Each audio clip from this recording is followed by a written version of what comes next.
That's the stuff.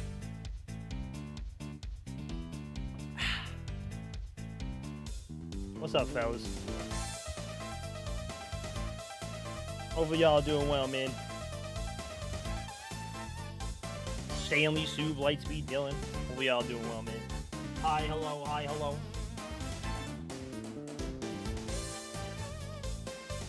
Such a numbskull. I didn't fucking at everyone on the stream yesterday, bro. Fuck you. Whatever. W math homework. Or L math homework, but W finish.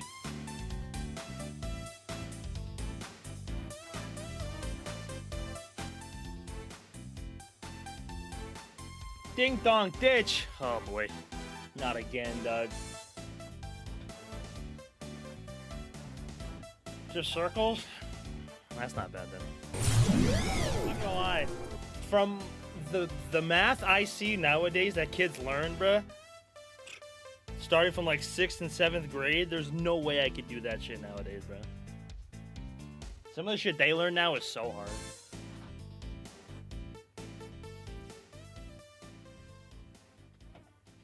Like my little sisters who just went to high school, no way to hell I'm doing their math, bro. Which one? Hold on. Was the one you sent me on Twitter a couple days ago? Oh, the baby ducks, bro. Those little assholes were menaces, dog. The baby ducks were fucking menaces. They dead killed a man. They killed a man. I don't know if you remember at the end of the video, bro, the poacher. And they straight killed the guy. The dog and the snake both got fucked up, man. Oh, shit.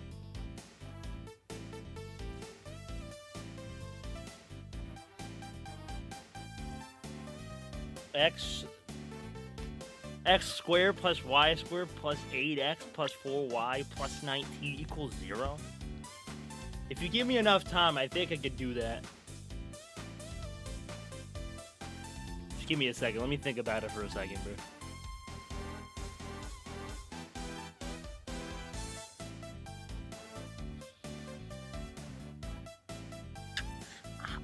I'm kind of forgetting how squared works. So squared, it's like if x is 6, it'd be 6 times 6, right? 6 squared, I think.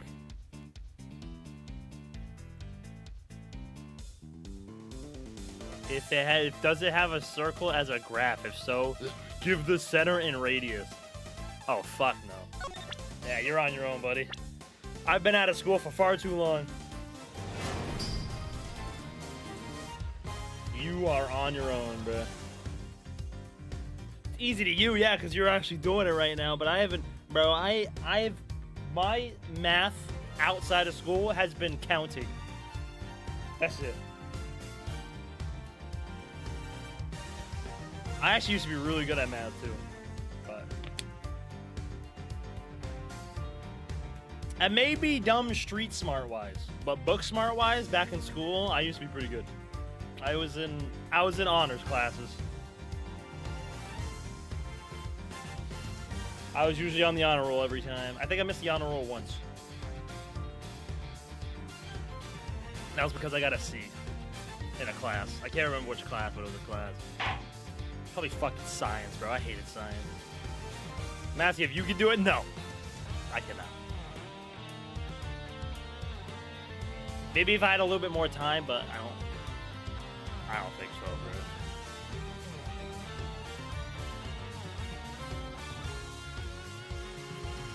I'm telling you, dog. Half the math, more like 80% of math they teach at schools nowadays is bullshit. What is that? Oh yeah. Oh, we're so cooked, bro. What is that? Lightspeed? Oh my god, if that's math, we're so cooked.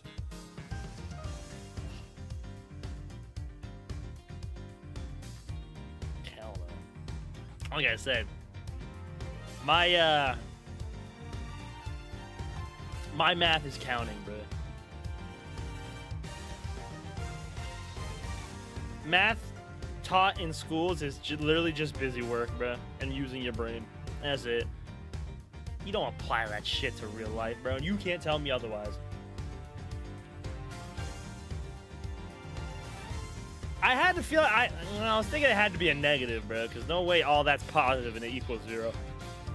I had to feel like it was gonna be negative, but yeah. Fuck no.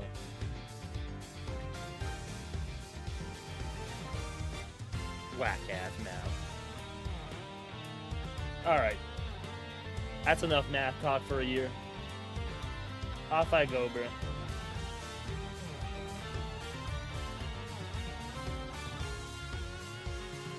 Time to finish this case. This is a really long case. But it's really good, though. I think we just got the real killer, finally. So. Let's do it. The committee's view. Yeah, I was curious about this. Talk about some damn committee's view. And you're good to go. Ooh, boy, I can't wait to use that. Never.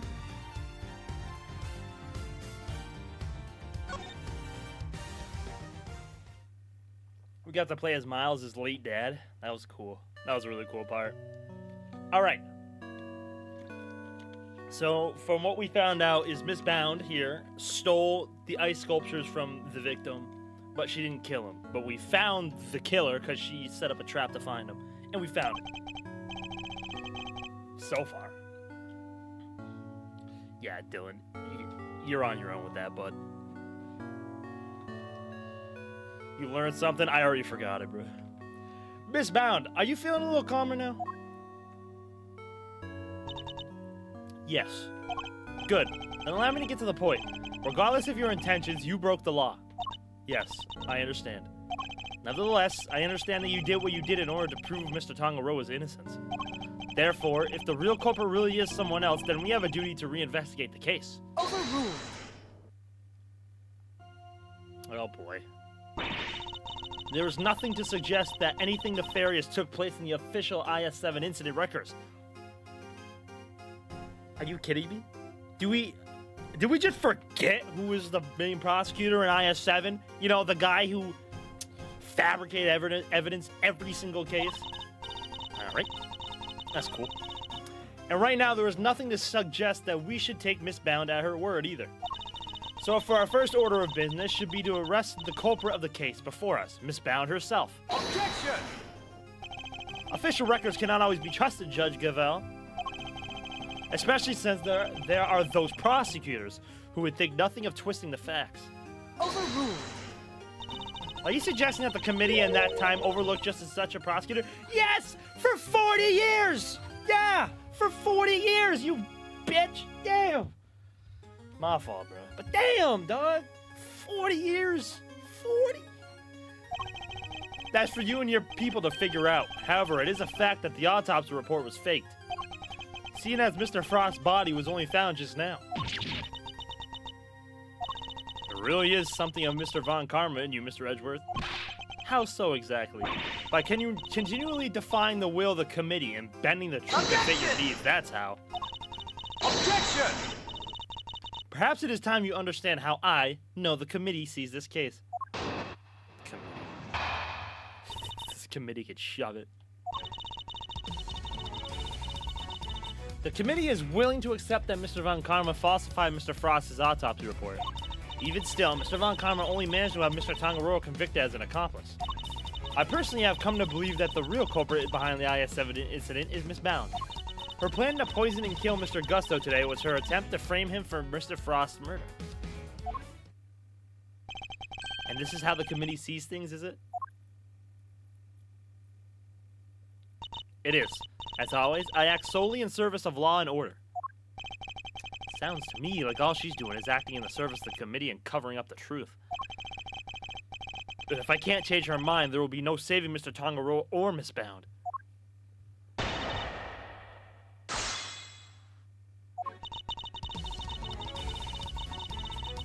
Hold it! If you accept that Mr. Von Karma falsified the report, then why won't you reinvestigate the case? Because the goddess of justice is never wrong. Her verdict remains true despite Mr. Von Karma's... Objection!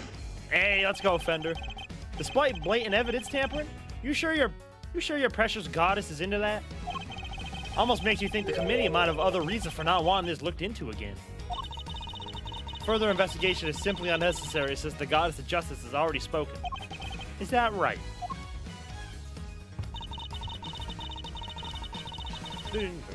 Hold it! I believe it was a confession that sealed Mr. Tongaropa's fate in the end. A confession secured by Mr. Von Karma, which should cast doubt on the final verdict itself. Overruled. Samson Tongaroa confessed to the initial investigating officer, one Detective Ian Seidman. The official records state that it was his interrogations that led to the conviction. Therefore, all I can say to you is that the goddess of justice has already spoken. Unbelievable. She just won't budge at all. Are these committee guys really that big of a deal? In many ways, they are a prosecutor's worst nightmare. They're kind of like how the police are to a great thief, huh? Funny how you don't seem to have a problem working with the police when it suits you, though.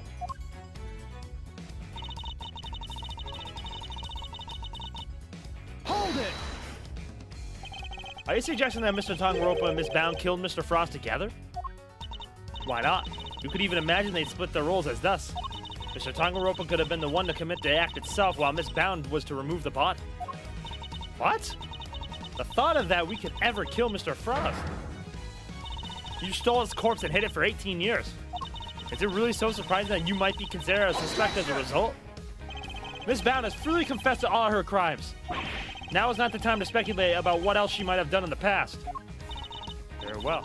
Now let's pass judgment on what we know she did in the present.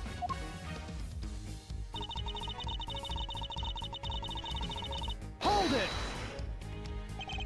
Why would Miss Bound have chosen to frame Mr. Gusto for the murder? No doubt because he suspected her of being the real culprit. He may have entered what he thought was the Winter Wing simply to see if the Gemini statue was the genuine. Little did he know that he would be greeted by a trap designed to silence him, a trap that nearly worked. Objection! Do you have any evidence to support that line of reasoning? Unfortunately, Mr. Gusto remains in critical condition. It will be difficult to prove anything until he regains consciousness. Oh, but I would need to prove evidence at this point, huh? Why can't you? In other words, there is little we can do for now. On the contrary, there's plenty we can do. You still have no grasp on the situation, have you? And allow me to spell it out for you. Oh, wow. We have all the evidence we need to explain both the IS-7 incident and the poison gas attack. Hold it! All the evidence you need? In the matter of the IS-7 incident, we have a body, a murder weapon, and 2 suspects. As for the poison gas attack, we have the sources of the 2 chemicals in Miss Bound's confession.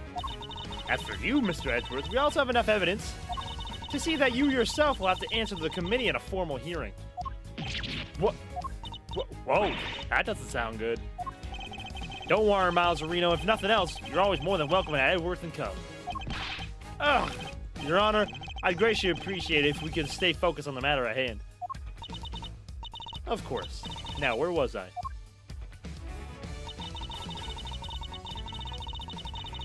Hold it! You really mean to assert that there are no loose ends left to investigate? None at all? All of the evidence has been examined at length, and there is nothing more to be learned from them. Therefore, I see no need to further prolong this trial. This court finds the defendant, Ms. Judy Bound. Your Honor, I'm certain there's something that still needs to be examined. The hammer is about to fall, Mr. Edgeworth. Only hard evidence can stop it now. Present what you think is required. Further deliberation now. Further deliberation now. Assuming there really is anything left, that is. This isn't over yet. Not by a long shot. There's still one thing we don't have an answer to. It's up to me to point it out to Judge Gavell. Actually, I haven't.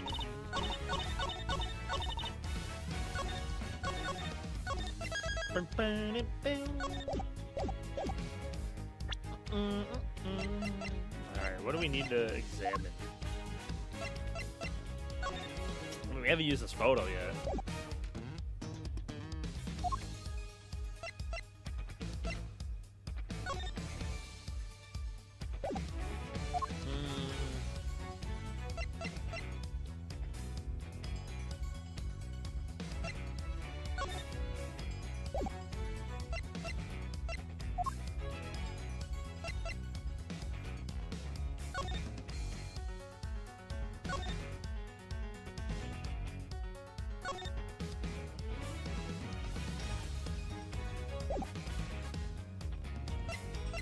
It's either the IS7 incident case files or...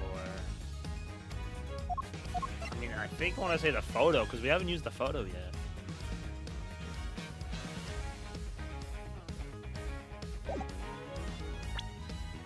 Let's try the photo. I think I just saved, but I'm going to save again.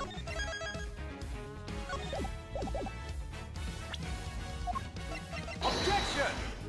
I didn't think so. Herm.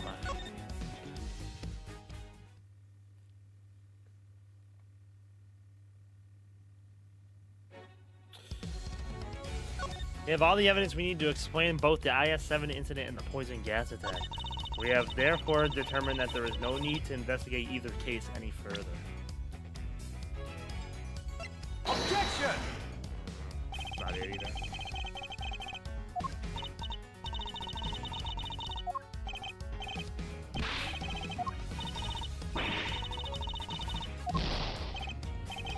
That blew up in my face.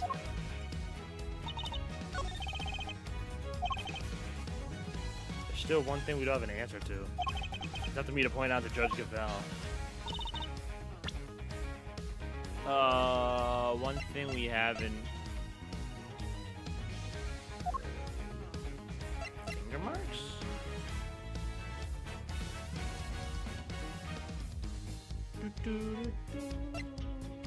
Or the ultimate cookbook. You won? What'd you win?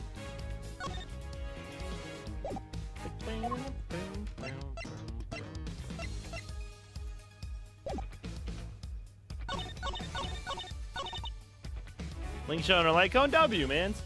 W's, W's, W's, W's. Objection!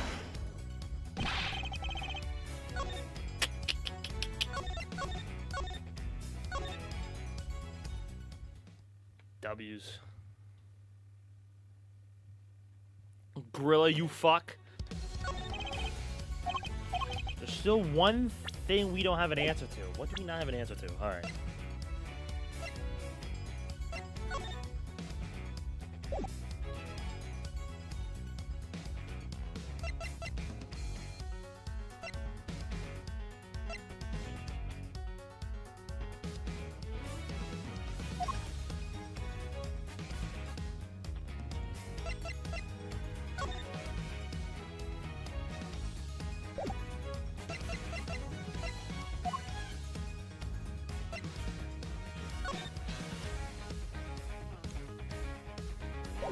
Okay, that's good. The ultimate cookbook, maybe?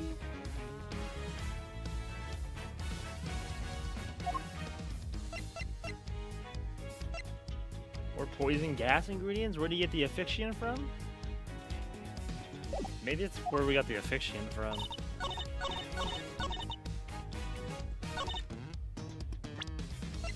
Objection! Ah! I don't fucking know! 'Tis confusion!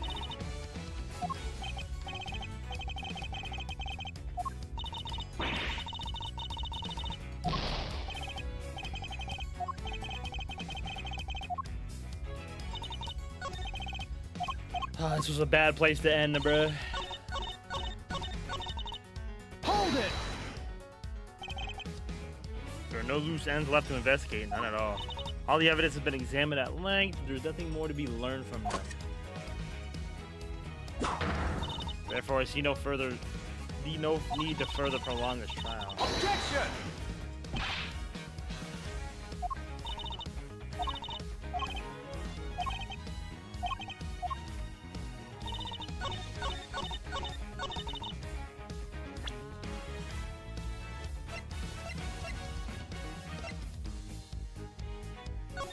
Oh! Why the Autumn Wing and Winter Wing were swapped, maybe?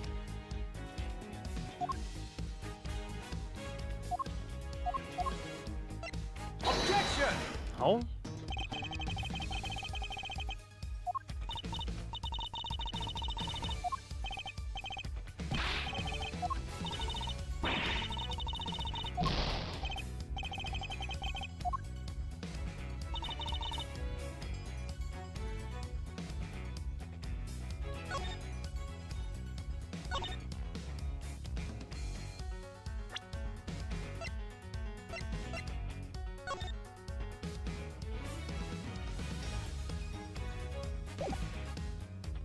Maybe why he did it? I mean...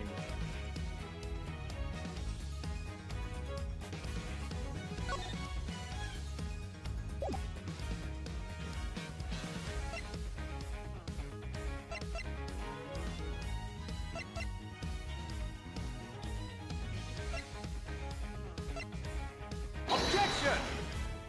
I don't fucking know. Might be trying to... I guess it might just be trying to brute force this, because I got no clue. Objection! Run out of ideas, Doug.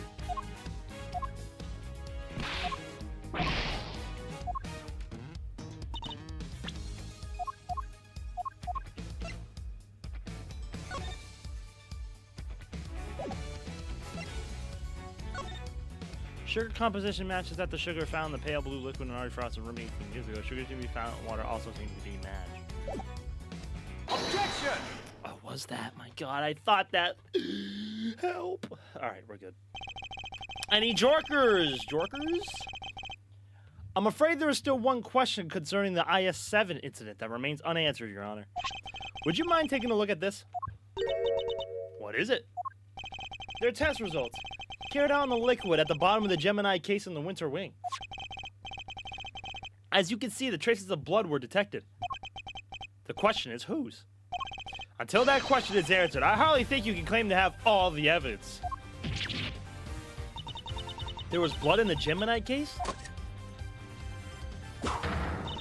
Why didn't I hear about this from Eustace? Because Detective Gumshoe informed me of the results directly. I was planning to tell Mr. Winter about it myself, of course. Overruled. You kept this to yourself until now, despite having no jurisdiction here whatsoever? Mark my words, the committee will hear about all what you've done here today. As ever, my interest is in the truth, and if mistakes were made in the past, they must be rectified. If you must report to the committee, then so be it. But in return, we must be allowed to investigate this case to the very end. That is not my decision to make. You will need to discuss it with Eustace. Come on, Eustace. Guess who's back, losers, and with good news, too. Oh, good. Goody. We got some questions for you, Gusto. It was a close call for a minute there, but Carmelo Gusto is alive. Gusto. He made it. Boy, do we got some questions for you, Gusto. You're the ones who found me? Yup. Long time no see, Gusto. You're the attorney's assistant. You've grown. You have an assistant of your own now? Assistant? No, he hasn't got the gig just yet. This is Gregory Edgeworth's son. Prosecutor Miles Edgeworth, at your service. Fate moves in mysterious ways. I'm in your debt. If you hadn't found me in time, I wouldn't be here to thank you. Oh, you're very welcome. After all, if you hadn't lived, we wouldn't be able to ask what really happened 18 years ago. What are you talking about? We figured out quite a bit while you were out cold, including the fact that you're probably the guy who off poor Artie Frost. Oh, he's sweating. What? Is that true? Miss Bounds set up a very elaborate trap to catch Mr. Frost's murderer. A trap that involved rigging the Pisces case with poison gas. Perhaps in light of that fact, you could tell us in your own words what happened back then. Or perhaps you'd rather exercise your right to remain silent. Oh, it's not that. Gusto here is a fan of the old meditation, Om and all that jazz. Wow, sleeping while standing seems pretty cool. That's one heck of a talent. Except there's no sleep involved in meditation, Kay. Hey, Gusto, old pal, how about you snap out of it and tell us what went down back when? Oh, he's laughing. That's a weird laugh. I was caught in the girl's trap, so I must be the killer? Is this your idea of a joke? I'm the victim here. Indeed you are, Mr. Gusto. There is no evidence that you have done anything wrong yet. Mr. Edgeworth and Mr. Fender are merely speculating. Rest assured that they have no authority here and that you may pay them no heed. At least someone here seems to be on my side. Judge Verity Gavel. It's a pleasure, Mr. Gusto. I will assist you in any way you may require. Perhaps you could begin by explaining what actually happened 18 years ago to Mr. Edgeworth? Fine. You want me to prove I'm innocent, Mr. Prosecutor? I'll be happy to. Objection! So this is how you mean to play it, Judge Gavelle? You're hoping Mr. Gusto will help you try to hide what happened inside of... Wait, my fault. You're hoping Mr. Gusto will help you to hide what happened instead of trying to correct the record? I believe only in the infallible judgment of the goddess of justice. Except it is us humans who make the actual judgment calls in a court of law. As long as there are those who would use the law to their advantage, our rulings are fallible indeed. If you would use your position to further obscure the truth, then neither she nor I will forgive you. We shall see about that. What do you advise, Judge Gavelle? It would seem that you are under suspicion because it was you who triggered the poison gas. Specifically by opening the Pisces case's lid. Would you be so kind as to share why with us? Understood. I came to see Frost's sculpture, simple as that. I made a mistake with opening times and arrived a half hour early.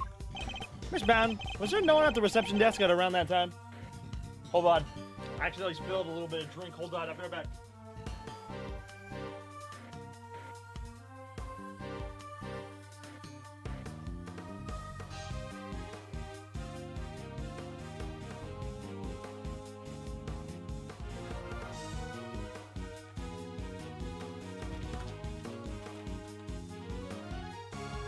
Spill a little of my Dr. Pee-Pee, bruh. Alright, on my table, right next to me. We're good, though. I saved it. I left the main entrance unguarded and unlocked, just in case the killer made an appearance. It's good. We're saved. No pauses. We're good. Save. That's the good stuff. That is the good stuff. So no, there was no one here on the first floor then. But I did make sure that all the wings were locked up tight, all except for the autumn wing, that is. I see. She did all that just to steer the culprit into the autumn wing, which is precisely where Mr. Gusto went. Sneaking into a building is pretty suspicious, however you slice it. Silence in the courtroom. I will permit no objections or interventions unless there is some evidence that the witness is lying. The courtroom? You know this is an art gallery, right? Mr. Gusto? If you could please continue by explaining why you opened the Pisces case. I wanted to see Frost's work up close. So I went up to the Gemini. Sorry, guess it was supposed to be the Pisces statue. I saw the lid was frozen on tight, so I grabbed the blowtorch from nearby and tried to open it. When I finally got it open, gas came pouring out. Fascinating. This is the sort of flawless testimony attorneys can only dream of. Yeah, the everything sounds like a lie kind. I am none too satisfied with Mr. Gusto's explanation myself. Alas, there is no evidence to refute it. Come on, there must be something. It's Bound's story you should be questioning, not mine. I'm not the one who set up the gas trap. She could have killed anybody with that thing. Objection! Objection! She turned on the sprinklers as soon as the gas was released. She knew exactly what she was doing. She was gunning for the killer and nobody else. That killer being you, old pal. So you believe that self-confessed criminal? Miss Bound is far from blameless in this affair, and she will have to pay for her crimes. But so will Mr. Frost's killer. You seem determined to pin Frost's murder on me, but I had no reason to kill him. And you have no evidence to prove otherwise. Can we really not prove that he's the killer, Mr. Edgeworth? Mr. Gusto fell victim to the poison gas. That much is indisputable. Yet, no matter how suspicious his actions in the present may seem, they prove nothing about the past. Yeah, but... then what about you, Mr. Fender? There must be something we could do. You're right. We may not have evidence, but we have plenty of intel. Let's see now. If Gusto killed Frost, he must have had a reason. He claims to have a motive. Not to have a motive. But can that really... that can't really be true, can it? If he did, he has one. Not many people commit murder just for fun. In fact, your old man had a little back and forth with Von Karma about a probable motive too, remember? How could you possibly say that with any certainty? If the relationship had broken down for some reason. That could very well have been the motive behind this murder. Von Karma wouldn't let us talk to Gusto back then, but we can now. If we put the pieces together, I think the picture we've been looking for might just emerge. Yes, I think you might be right. I need to think back over everything we know about the IS-7 incident, especially the questions that never got answered. Here we go. And the finger marks. Were you the ones wearing the gloves? Miss Go denied that the finger marks on the frame were hers. But what if they were Mr. Gusto's? Perhaps he had wanted to take a look through the Ultimate Cookbook for himself. Oh my god, we're getting so many pieces. So he asked me to go put in a new cartridge. He seemed to think there should have been more shots left than there were. In other words, the film ran out sooner than expected? Yes, the number of shots he took didn't line up with the number of shots remaining. But he thought maybe he just lost track somewhere along the way. My father noticed these things for a reason. I just need to piece them together correctly. In the absence of evidence, it's the only way to tell the truth.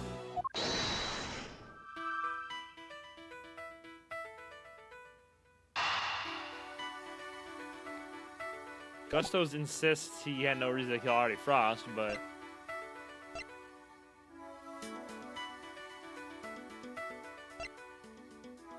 Gusto helped Frost in the final, but the favor wasn't returned.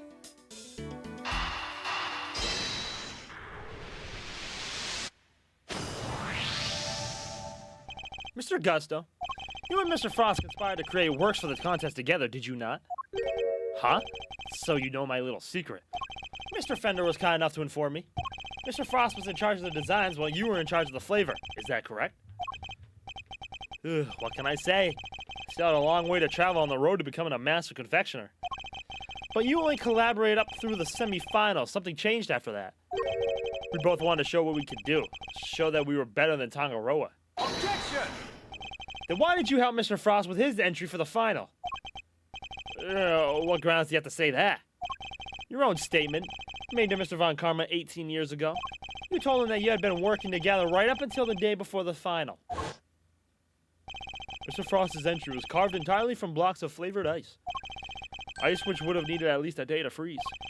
And whose flavors would therefore have already been prepared by Mr. Gusto. Yes, which lines up perfectly with what Gusto told me, that he helped Frost until the day before the final. In that case, why didn't Mr. Frost reciprocate and help Mr. Gusto in return? Objection!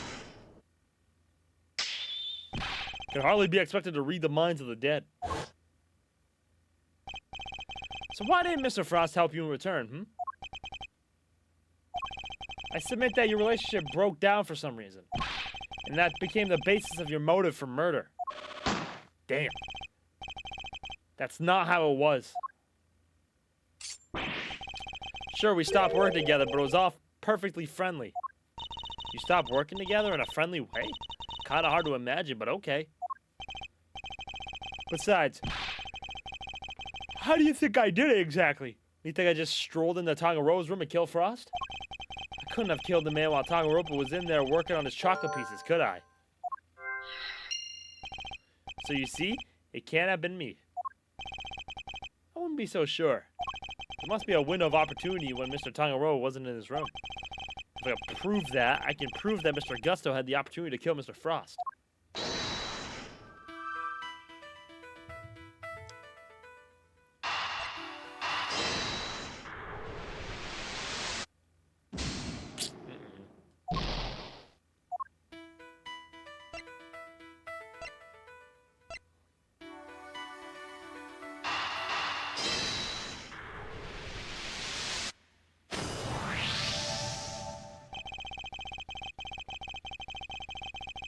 Photographing the cookbook's contents would be the perfect way to steal its secrets undetected. And what if Mr. Gusto did just that? What if he used Mr. Tangaropa's camera to photograph the book? It'd be the perfect crime, so much better than stealing it and get it chased by the cops. A sneaky snapshot or 20, huh? That could work. The only question is, when would he have done it? Good question. What about during afternoon tea? Didn't Delica say that Gusto and Frost had missed out on the little tea party they had? Which brings me to the next question. When do we know for certain that Mr. Frost was still alive? After the contest began, nobody saw hide nor hair of Frost as he secluded himself in his room. And the only person capable of entering his locked room was Tangaroa, possessing as he did the only key. Mr. Scone, were Mr. Tangaroa's works the only ones you sample? No, dear. I couldn't help myself. When I finished my afternoon tea, I tiptoed over to the Chili Winks room for a little taste, too. Can I still not see her age? Oh my gosh, she still question marks her age. Mr. Frosty kept himself inside of his room after the contest had started. But he was gone by the time Miss Scone snuck in to sample his work. Meaning there's a good chance he was murdered before the end of the afternoon tea.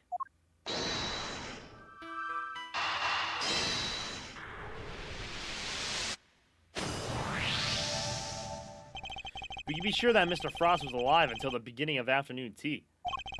Making tea time the only window during which Mr. Gusto could have killed him.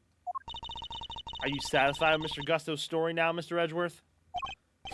Sally, I'm afraid I'm still rather unsatisfied. But things are finally starting to become clear, and the truth will soon come to light at last. Did you mean to say that you have uncovered new evidence? Evidence? No. I was hoping I might convince Mr. Gusto to open up to us about it instead. Oh? Is it mind games time again? It is. Mr. Gusto, I have a question for you. Mind chess.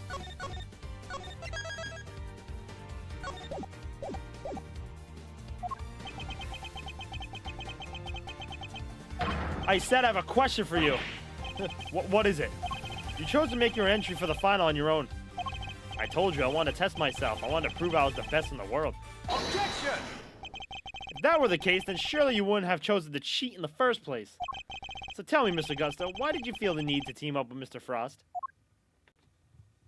Mind chess. 18 years ago, Mr. Gusto and Mr. Frost collaborated in the confectionery contest. And why did they work together? Why did they enter the contest in the first place? That's the information I need to get out of my opponent somehow. Damn! Mr. Gusto seems to have the habit of pretending to be asleep when things aren't going his way. Let's start by focusing on why he chose to work with Mr. Frost. By my hand, now's the time to dig out the truth that was buried all those years ago. Get him, Edgeworth. Mr. Gusto, what inspired you to collaborate with Mr. Frost? We were acquaintances before we were contestants. He was interested in entering the contest, so we decided to sign up together.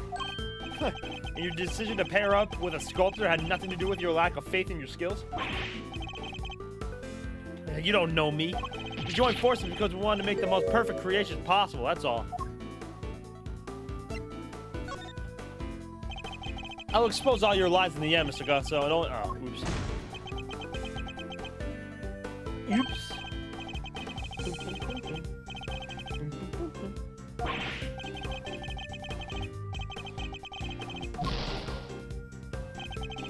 He's a little bit tricky. Yeah, I got it.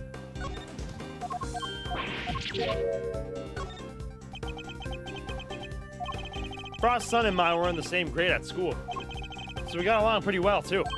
Oh? So you were just two friends who happened to try for the title of world's greatest confectioner?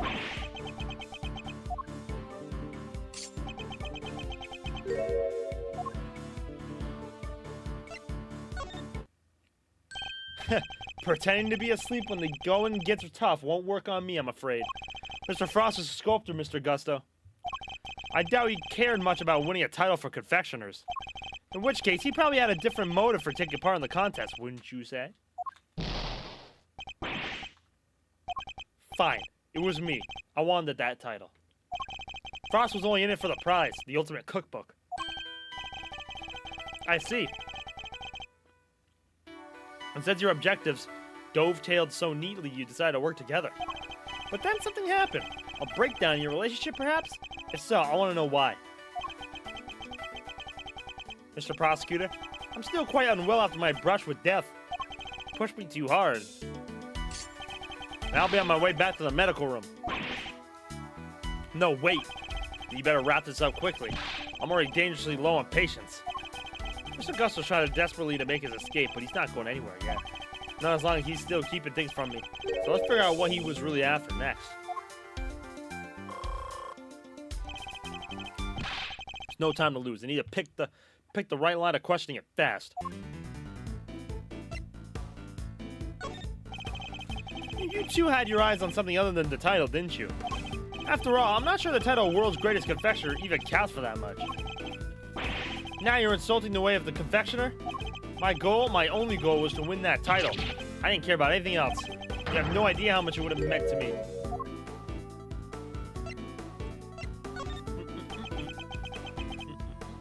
Look, my sense of design may not have been up to snuff back then, but you should see me now. Oh? So you've improved? Bet I have. I didn't do all that training in Zheng Fa for nothing.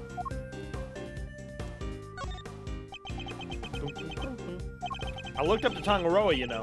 Spent hours poring over the designs of his work. Even used to watch his show, My Son. Sounds to me like Mr. Tangaroa's work was especially influential in your early studies. And with his recipe book, you might even become the best someday. Maybe. The book was a real treasure, no doubt about that. Any confectioner would have wanted it.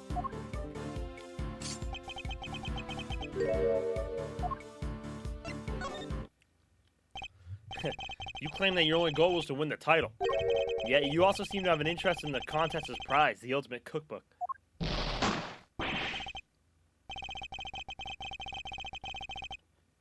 The greatest collection of recipes by the world's greatest confectioner. I can't say I had absolutely no interest in it.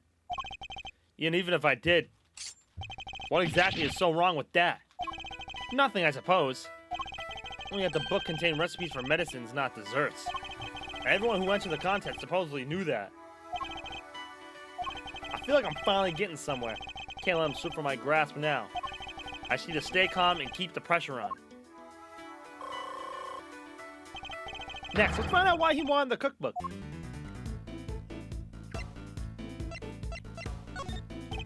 Did you know how valuable the cookbook really was? What kind of question is that? It was a collective of Tangaroa's recipes. There wasn't a confectioner in the world who wouldn't want to get their hands on it. I don't have a clue as to perceive it. Okay.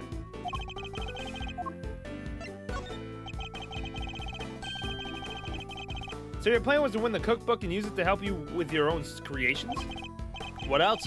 A book that couldn't have improved my craft tenfold. A book like that couldn't have improved my craft tenfold.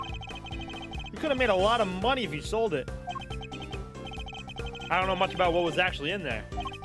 But it was worth more than money, I'll tell you that.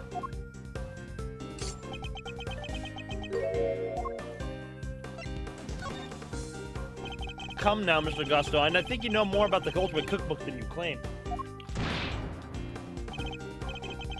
They told us a little about it at the start of the contest. And you know about what kind of recipes it actually contained, don't you?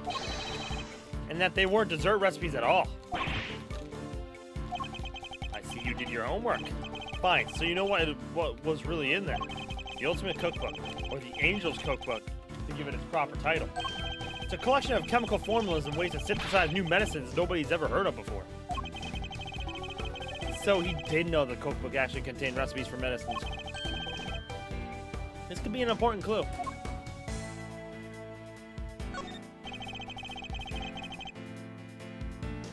Did you know how valuable the cookbook really was? What kind of question is that? I was like, okay, I got this. Your designs may have improved thanks to your training in Zheng Fa. But you clearly didn't do enough work on your skills of deception. You've already admitted that you knew the Ultimate Cookbook was a collection of recipes for medicines. Thereby making your interest not gastronomical, but pharmaceutical in nature.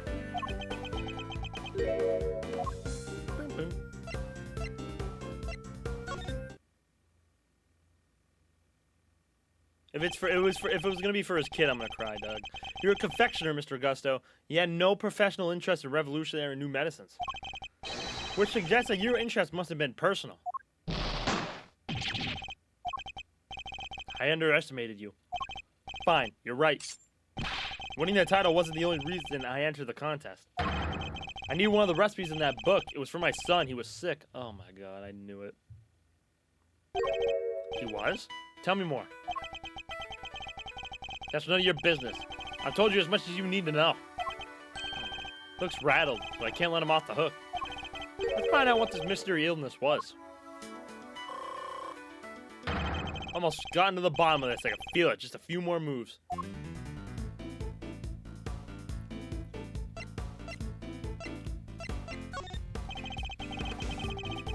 Could you tell me the name of the disease your son suffered from? You're a real cold customer, Mr. Prosecutor. Isn't it enough that he was seriously ill? Why would you force me to tell you more? I don't have a clue as to how to proceed with this. Okay.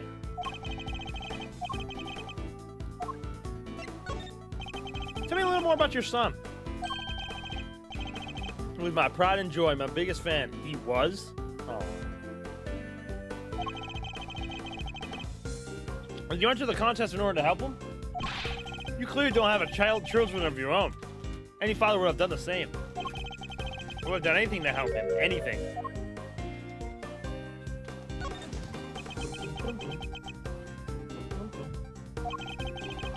He would come see me here at the contest venue too, right up through the semi-final. Really? He didn't get in the way of your work? If you were trying to be Samson Tangaroa, surely you didn't have the time to look after a child. Yeah, well, I wanted to do what I could for him. He said he wanted to always be the first to try my creations.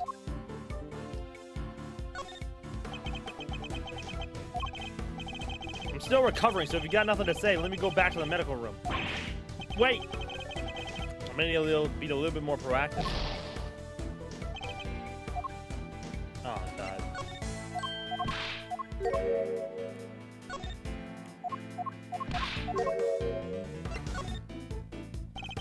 You said your son was sick, Mr. Gusto.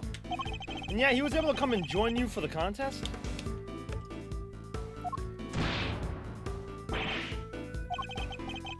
It wasn't that kind of illness, nothing life-threatening anyway.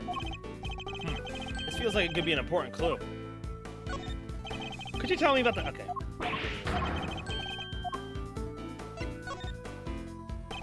You already shared with me that your son's illness wasn't life-threatening. So why are you so reluctant to share any further details? May not have been life-threatening, but that doesn't mean it hasn't been life-altering. I see. That must have been very hard on both of you. Of course it was. That's why I did everything I could to find a cure. We were desperate. He couldn't taste anything, not even his favorite desserts. Ah, I see. No taste buds. Was he overweight? Wow. Was he fat? As I understand, the Ultimate Cookbook contains the recipe for a very particular medication. One that Mr. Tangaroa used to cure himself on his own taste disorder. So he had it too? Two, you say? So your son has a taste disorder then, am I correct? How'd I let that slip? Even asked me to believe that you needed to win the cookbook in order to cure your son. But was that really the case? Of course it was. What are you saying? I'm saying that I'm not so sure that's true based on everything you've told me. Okay.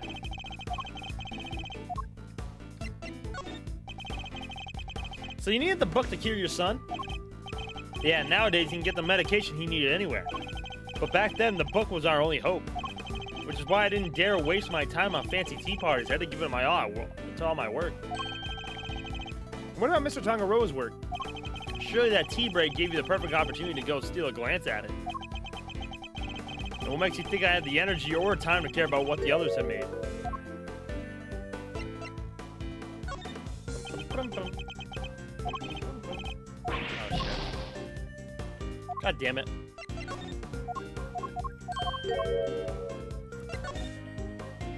I think you made it abundantly clear how much interest you had in Mr. Tangaroa's work. What's more, if you were determined to win that Ultimate Cookbook, I seriously doubt you would have passed up on a chance to take a peek at your competitors' entries. I had plenty of chances throughout the contest to see a sample of my rival's work, you know. But each time I did, nothing seemed to have any flavor. Must have been nerves or something. I think Mr. Gusto tasted had any flavor. That seems like it could be an important clue. So he's the one that has a taste disorder.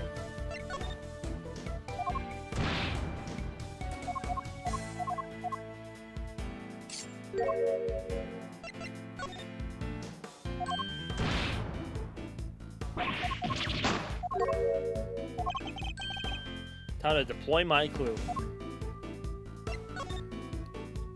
Taste disorders are difficult to live with. Isn't it easy not being able to enjoy your food? You should know, after all, you just told me you experienced something like that during the contest. You said nothing that you sampled had any flavor. Those were your words, correct? Which would seem to suggest that you were suffering from a taste disorder. Damn, this piece will not go down. A confectioner without a sense of taste? Not exactly ideal. Are you sure it wasn't actually your own condition you were seeking a cure for, Mr. Gusto? I've had enough of your speculations. I managed just fine in that contest. Made all my entries, no problem.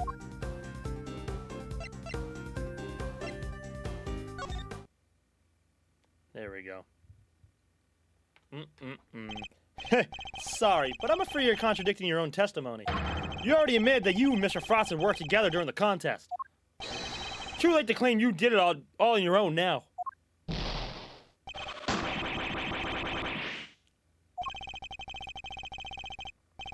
You would have us believe that you are a man of principle, a dedicated student of the confectioner's art. Yet you abandoned those principles and conspired with Mr. Frost to rig the contest. Also, you can cure your own taste disorder. You got me, Mr. Prosecutor. As you said, my sense of taste was shot. My son's was fine. I kept it hidden for so long, 18 years, and nobody knew. Sadly, you can lie to others, but you can't lie to me. Both Mr. Gusto and Mr. Frost entered the contest hoping to obtain the ultimate cookbook. For the medicine that would cure Mr. Gusto's disorder and the money it would bring in for Mr. Frost. Thus, an uneasy alliance was forged. And that, I believe, is checkmate. W. Edgeworth.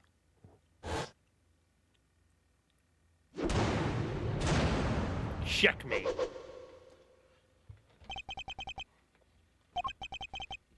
I'll admit it. You're good. I never told anybody about any of this, but you figured it out anyway. You figured it all out anyway. It's true. 18 years ago, I developed Aguisia?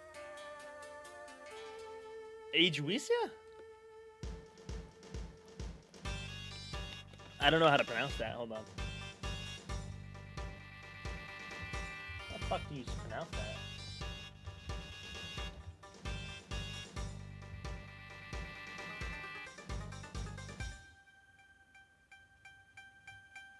Hi, Davis. Good evening. Shut up, Davis.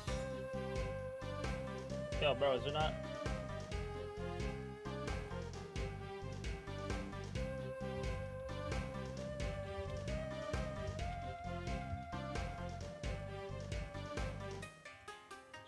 I just want to hear it. Just hear it once.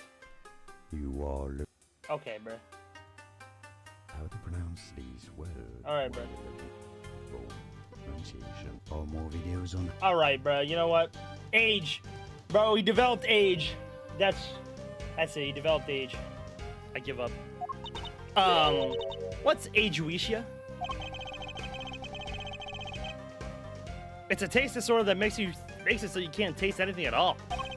A confectioner's worst nightmare. Mr. Fender, is that what Mr. Tangaropa had as well? No, the big man had what they called dissociated taste disorder. Basically, some things he could taste just fine, while others had no flavor at all. So he suffered too. Can't have been easy. Not when there wasn't a way to cure it on the market. Which is why you need Mr. Tangaropa's cookbook. Do you mean now that that was the real reason you entered the contest? It was only one of the reasons. I wasn't lying when I said I wanted the title. When I put my mind to something, it gets done. I won't lose to anybody. I may not have been able to taste it then, but I still knew my stuff was good enough to win. Oh? So you went into the final thinking you stood a good chance of winning? Of course. What was it that Fender said about what Mr. Tangaroa thought of Mr. Gusto's creation? least up through the semifinal. But disappointingly, his entry for the final was subpar on both counts. We were told that your entry for the final was far from the prize-winning taste sensation you described. What happened, Mr. Gusto? What went wrong that day? Fine. Want me to talk? I'll talk. But you're not going to like what I have to say. Spill it, Gusto. Frost and I were working together right up through the semifinal. I handled the flavor, he did the designing.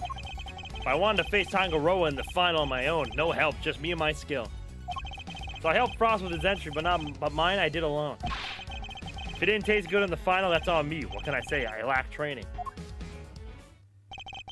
That's all there is to it. Happy now? Doesn't seem to be any obvious contradictions in its testimony. Yep. Not that I thought it'd be easy to get anything real out of him.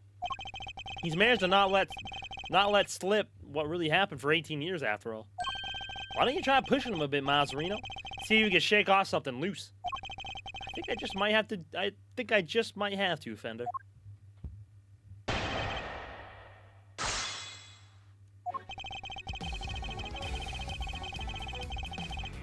Hold it! Frost was in charge of designing the work you both submitted while you handled the taste? Yeah, he was a sculptor, a craftsman, and his sense of design was second to none. But he was clueless about confectionery, which is where I came in. We each did what the other couldn't. And boy, did you not have an eye for aesthetics, not even for the simple stuff. Yo, that was fucked up, Fender.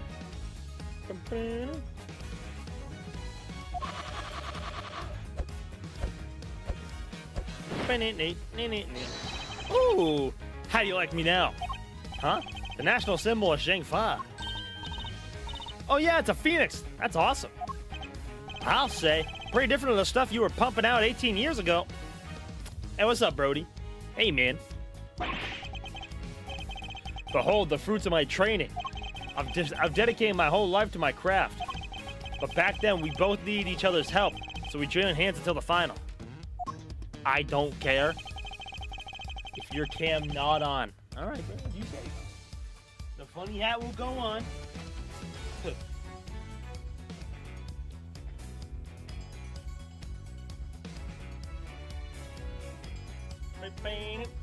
I got you, bro. Don't worry. Scout's on or it's on, I promise.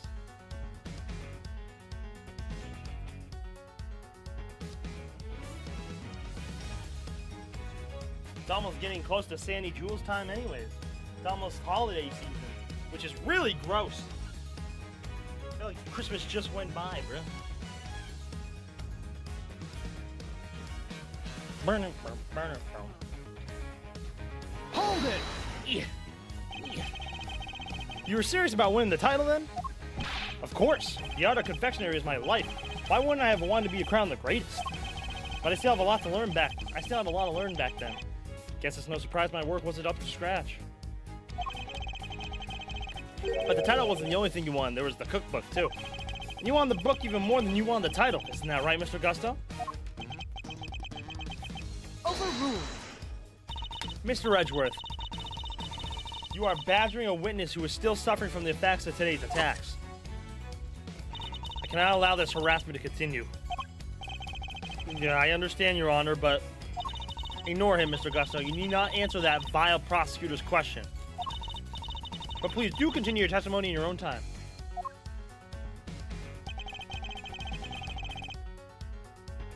Hold it! So you're saying Mr. Frost didn't help you at all? But he helped you up until then, correct? It's a bit strange for him to stop so late in the contest, no? Strange or not, it's the truth. Could be he had his reasons too, I wouldn't know. If he's lying, he's going to be a headache to prove. 18 years is a long time. Not unless the gizmo of yours has a built-in lie detector, Kay. If it did, I'd have stolen the show from Mr. Edgeworth long before now. Don't worry, Fender. I can tell when he's lying. No doohickeys assistance required. Please, Mr. Gusto, continue your testimony.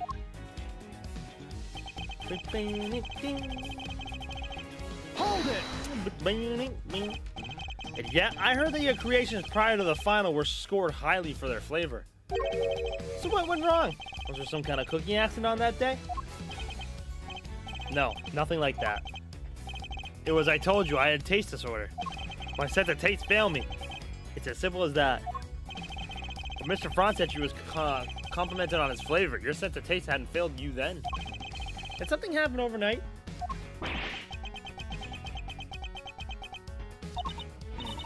I don't think he's going to spill any more beans, Mr. Edgeworth. Then perhaps I should ask him about something else. Did something change between the semifinal and the final, Mr. Gusto? Not really. The only difference between the semifinal and the final was that Frost wasn't helping me. 18-year-old mystery. The key to unraveling it is finally in my grasp. I seem to remember everything Fender told me about what he and my father discovered. Hold it! So you really completed your final entry without Mr. Frost's help? I may not have had his designs to lean on, but I knew I was still solid when it came to flavor. So the visuals were the only thing that changed between the semifinal and the final. You sure, Gusty, old pal? Gonna have to call you out on that one, I'm afraid. It wasn't just the looks that got Big Stump down come judgment time. It got trashed on flavor, too. Doesn't sound much like a winner to me. Despite his confidence, Mr. Gusto failed on flavor, too. The lack of Mr. Frost's assistance shouldn't have affected that. So is there some other difference?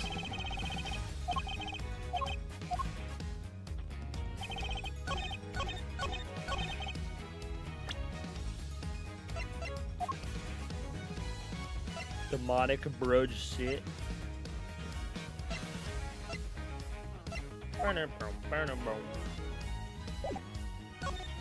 Hold it!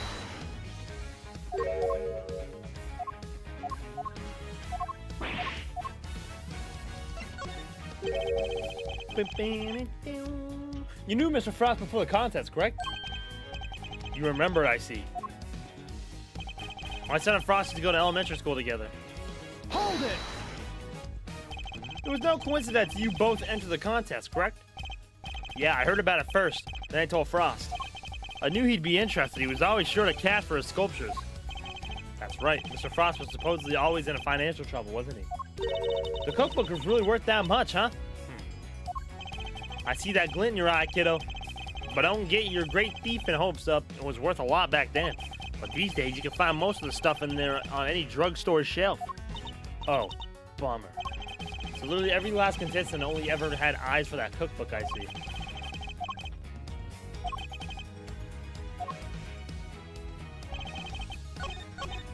What if I stay the path? Hold it!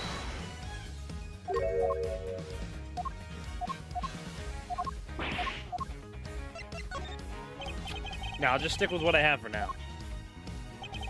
Okay.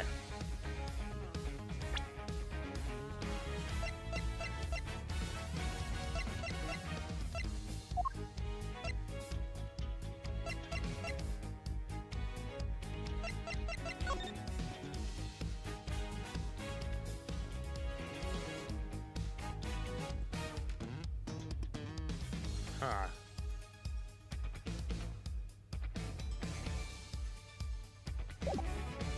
Even in this picture, they don't really look happy.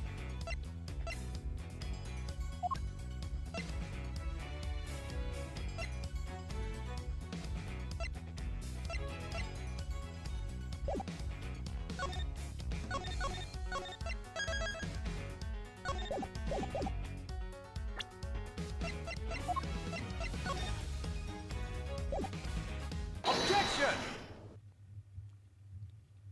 I can think of one significant difference between the semifinal and the final, Mr. Gusto.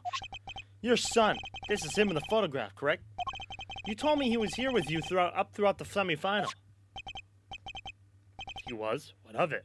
Oh yeah, didn't he go missing? What indeed? He was here with you until the semifinal, until he said suddenly wasn't for the final. And just suddenly, your work went from being lauded for its flavor to being lambasted for it. I don't think that's a coincidence, do you? He was just spending quality time with his father. He was playing a much more pivotal role than that. He wasn't just spending more quality time with his father. He was tasting the food. I just wanted him to see me hard at work to show him I was trying to my best for us. Who knows? Maybe it was him being here that helped me do so well in those early rounds. He talks a good game, but nothing this guy screams super dad to me. Indeed. Thankfully, we would only have to give such an idea credence if the story were true. After all, how much could the encouragement of one small boy affect the taste of a grown man's work? Mr. Gusto prided himself on this flavor of his creation, but then he lost his sense of taste. He must have had a tough time maintaining his high standards after such a devastating loss, unless... I'm sure your son was here to cheer you on, but that wasn't all he was here to do, was it? You're a very suspicious man, Mr. Prosecutor. But why not try answering yourself for a change? What was an elementary school kid doing here, other than support his father?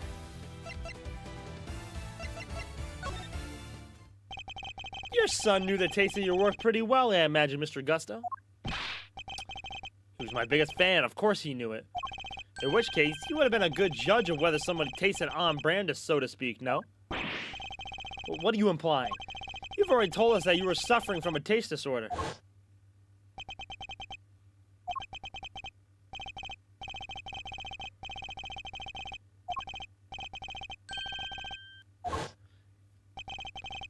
No one knew about your condition. Indeed, I doubt Mr. Frost would have wanted to continue collaborating with you had he found out. After all, it was your job to make sure his creations tasted good.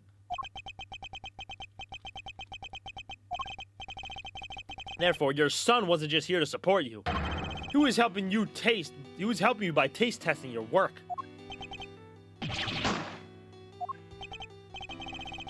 Dang, now it all makes sense.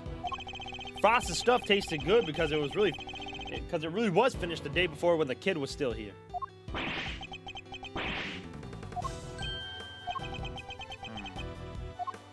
You have a vivid imagination, Mr. Prosecutor. But do you seriously think I'd trust a kid to tell me how to adjust the taste of my masterpieces? I have some pride, you know, even back then. Did you now?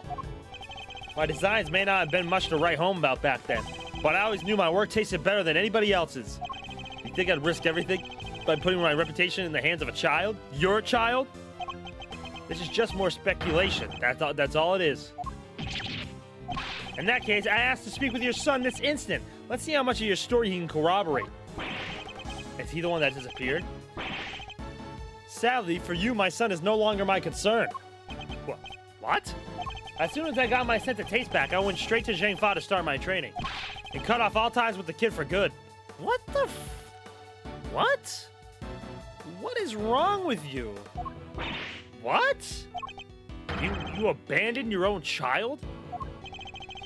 That ain't the half of it. No one knows where he is even now. Wow, bro just straight up left his kid. The cops have looked all over for him, but no dice. So, still think you can prove your asinine theory? I'd like to see you try. Wow. Think I care about anything besides confectionery? Think again. I got my sense of taste back. What do I need to what need do I have for a son? That is so crazy. Silence in the courtroom. While Mr. Gusto's words and actions may demonstrate a certain lack of humanity on his part, the goddess of justice cannot judge him for that. Therefore, Mr. Edgeworth, I believe it is time for you to admit defeat. Yeah, give it up. 18 years is a long time for anything to surface now, proof or otherwise. Motherfucker be like based. That's not based. That's fucked up. Mr. Edgeworth, we have to do something. If we don't, the truth might be lost forever. God, where are you, Detective Gumshoe?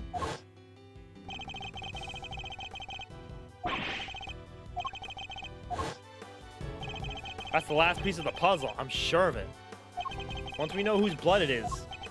Hey, Miles, sorry to cut in on your mind palace time, but I was pondering something myself. Our friend Gusto didn't come here just to check up on the body, did he? You mean because he tried to open the case? Exactamundo. Think we have anything that might explain why he tried to do that? We might. Detective Gumshoe can make it back in time with a certain piece of evidence. Don't sell me short, man. What? Could be based on real evidence. Oh, is that what you're trying to get at? All right, Gorilla. If you say so, bro. Nah, you're still canceled. That's quite enough idle chatter, Defense. Now, if you... Mr. Edgeworth, sir, sorry to keep you waiting. Gumshoe. Gumshoe. Yeah, you don't like the sound of his voice, do you? Speak of the devil. I take you have the test results, Detective? Yes, sir. The lab just got back to me. No way that is that because there was two statues in there technically, two people.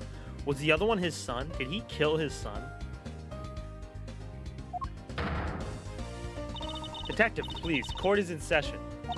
Now then, am I right to assume that you are bringing us the evidence Mr. Edgeworth was just speaking of? What? Hey, no fair. Why didn't anyone tell me about any of this? It is indeed the evidence in question, Your Honor. It needed testing, so I asked him to carry it out. What the? Why is everyone helping you? I'm supposed to be the one in charge here. Mr. Winter, I'm sorry I didn't involve you, but this is important. Can we at least hear what the detective has to say? Well, all right. So, Detective Gumshoe, what did the test have to tell us? You're not going to believe this, but the owner of the blood we found in the liquid at the bottom of the Gemini case is Carmelo Gusto, the victim of the poison gas attack. What are you talking about? Thank you, Detective. You've been very helpful. Well, it looks like my suspicions were correct. What do you mean, Mr. Edgeworth? Yes, what do you mean? Explain yourself. What is the significance of this blood to the case? Shaking my head. It's the only very thing the perpetrator of the IS-7 incident has been trying to hide all these years. The fact that your blood was found inside the Gemini case, Mr. Gusto, is as good as us finding your blood lying right next to the Mr. Frost's body. Overruled. Why would there be traces of your blood there of all places, Mr. Gusto? If you won't answer her honor, Mr. Gusto, then I will. There wasn't just blood in the liquid form from the Gemini case. There was traces of salt and sugar, too. There were? And if you remember, one particular part of Mr. Frost's work was allegedly very salty indeed. Oh, yeah. You're talking about what Delica told us back then, right? What was it again? Did they ever? I never tried ice. Ice is so scrumptious in my life. Really? Man, I wish I could have had a bite. Well, scrumptious except for the salty bit, of course. That was unbearable. The salty bit. It's in the other photo you got there, this bit. The harpy thing. Gemini's liar. Yes, the liar, and only the liar, tasted as if it had been flavored with salt. There were no traces of salt anywhere else in Mr. Frost's entry. Very interesting. That perhaps you could tell us, Mr. Edgeworth. Where did the salt and the liar come from?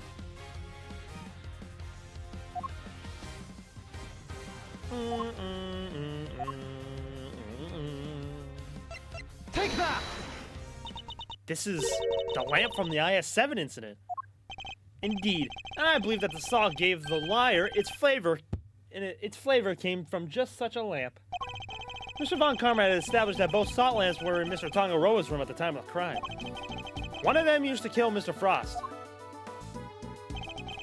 It was stained with his blood, but no corresponding pool of blood was found in Mr. Tongaroa's room. Right, because the culprit had checked the pieces of chocolate with that on it, into the little stream. Furthermore, aside from the liar, no traces of salt were found anywhere else in Mr. Frost's room either.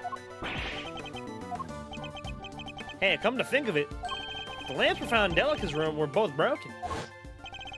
Nah, you stupid motherfucker. Bulbs are smashed, both of them. Maybe they fell and broke on the floor? I never did figure out how the one that wasn't used to kill Frost got busted, but we think it maybe had Gusto's blood on it at some point. Anyone whose blood was found on one of the lamps would have been a person of interest to the police. So the killer needed to hide the body somehow, the blood somehow, and in a way that wouldn't arouse suspicion. Are you seriously suggesting the liar was used to do just that? I am. I suspect that the bloody salt was somehow applied to the liar so that it could be hidden inside the case. Ew. So she ate blood. Blech. Because unlike the fountain water, the sculptures would have needed more time and care to test properly. And so he waited and waited for his chance to dispose of the liar undetected. Then the reason he's here today is 18 years ago, Mr. Frost's body and the evidence pointing to his killer were taken away together. This, of course, was not part of the perpetrator's plan, and thus a new dilemma arose. How could he be sure that neither Mr. Frost's body nor the evidence wouldn't be discovered someday? So back he comes 18 years later, sneaking in bright and early to try and cover his tracks. Well, Mr. Gusto, are you finally ready to admit it? No, you're the stupid motherfucker. Motherfucker? That you are the one responsible for the IS-7 incident? Come on, Gusto. Mr. Gusto, it's all because of you that Samson...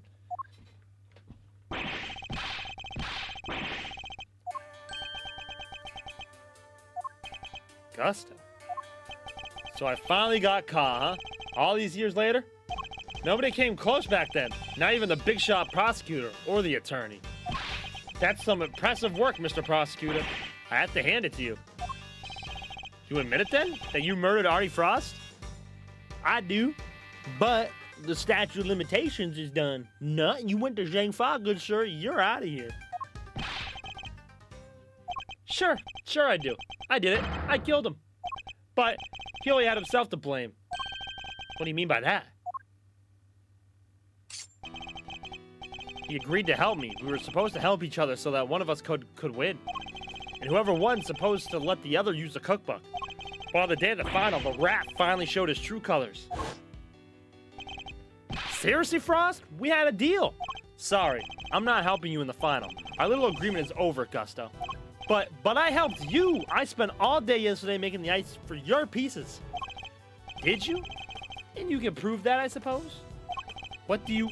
Wait, you were planning to betray me right from the start, weren't you? After Frost double-crossed me, I had to make my piece for the final by myself. And like you said, my son wasn't there, so I didn't have any help with the flavor either.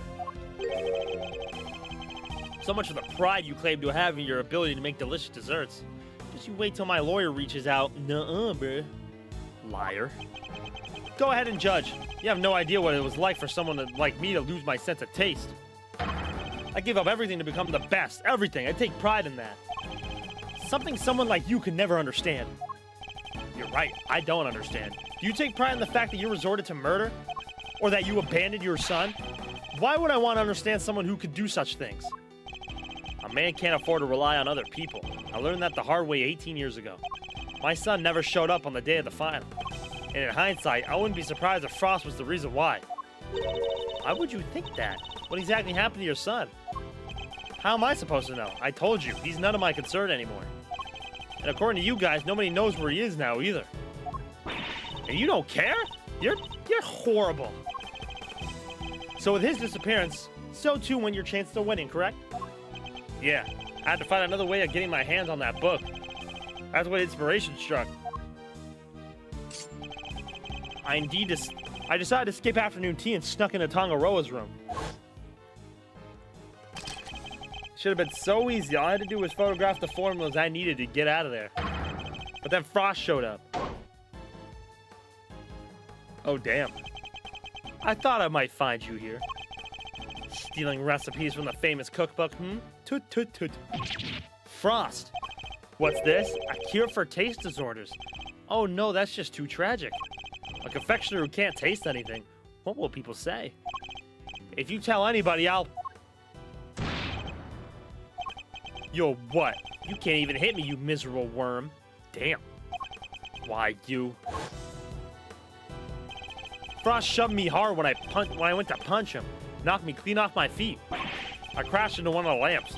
Must have been one of my blood got on it. So Mr. Frost wasn't the first one to get hurt. When it was all over, I realized I had to get rid of that blood somehow, so I scraped off the bloody bits. I dissolved the salt shavings into some flavored ice mixture and brushed it all over the harp. And that's how you made the evidence linking to you, the murder, vanish. Frost was going to blackmail me. He would have made me give him money to keep quiet about my condition. So you decided to kill him? Yeah, I guess I did. Why would I let him live? Why would you want someone holding something like that over your head? Besides, he's the one who drew first blood. Makes for a solid case of self-defense, don't you think? So that was the impetus behind all of it. Anyway, I initially took the lamp to Frost's room. Went straight there once I figured out how I was going to hide the bloody part. Inspired by the all-ice sculpture tools lying about the place, I guess. You're not as dumb as you pretend to be. Yeah, figured I could use them to ship it off and grind it up. Once that was done, painting the stuff over the harp was easy. Oh, why, Samson? Why did you have to frame him?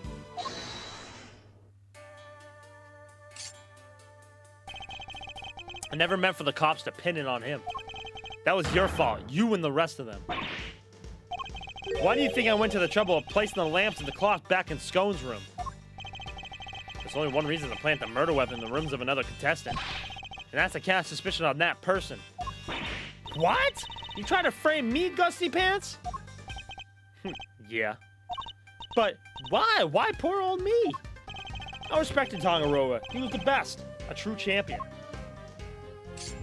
I would never have wanted him to take the fall. Like you're a fraud. Your work wasn't even real. You had no respect for our craft at all. You deserve to be punished for what you did. Oh, Gusty, how could you? Had you refrained from eating Tangaroa's work, Frost's body wouldn't have been found. My plan was to wait until Tangaroa was judging your room. That's when I'd sneak the corpse into Frost's room and freeze it. But thanks to you, Bound here found it before I had the chance to retrieve it. I don't understand. Why did you need to freeze his body at all? Why indeed? Mr. Edgeworth, surely you must know. Why did Mr. Gusto need to freeze Mr. Frost's body?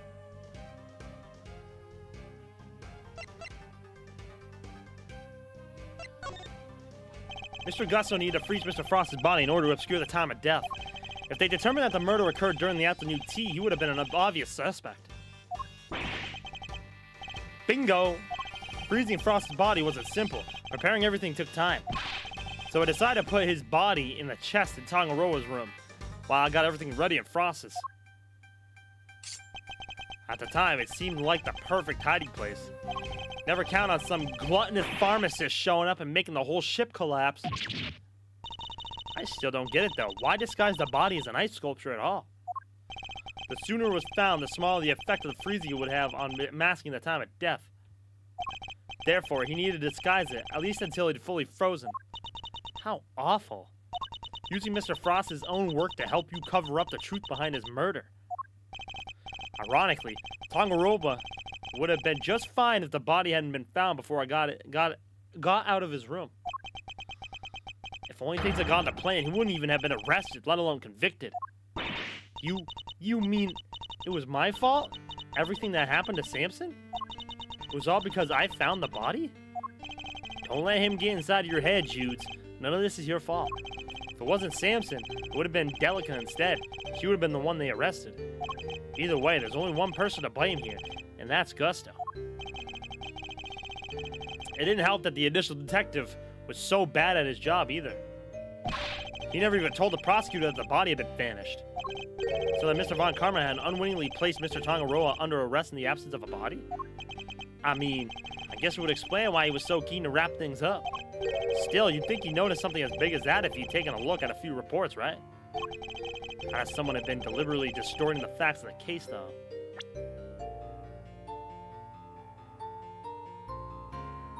So Mr. Von Karma had unwittingly placed Mr. Oh, wow. Either way, it seems that Mr. Von Karma didn't know about the body until after the arrest had been made. Oh, damn. But a name that would have spoiled his perfect record. Wow. So so I still don't feel bad for Von Karma at all, bro. So he kept it to himself and proceeded to prosecute Mr. Tangaroa regardless. Can this really be true? You don't feel bad at all? Somebody spent 18 years in prison because of you. Sticks and stones, girlie. Sticks and stones. What a jerk. I ought to arrest you right now, pal. I'm afraid I can't allow you to do that, detective. Yeah, this is exactly where this was going. So you notice, huh? Glad someone did. The judge is right. You can't lay a finger on me. What? Why? You just confessed to murder. No idea, huh? Then I guess I'd better lay it all out for you. Yeah, I already know where this is going. I killed Frost 18 years ago. The statute of limitations for murder in this country is 15 years. You do the math. You can't arrest me. You think I'd confess otherwise? That's right, the statute of limitations is only 15 years. Is this really the end of the line, Mr. Edgeworth? Once the statute is expired, he can't be charged, so... But... How unfortunate, Mr. Edgeworth. I'm afraid that both Mr. Gusto's confession and your deductions will have to be struck from the record. And that Mr. Tangaroa's conviction will remain in place. What? But he still stays in jail? That's kind of crazy. But we finally proven that the police never had Mr. Frost's body in their possession. Even if we can't arrest Mr. Gusto, surely Mr. Tangaroa has grounds for a retrial on that basis. Does he? I wouldn't be so sure. I'm afraid that the goddess's judgments are somewhat harder to overturn than you might imagine. So the committee means for the verdict from the 18 years ago to stand, no matter what? Why? What kind of sense does that make? Bad luck, Mr. Prosecutor. There must be something we could do. Something to bring Mr. Gusto down. Oh, I already know. Don't you worry.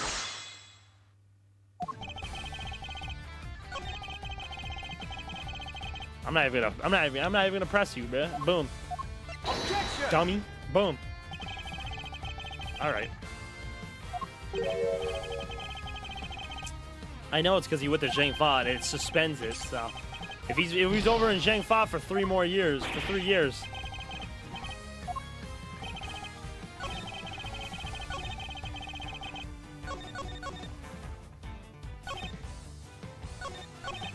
Hold it! Depending on your actions over the last 18 years, the statute may not have expired yet. This ought to be good. All right, I got nothing to hide. If there's something you want to ask it. Very well. Tell us where you've been and what you've been doing since the incident. Sure. Not long after the contest, I was able to cure my taste disorder thanks to the formula from that book. And not so long after that, I went to Shake Fa to really buckle down and hone my craft. That explains a lot. We tried to contact you after the fact, but I guess you were long gone by then, huh? Could be. I left. Let's see. Around 1.5 years after the murder. It was before Tangaroa's last day in court.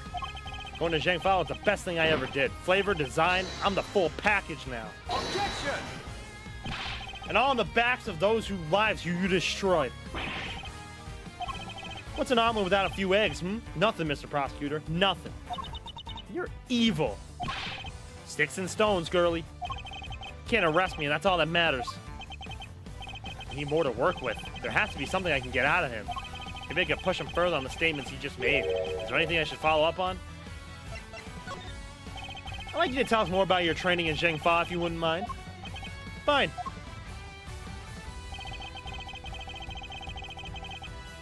Hold it!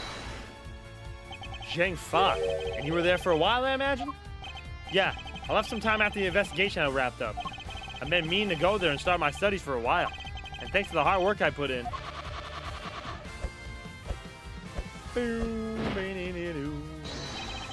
That is cool. My designs are now world class. Whoa, that's amazing. You like it? It's yours. Really? All right. So you spent some time in Shake Fa training.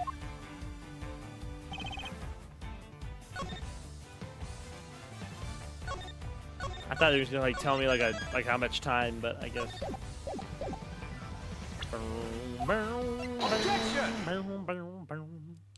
The statute of limitations for murder is subject to the following condition.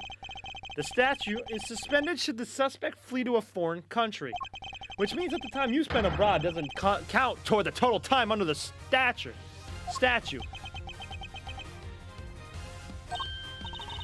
That was awesome. No way! So it's like someone hit pause while he was in Zhang Fa?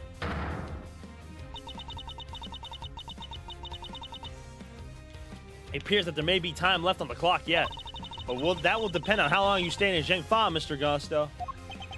Sure, it was 3 years exactly. 3 years? Hold on. Nobody say anything till I've done the math. Come on, Fender. I believe in you, Fender. Come on. The murder happened 18 years ago back. Okay, the statue is 15 years. At the 3 overseas. 15 plus 3 makes exactly 18, which means no way! Mr. Edgeworth, you did it! The statue hasn't expired after all. Yo, come on, bro. Leave me alone, dog. Leave me alone.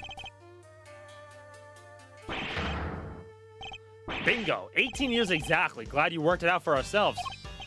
She's been stringing us along this whole time? Why is he laughing? We're good, aren't we? We can arrest him now.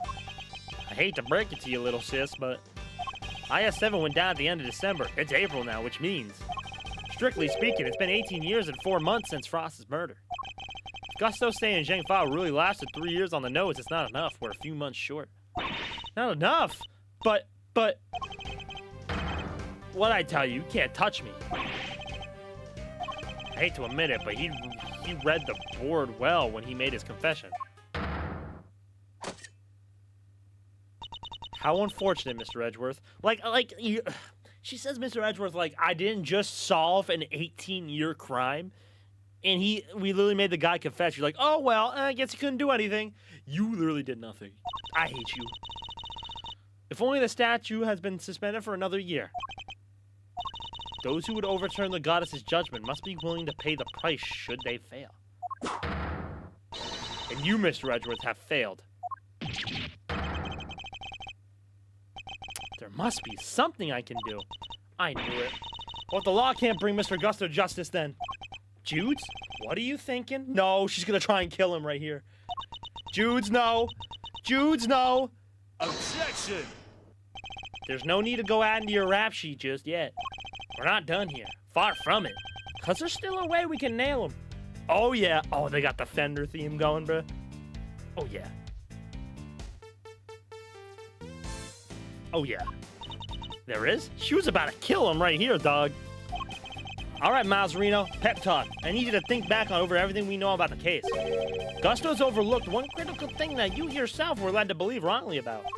Which is? He wasn't there for Samson's last trial, remember? Best I can tell, he doesn't seem to know what the final verdict that came down that day is. Which means there's still one way left to us. Crack open your statues for dummies there and take another look. 17 years ago, they really did a number on Samson and framed him like a pretty picture. Well, we make a good use of that verdict now, we can make Gusto pay in full for what he's done. Fender, are you? Those who would overturn the goddess's judgment must be willing to pay the prices they should fail. Samson's my client, Miles. I can't bring myself to use the source of his pain as a weapon in this fight. So whether we play our last card or not, it's gonna have to be up to you.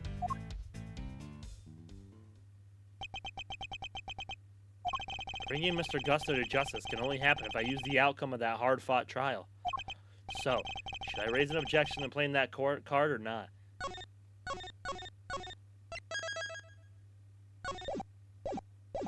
Yeah, because wasn't he an accomplice for murder?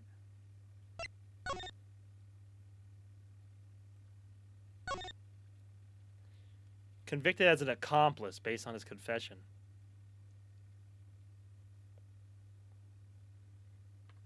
So we could say if we used the verdict, Tangaroa was an accomplice, but he'd still be stuck in jail, and Gusto would be Gusto would go in for murder.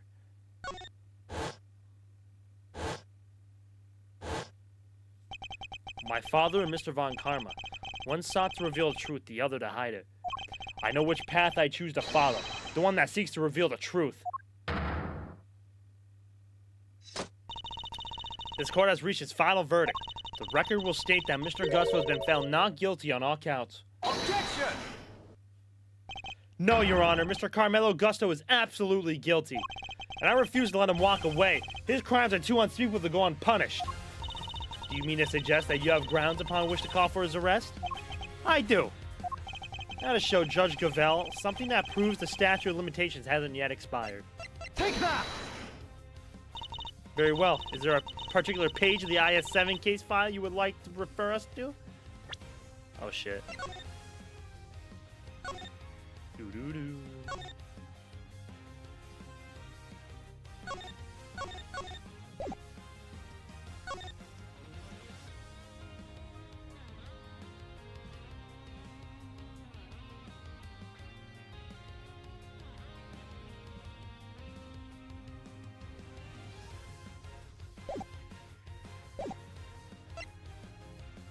Wait, I already forgot. Fuck, I already forgot. Was it the suspect data? Suspect data. I'd like to direct your attention to the page concerning the suspect. As you can see, Samson Tangaroa was convicted as an accomplice. And it took around 1 year for his indictment for that verdict to be reached. Yes, that does seem to be the case. The book you gave us detailed certain conditions pertaining to the statute of limitations for murder. One of them, as I mentioned, is that the statute is suspended if the suspect flees the country. And another states that the statute is suspended from the time of any accomplice's indictment to the end of their trial. What? Tangaroa was convicted as an accomplice? Yep. Guess you were in Zhengfa when the verdict came down. Samson was convicted as an accomplice, not as the main perpetrator. Which is clearly news to you. And not good news either, am I right? But how can that be? Tangaroa wasn't an accomplice to anyone. He was innocent, and you know it. Oh, we know it. It's what we've been trying to prove all along. In a pleasing twist of fate, his wrongful conviction will be the very thing that sets him free. If you spent 3 years in Zhengfa, your accomplice, Samson Tangaroa, was on trial for 1 year. It means you can still be charged with Mr. Frost's murder up to 19 years after the fact. In other words, the statute of limitations hasn't expired at all. The goddess's judgment is infallible. But that her servants, it appears, is not. It seems the prosecutor in charge of this case may have erred. Unbelievably, we may have no choice but to instigate a full inquiry. No. How could this... You weren't supposed to be able to... Objection! 18 years ago. That's a long time to let somebody else suffer for your crimes. It's time to pay the piper, Gusto, and not a moment too soon. Oh yeah, the hat came off. But I'm finally the greatest. My brilliance has been recognized. I gave up everything for this. Everything. More's the pity. But you can't run from the law forever because the bills come due at last.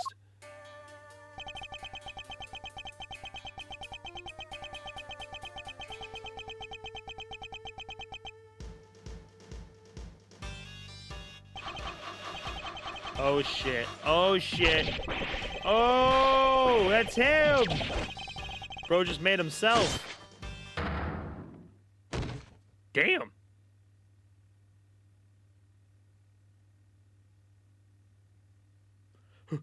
Mr. Gus is all set for his trip downtown, sir. Oh, good. Which means it's your turn next, right? I suppose so. Jude, I'm so sorry, everybody. I've caused you all so much trouble. But thank you. Thank you so much for bringing Mr. Gusto to justice at last. I'm afraid there's no escaping the consequences of your actions, Miss Bound. But those actions were born of the legal mistakes that were made all those years ago. We all know that. So allow me to apologize in return on behalf of the prosecution. Oh no, I have no one to blame but myself for it all. Starting with those sculptures. Hey Jude, you think you might want me to represent you? I'm not some nervous newbie anymore. There's no way I'm letting you take the rap for everything. Aww. Oh, I'd be honored. Thank you, Mr. Fender. Aw, Fender. How can you not love Fender, bro? She's making me a little teary-eyed. Did he just cut himself? Yeah, he just split it. He just killed himself. Aw, look at Fender, bro. I love it. I love the shrug, dog.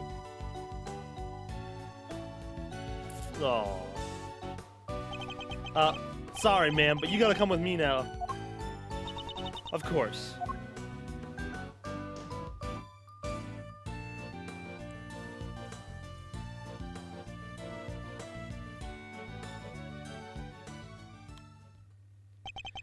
Judge Gavel, why did you lie to us? Lie? What are you talking about? You implied that there was no case for a retrial. But as we've proven, that wasn't true. Surely anyone truly committed to seeing justice done would have called one as soon as the body was found. I am under no obligation to answer such questions. And you clearly have no intention of doing so either. Truly, you are proven to be quite a threat to the Committee for Prosecutorial Excellence. As such, you give me little choice but to report back on your continued transgressions. Of what? Finding the truth? You bum? No doubt you'll be called to appear before the committee in due course.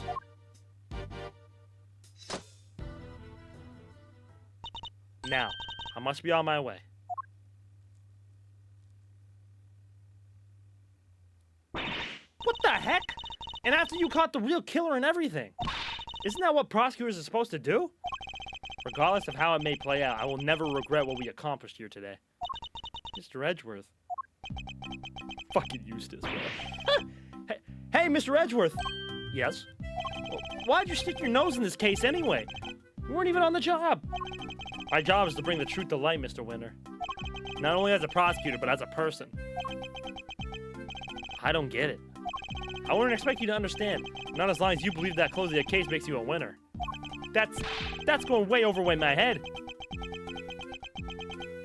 I'm going home. What was that all about? Eustace still has a lot to learn is all. Milesy Wilesy. Yes? I just want to say old Greggy Pegleg would have been proud of you today. Oh, look at me tearing up. Oh, that, and thanks for helping poor Sammy Popel. Of course. Hey, Edgy! Looks like you cleared everything up, huh? I forgot Larry was here. Larry! Bro, we still don't know her age. So, what happened exactly? I was kind of busy sketching. Wait, where did Judy and Verity go? Wow, you really weren't paying attention, were you? Though I am loath to admit, Larry's sketches did come through for us on more than one occasion. Fucking Larry, bro. Another MVP case for Larry. I'm telling you, bro.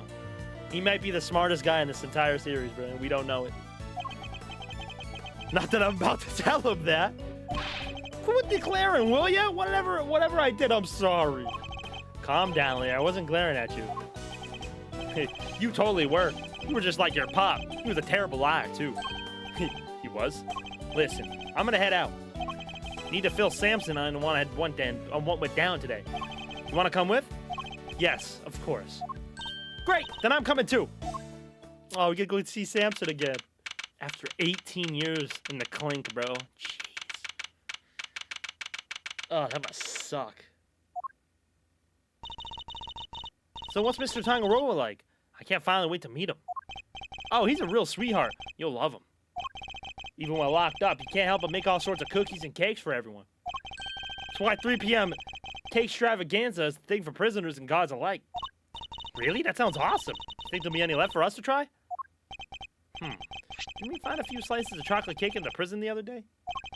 Could they have been some of Mr. Tangaroa's baked goods? That would be so funny. Oh my god, there he is. Gummy! What are you doing here? I heard you were all coming to see Mr. Tangaroa, so I volunteered to escort him. Damn, he looks so old, bro. Ugh.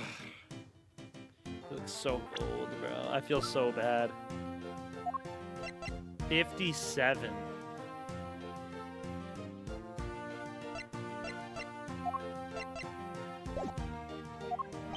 Prosecutor Miles Edgeworth, at your service.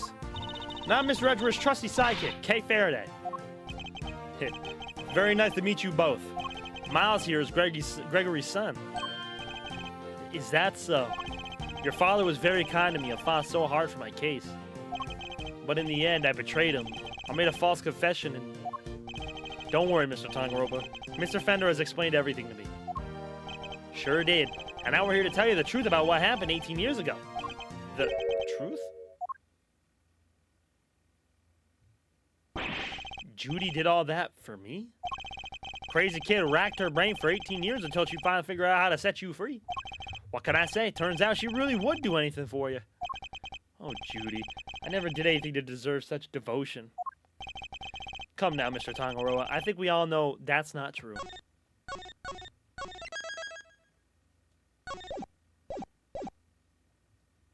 The bond between the two of you has held strong for all these years, after all. You think so? I guess I better show him which piece of evidence is proof of that bond of Mr. Tangaroa and Miss Bound's share. Take that! Those chocolates. Judy made them, didn't she? Yes, she did. They're super delicious and sweet. Miss Bound continued making them just as you taught her, even after that fateful day. So that there would always be some waiting for you when you finally came home. Judy. Oh, I'm gonna cry. Oh, God, this is such a good case, bro. I bet they're beyond super sweet then, aren't they? Very much so, I'm afraid. I only wish we could hand them to you. Don't worry, sir. I'll make sure he gets them later. Which would be a clear breach of prison policy. Not that I have the authority now to stop him anyway. Thank you very much. You know, Detective, something about you reminds me of Detective Bad. Oh, stop. Oh my God, bro. Stop. Really, pal? Because I look up to him a lot. He's my role model. You don't say. It seems fate likes to bring people of all sorts together, huh? You hang in there, Samson, just a little longer. I should be able to get you out soon. I'm sorry it taken so long. Nobody should have had to wait 18 years to get justice. Oh. This case hits so hard, bro. Don't be silly, Eddie. I'm the one who should be saying sorry. Or rather, thank you, truly. Samson. Well, I guess it's my turn to wait for Judy to come home now. I'd better make sure there's something delicious on the table for her when she finally walks through that door. Don't let me down, Eddie. Leave it to me, big guy. Oh, man. Oh, 100%. This game definitely has some of the most consistent cases I've seen. Definitely the best string of cases. So, granted, I'm only on the third one, but definitely the string of cases, definitely really good. There really hasn't been a case in this game so far where I'm like, oh, this kind of stinks. But, yeah. And playing as Gregory, I mean, come on, bro. The IS-7 incident, it's been 18 long years, but this whole case we inherited from my father. And this whole tie-in between Miles and his father, and Miles' father's last case, and Miles being able to finish it after all these years, bro. Ugh. Peak, bro. Absolute cinema. I'm doing the meme thing right now, but you can't see it. And all I can tell is, I'm not crying. You are crying. I know, Jiro. This case is so fucking emotional, bro.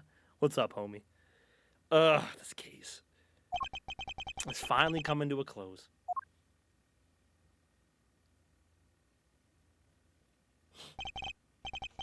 Hey, Miles. Thanks for today. And sorry for forcing you to make the final call like that. Not at all.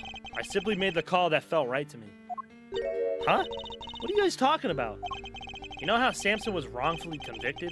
We had to pretend that he wasn't in order to nail Gusto. But to use his false conviction against him, even to save him. As his lawyer, I just couldn't bring myself to do it. Yeah, I can see that. But now that Gusto's behind bars, I can finally start to get that wrongful conviction overturned. Yes, I am sure you will. Wait a minute. Does this mean that even if you were only doing what's right, if the false conviction had been overturned before today, Mr. Gusto would have gotten away scot-free? Yup. It's what we folks in the trade like to call a legal contradiction. The law is far from perfect. Because of things like legal contradictions, right? Yeah, but you never know. Things might change. The law is always evolving, just like us humans. Your Uncle Eddie and Miles Reno included, am I right? The potential for growth and change. In people and the law, huh? So, Miles. Oh, shit. Are you going to keep fighting crime as a prosecutor? Or help people as an attorney? Something tells me you've got a big decision ahead of you. Only one you can answer. And only one that we know. But, you know. I know. Well, let's just say I won't complain if you show up at the office one day.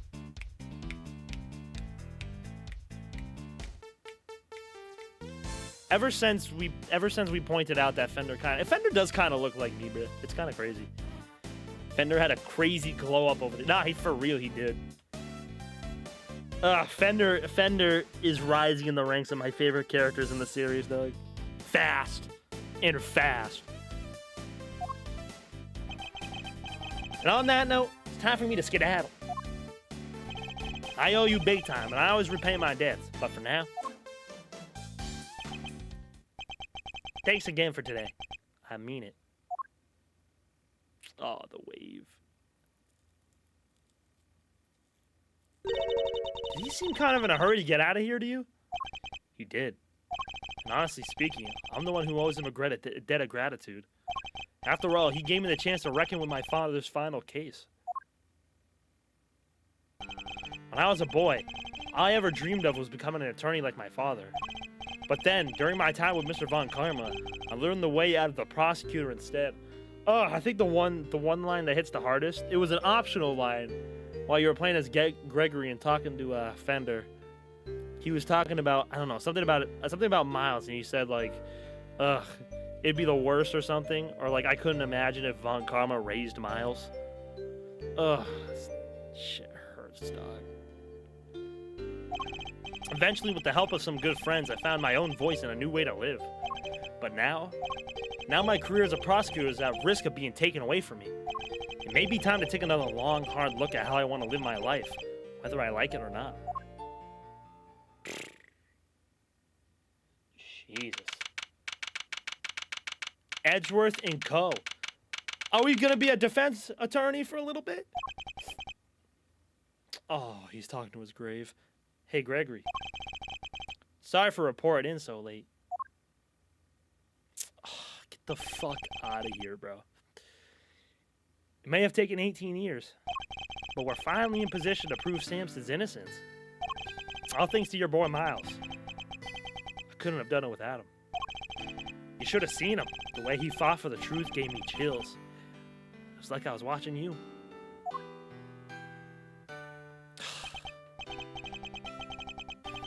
Look, I know. I'm not half the attorney you were. But those guiding principles you tried to instill in me, I like to think I'm embodying them now as I carry on your legacy. Here's hoping. Oh, look at this picture, bro. I love this picture. Your boy will be joining me in that soon. Jesus. Fancy office? That was a fancy-ass office. What is the right answer? Which path should I choose? Oh, shit. I didn't get to read the first part. I'm sorry. Yeah, but there was also a line like, so I'm like a big brother for Miles, huh? Yeah. Ugh. What a great case, bro. That was even like a final case. That was literally like the middle case of the game. How crazy is that? Jesus. A turnabout Forsaken. Oh, boy. I'm almost tearing up. I hope my voice didn't give it away, but I was definitely tearing up there. I was definitely tearing up. Jesus. Jesus, Jesus, Jesus. Like I said, these games have really made me think of Miles in a different light, bro. I always thought Miles was kind of a dick, but after playing these games, I'm like, oh, he's not a dick. He's definitely not a dick.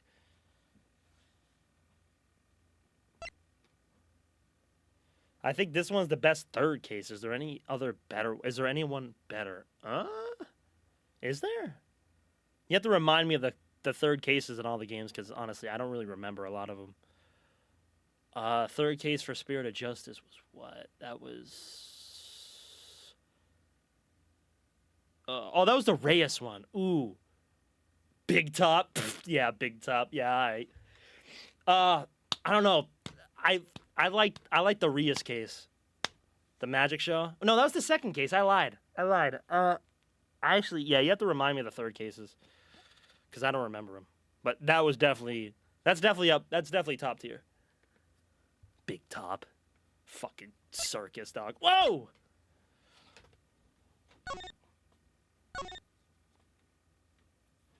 Fender and Gregory, you guys have no right to come here and make us love you like that.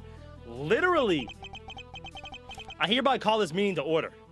Oh, fuck-ass committee. I can't wait to take these bastards down. The committee is gathered here on this site of the goddess to pass fair and frank justice. The purpose of this hearing is to assess the professional oh my god, of Miles Edgeworth. Oh shit. Are you?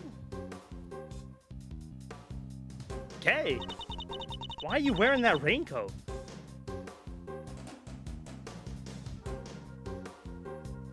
No. No!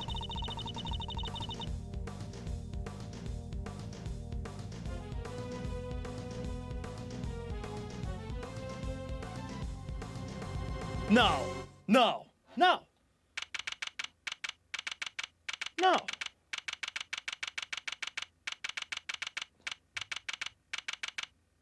No, you can't just leave me off like that. What? No way. I refuse to believe this game just killed off Kay. No way. No way. No way. There's definitely like something. Something just happened, bro. Wait, what was that message? Wait, why did it retract the message? Turnabout Samurai, Turnabout Big Top, Turnabout Serenade, Recipe for Turnabout. Turnabout Samurai was the Steel Samurai case. That one was pretty good. Was it the first one or the second one? No, the second one was 2-4. I don't know why that was. I don't know why that retracted. I'm sorry about that, homie. I don't know what I don't know what YouTube's doing. What was Recipe for Turnabout? Oh, was that? Oh, you say Tigray and Tigray and that was also a good case. Third cases are usually pretty good in these games. What was the third case in Great Ace?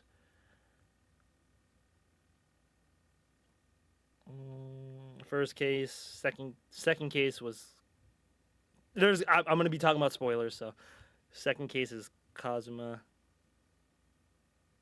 Third case was what? Soseki, I think.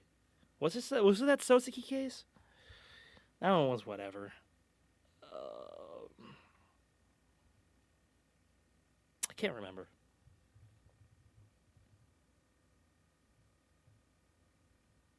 Wasn't that the guy with the teleport machine? I don't know. Monster Hunter Rise is $10 right now. Cop it. It's a good game. It's a good game. Yeah, I'm sorry. I don't know why the YouTube got rid of that. I don't know. I actually have to look at my moderation activity. Blah, blah, blah, blah, blah. I'll look at that after. But yeah, I think that might be the best third case, to be honest. That was fantastic.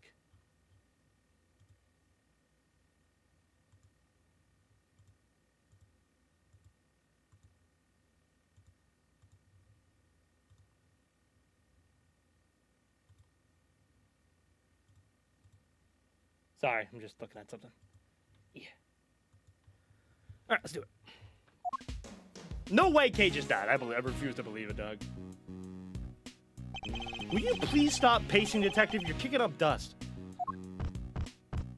But I swept the floor 3 times already. Then sweep it a 4th.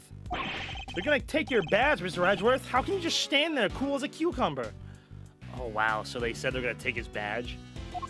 We don't know for certain that they will. Well, it sure seems like they mean to.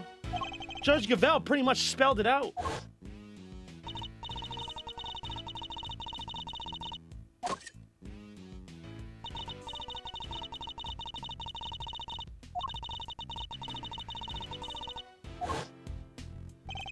She said that I would be called up to appear before the committee, nothing more. Well, I don't care. I won't stand for it. What if we were never to work together again? I'd have thought you would welcome the prospect, Detective. Oh, no, he likes you. After all, it would mean that you could work with somebody less problematic. Don't say that, sir. I've never heard anyone except that stupid committee say you're problematic. You're not just looking for an excuse, are you? To become a defense attorney, I mean. Because I won't let you. Aw, he's really thinking about becoming a defense attorney. You're Prosecutor Miles Edgeworth. Prosecutor, you hear? Become a defense attorney, huh? The circumstances of my father's death set me on the path to becoming a prosecutor.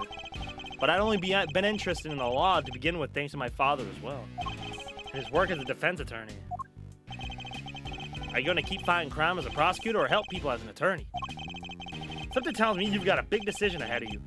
Only one only you can answer. Are you listening, Mr. Edgeworth? I said I won't let you do this. Really, detective? There's no need to be so dramatic. Who knows? The next prosecutor you work with might be a little more lenient than with your salary assessments. Huh? Really? So, no more Insta-Doodles? I mean, no! What are you saying, sir? I don't care about any of that stuff. But you thought about it, didn't you? Well, if only for a moment. We're busy in here. Come back later. Who the hell are you? Hey there. Is there a prosecutor in? Is a prosecutor in? A prosecutor in Miles Edgeworth? Look, pal, we're busy, don't you get? Wait outside, I'll be with you in a bit. Oh, that's not good. Your face is as red as a tomato. Red face, gritted teeth. Let's see. I said we're busy. Wait, that's it. Stomach cramps, right? No need to worry. It's nothing an injection can't cure. Now roll up your sleeve for me. It won't hurt much. No thanks, pal. I'm healthy as can be. And who might you be? Oh, sorry. I totally forgot to introduce myself, huh? The name's Needler. Florence Needler. Florence Needler. I'm a nurse at Hertz's hospital. Well, nobody here is Hertz, so thank God it's not Hicks. Are you sure you have the right room? Yeah, you're Prosecutor Edgeworth, right? Wow. Those are some deep furrows in your brow. Are you feeling all right? Suffered from a severe headache? I could give you an injection that'll... I'll be fine, thank you. Could you please just tell us what you're doing here? Huh? Oh, sure. Well, it's like this. I brought somebody to see you. Wait right here. I'll go grab her. Oh my God, there's something... Okay, so she's not dead. If she's injured for good, bro... Oh my God, oh my God, oh my God. Wait! Too late. I wonder who she brought on, huh? She's here from a hospital. Maybe it's a patient? Someone you cut down to size with your trademark, rapier wit? And what exactly is that supposed to mean? See? That right there, sir. When you glare at me like that, I lose the will to live. You don't want to send me to the hospital, do you? Surely he's exaggerating. After all, that's the look I always give him, and nothing's happened so far. I almost thought she was Maggie, too. Is she in a wheelchair? Oh my God, what happened to Kay? Oh, she got like beaten up. Sorry to keep you fellas waiting. Well, thoughts? Oh my God, what happened? Thoughts on what? You don't recognize me? There is something about her. Something familiar. Miles, come on, dog. This had your name on it. So I thought, just maybe... Did she have amnesia? Oh, yeah. Oh, yeah. Oh, no. Oh, we're doing an amnesia case. Oh, come on, bruh. Don't be ridiculous, detective. Oh, look, sir. Your name's right there on the card. Public Prosecutor Miles Edgeworth, plain as day. Be that as it may. I'm so sorry. What she's trying to say is she had amnesia. Oh my God, bruh. Amnesia? Yes, at least that's what they tell me. Her parents must be so worried about her. I bet they've only been getting around 8 hours of sleep each night. You gotta feel for them. You shut up, demonic Madge. Do I, though? Because that's quite a lot of sleep if you ask me. Oh, tough break. But don't you worry, alright? Says you had his card, that means you really must know Mr. Edgeworth somehow. So just sit back and we'll take it from here, right, sir? At the very least, we might be able to help you figure out your identity. Really? Will you? It's going to come down to what you remember, but yes. Now that's the Mr. Edgeworth I know. Don't worry, miss. You're as good as healed. Let's not get carried away here, detective. I'm a prosecutor, remember? Not a miracle worker. Come on, Miles. A mysterious young woman brought to the High Prosecutor's office by Florence Needler. She appears to have lost her memory, but... Where do we even start? So do you remember your name, miss? I'm sorry. She's been like this since she came in yesterday. So she's only been in the hospital for a day. No way, that's amazing. How'd you figure it out so fast? How can one person be so emotionally draining? They found her wandering around late last night and brought her in. I wanted to help her out, so I went through her stuff to see what I could find. Did you find anything apart from my business card? Nothing with her name or home address. Oh, wait a second. Oh, she was wearing this. Right? It's a pretty unique design, right? What? This pin? What the heck? That Yatagarasu pin, does that mean... But it can't be. Kay, is it really you? Kay?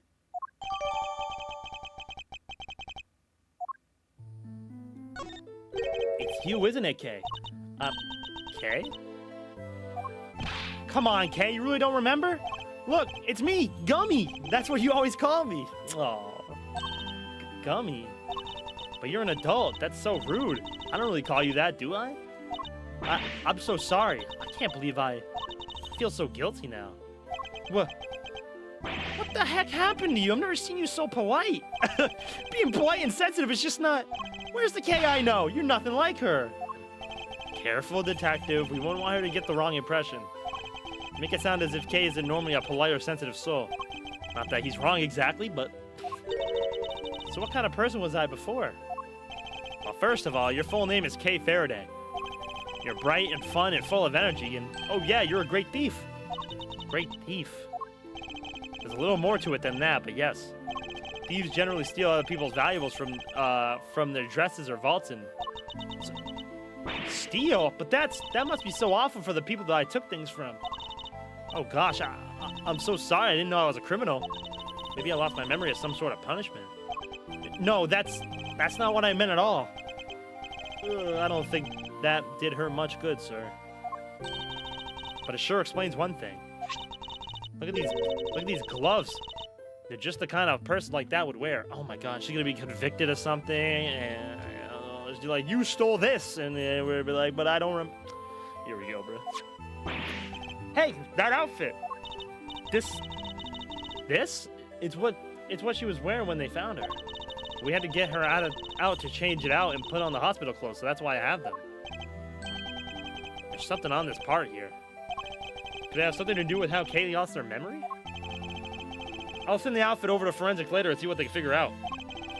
Please do, detective. Boy, there really are some thievy clothes, huh? I'm a criminal? Maybe a great thief, but you've never committed a crime in your life. Rest assured, you are no criminal. If you say so. Perhaps you better leave it there for now. I'm sorry. I wish I could remember who you are. How do we know each other exactly? Well, how do I put it into words? You're Prosecutor Edgeworth's assistant. I am? So a prosecutor is the head of some sort of great thief network then? No, not quite. I last saw Kay 2 days ago. Perhaps we should try to figure out what she's been doing since then. Was the pin the only item on her person when you received her, Nurse Needler? There are a few other things, but I doubt any of it would be much use to you. I'll be the judge of that. Could you please show them to us? Well, alright then. In no particular order, I present. A Jammin' Ninja mask? Was she at a show or something?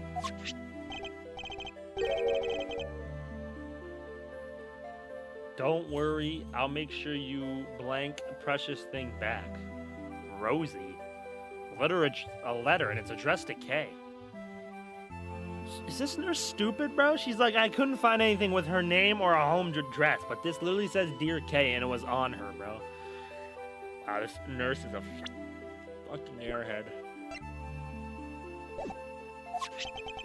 Next, a ticket stub, and finally, a fake flower. The kind people like to spruce up their bathrooms with, too. It's a corsage, detective, and they're usually worn by women. And that's that. So anything useful in there? Kinda hard to tell. Frankly, I'm not really seeing a connection between any of them. I should take a closer look at each piece later when I have the chance.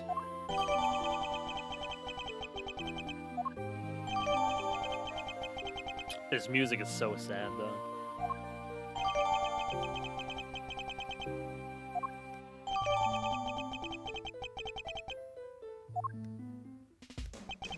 Ugh, this is bad. How do we get Kay's memory back? We can't just let her stay like this forever. Calm down, detective. I have an idea. You do? I knew you'd come to the rescue, sir. So, what is it? Look closely at the ticket stub. Oh, it's for the viewing platform at the top of the big building. The big building? Wow, what a name. You know that place? Everybody knows it's silly. It's the hottest date spot in town. They say that if a couple holds hands while they're up there, they'll stay together forever. This is yesterday's date, and the ticket is only valid on the date specified. Plus, it's a stub. That means she used it, right? I think it's a distinct possibility. Well, shall we go see what we can find out?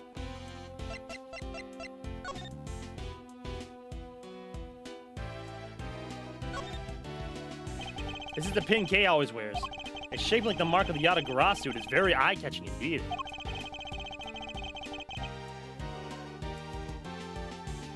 Yeah, but we know it's her name. The girl does it, so in her eyes, the letter doesn't contain her name. But even so, like, at least, like, come on. She can at least put 2 and 2 together, like it's a name, so maybe. At least try to put 2 and 2 together. She doesn't really even try. I can't imagine a thief other than Kay would want to wear it.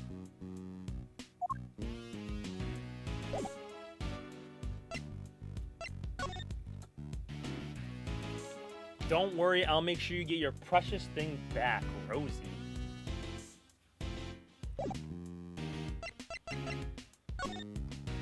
Viewing platform entry ticket, 7:28 p.m.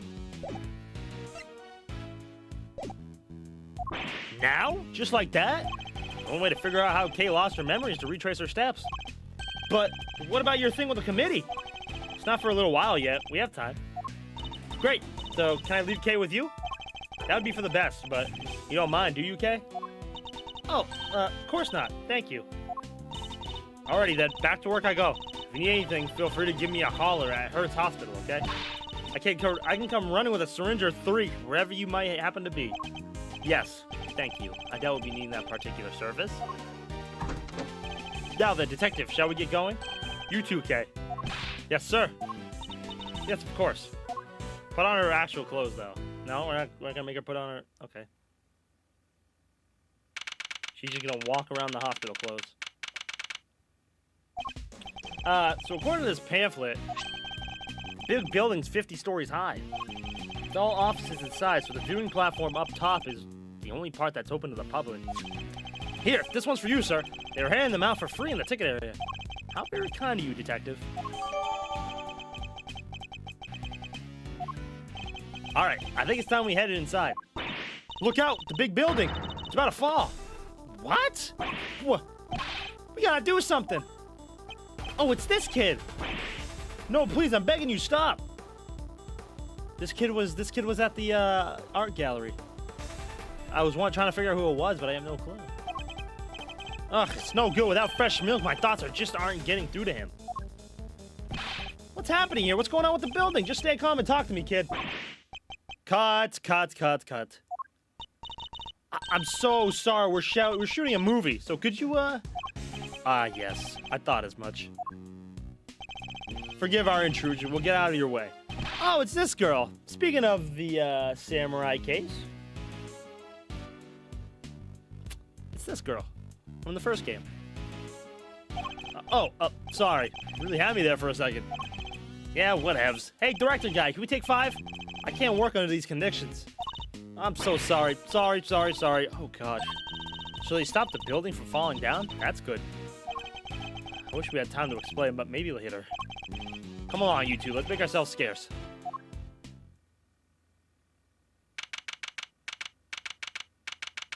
I will say she's way cuter this way.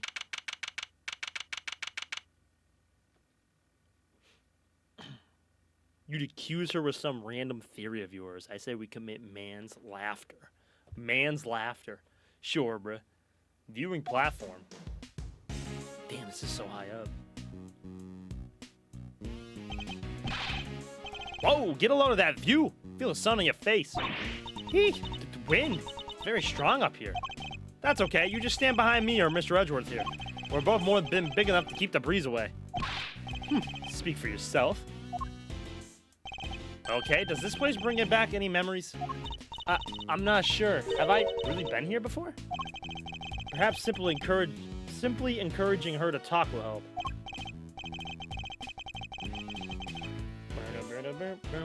Okay, please. Any thoughts or feelings that come to mind might be a clue we can use.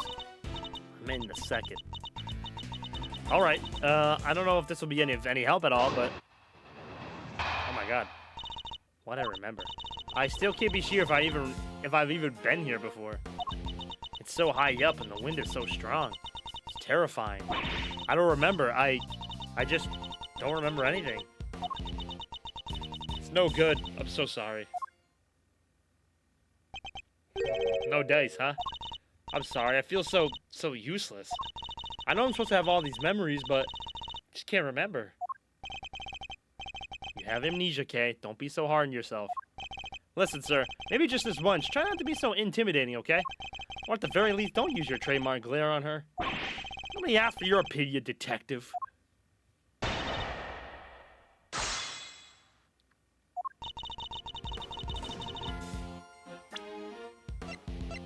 Objection!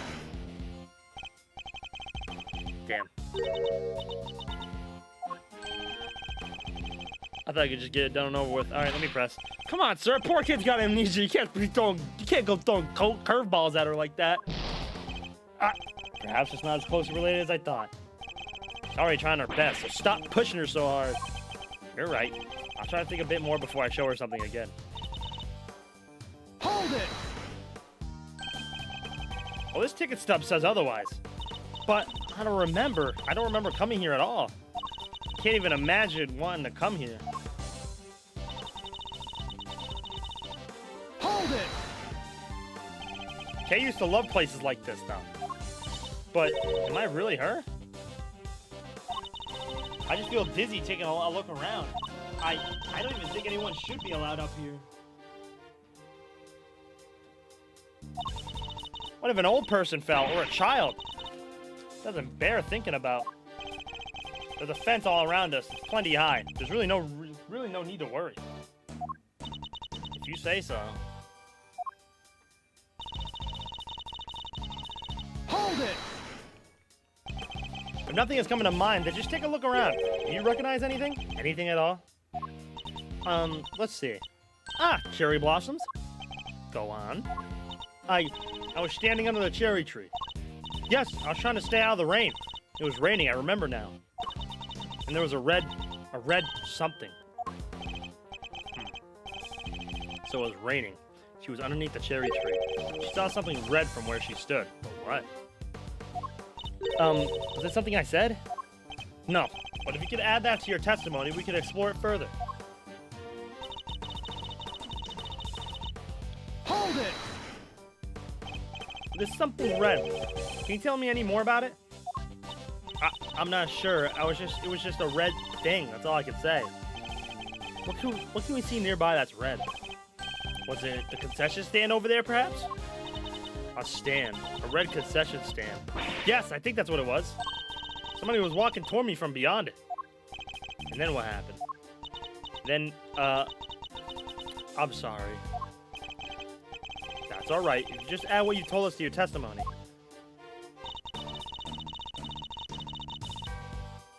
Hold it!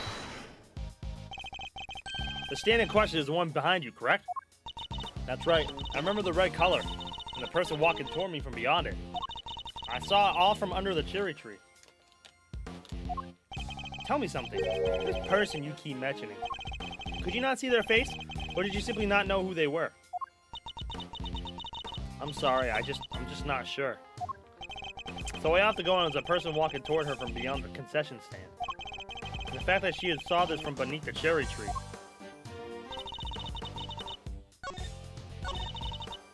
Hold it!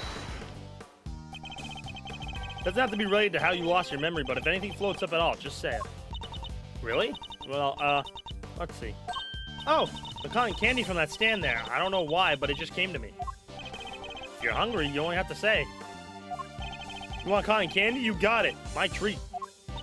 Thank you. It would make my day. I have to get something out of her somehow. Maybe if I pressed her a little, I could shake something loose.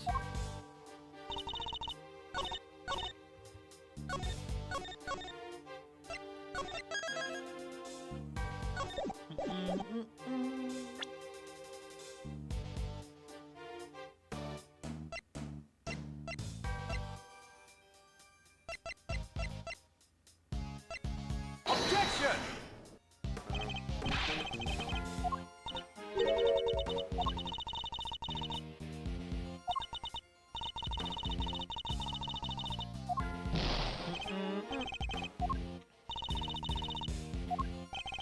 I'm fine, Kay. You needn't worry about me. We'll get back. You get your memories back, I promise. Hold it! The standing questions. Okay, that's right. Remember the color, red color. Person walking toward me from beyond it. Red color, red color, red color, red color, red color.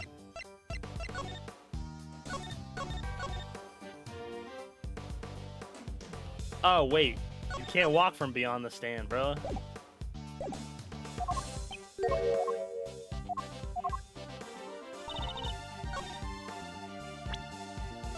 Objection! I didn't even look at the pamphlet. You say that you saw someone over there beyond the stand, and that they were walking toward you? Yes, I can see them getting closer. Are you sure it wasn't a ghost? No, it was a person, I'm sure of it. But from where you were standing, anyone you saw on the other side of the concession stand would have been floating in midair, hundreds of feet above the ground. So how on earth could it have been a person?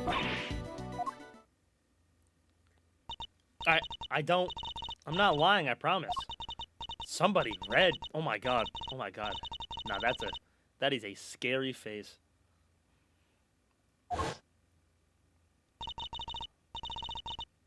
They were walking towards me, getting closer and closer. And then they, oh my god. Oh my god. Kay, what's the matter? You alright? We're here. Whatever it is, it can't hurt you. I was pushed and I fell. That was scary. By a person in a red raincoat. A person in a red raincoat could walk on air?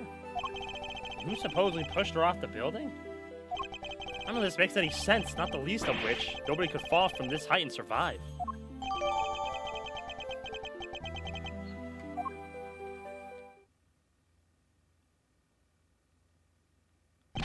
Attention, everyone. Please stay right where you are. What's wrong, officer? I'm Detective Gumshoe. Mind filling me in? Yes, sir. A body has been discovered here in this building, sir. A body? Whose body, exactly? Not sure. We're still working on it. But what we do know is that the victim is a young woman. And that her name is Kay. What? What the blazing? Oh, boy. Oh, boy. Oh, boy. Oh, boy. Oh boy.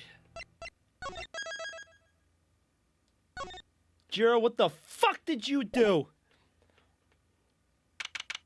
Oh! Is this the committee?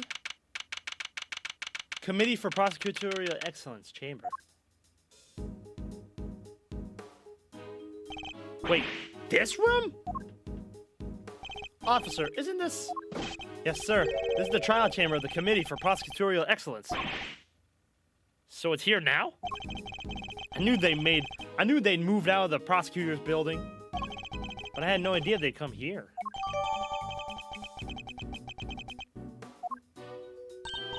Oh, Mr. Edgeworth, and Kay, too. Ew, who is that granny? Oh my god, that is disgusting. How y'all do it? Is Kay feeling any better? We heard there was some kind of incident. I'm sorry, but who might this be? This? This is my grandma. Hold on 1 second. Name's Hilda Hertz, Sonny. Who the heck might you be? It's a pleasure to meet you. Prosecutor Miles Edgeworth, at your service. Nurse Needler, your grandmother's name Hertz. Is she... Yep, she's the director of Hertz Hospital. This old fog woman is the head of a hospital? Don't you old foggy me, you danged reprobate. How did she do that? Whoa, sounds like you're kind of a big deal, ma'am. Oh, that's not true.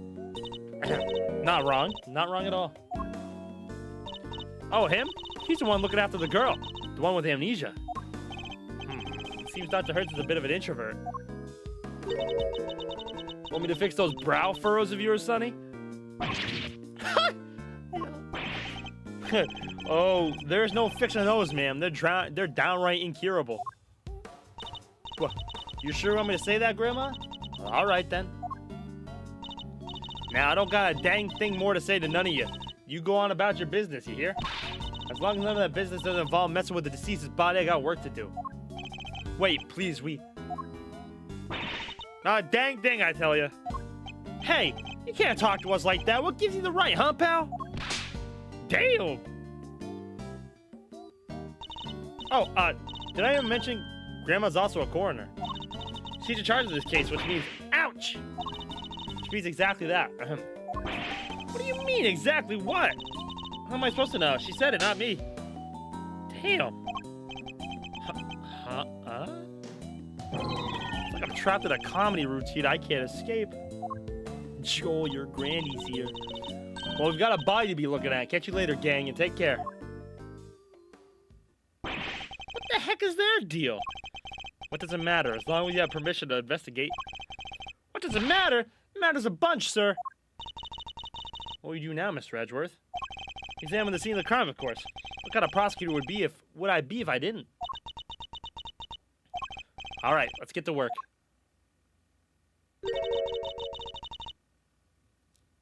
That person over there is called K, right? Surely that means I can't be the K you know.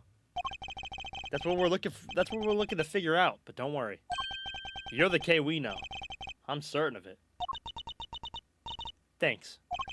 A K who lost her memory and a victim who shares her name, both meaning their respective fates here at the big building.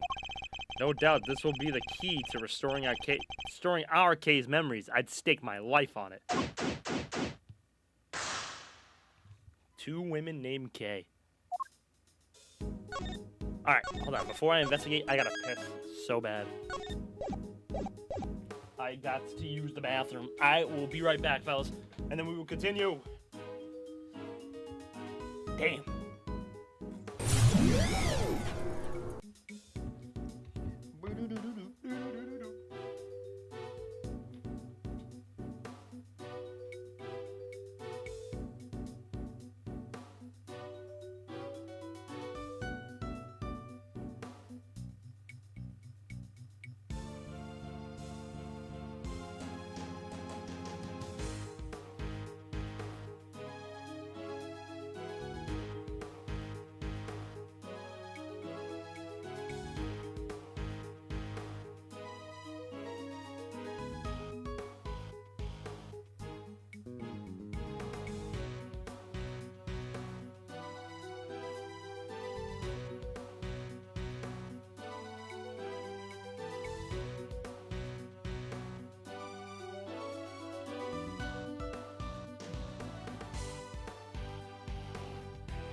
Alright, I'm back. I'm coming. I'm sorry.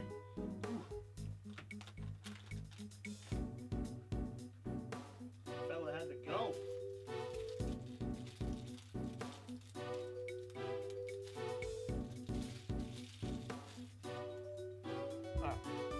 Piss. Bro, be like, piss right here, you coward. Hell no.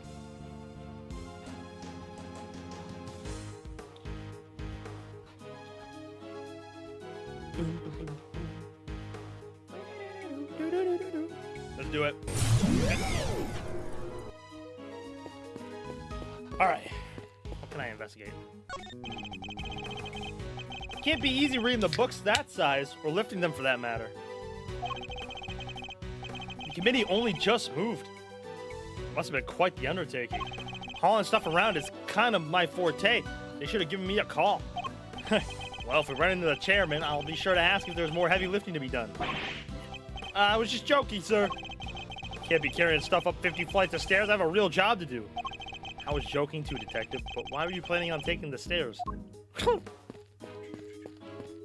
Oh, shit. There's blood! Nice, neatly arranged bookshelf stretching off into the distance. Quite a pleasing sight, don't you think? Sure is. There's not a speck of dust outside on any of them. Reminds me of my special method for cleaning your office, sir. Licking everything. Sweep, then vacuum, then wipe it all down twice. And then goes on the floor wax, and then... well, you approach your actual job with the same level of rigor.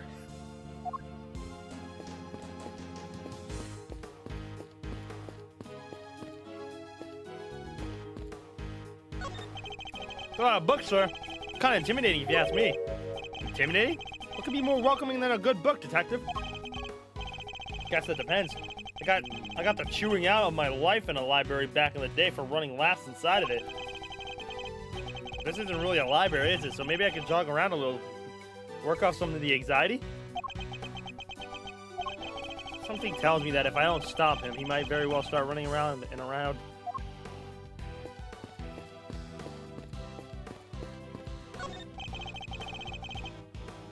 It's a statue of the goddess of justice. You sure know your stuff, sir. So, does she dole out blessings or what? She's not that kind of goddess, Detective. She's a symbol of sanctity of the law. The scales represent justice, the sword retribution, and the blindfold shows her impartiality.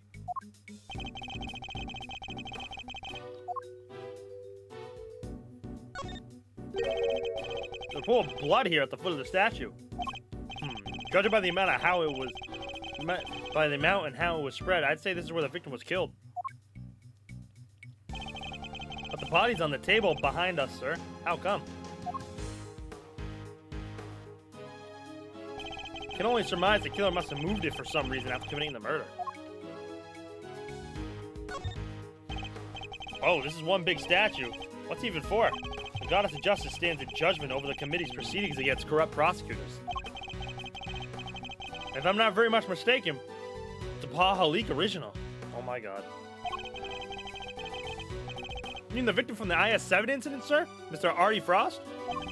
No matter how murky his name or morals were, there's no denying his skill. This is a genuine work of art. I heard someplace that a lot of good artists are either geniuses or eccentrics. Which one do you think he was? I don't know about Halik, but Larry is definitely the eccentric. W. Larry. Larry mentioned. The GOAT.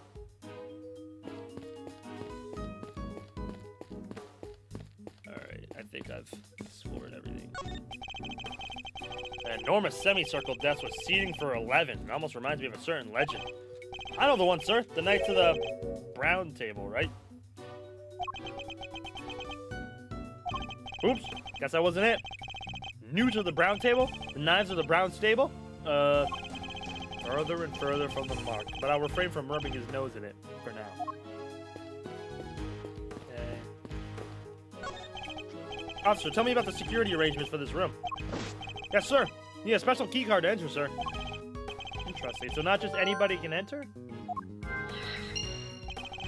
In which case, the person who discovered the body would have been... Yes, sir, a member of the committee. They found it when they arrived for today's hearing. The hearing. My hearing. Should be getting away right now if it wasn't for this. Sorry to intrude. Francisca! Let's go! Hi, Franny. Who are... Huh? What's that, Grandma?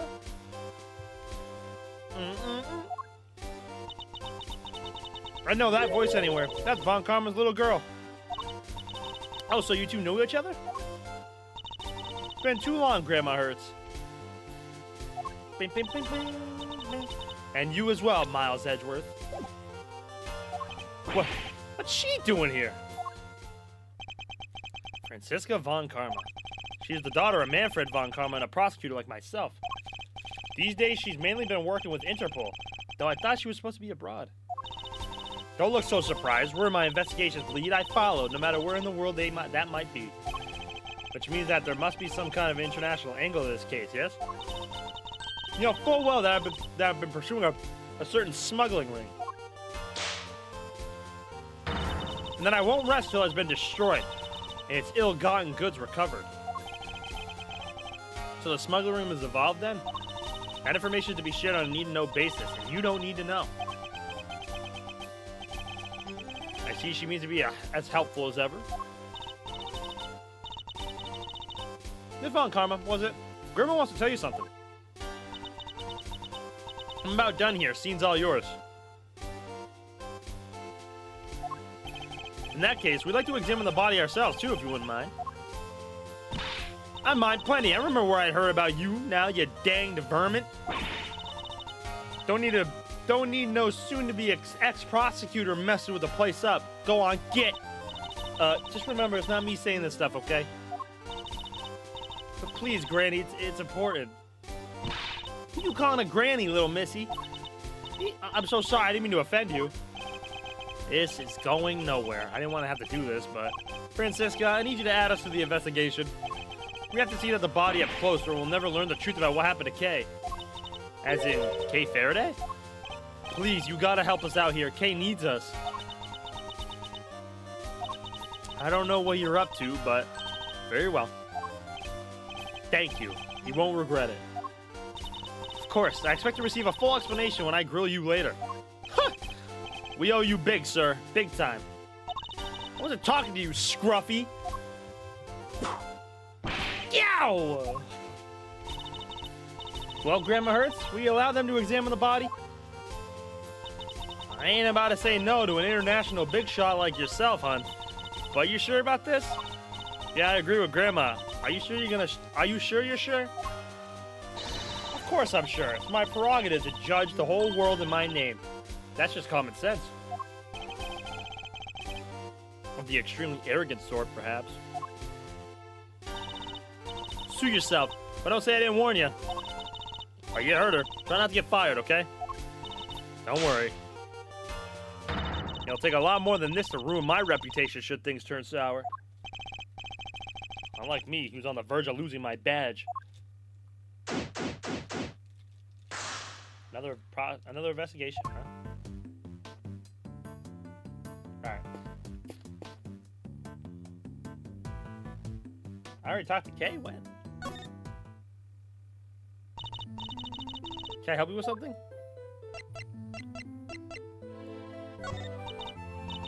This is quite the room. The big wooden box is full of books. The big person carved out of stone, the sparkly window. It seems you've seen it seems even you've forgotten the names of some everyday objects. Let me try to jog your memory, Kay. For example, repeat after me. Bookshelves. Books. Elves? Stained glass. Stolen glassware? Law books. Law breaker. Goddess statue. Got this snatch too? Is it just me or all her mistakes pointing in a certain direction? You were loudly claiming to be my assistant just the other day, Kay. Do you really not remember anything? Does nothing about me come to mind at all? Oh, maybe I do remember one thing.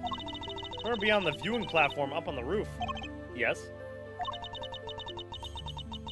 You were pointing your finger at me. Go on. Ask me a question with a scary look in your face. That was only a few minutes ago. Wow, poor kid. Literally her only memory of you is trying to catch her in a contradiction, sir. I'd be scared too. Might even just give up right there and then and there. Yeah, that'd be the end of me for sure. If you think that's scary, detective, just you wait. Yo. Nah, poor Gumshoe.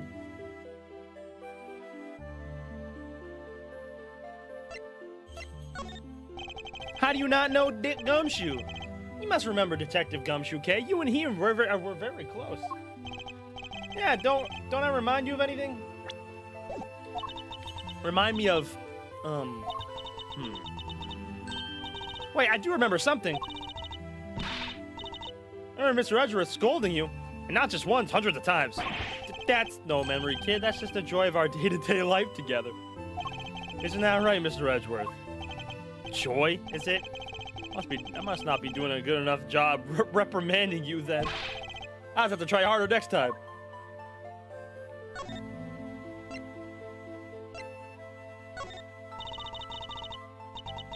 I was carrying this, wasn't I? I'm sorry, I don't remember anything about it. Nothing at all? Even the tiniest clue could help. Alright, let's see. Ah! I think I might have just grabbed it on reflex whenever whatever happened to me happened.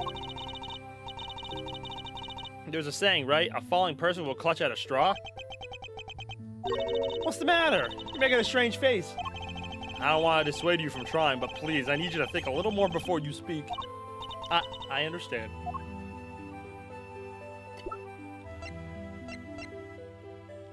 You're 60 years old looking like that? Nah. We need to help you, Hilda. Holy.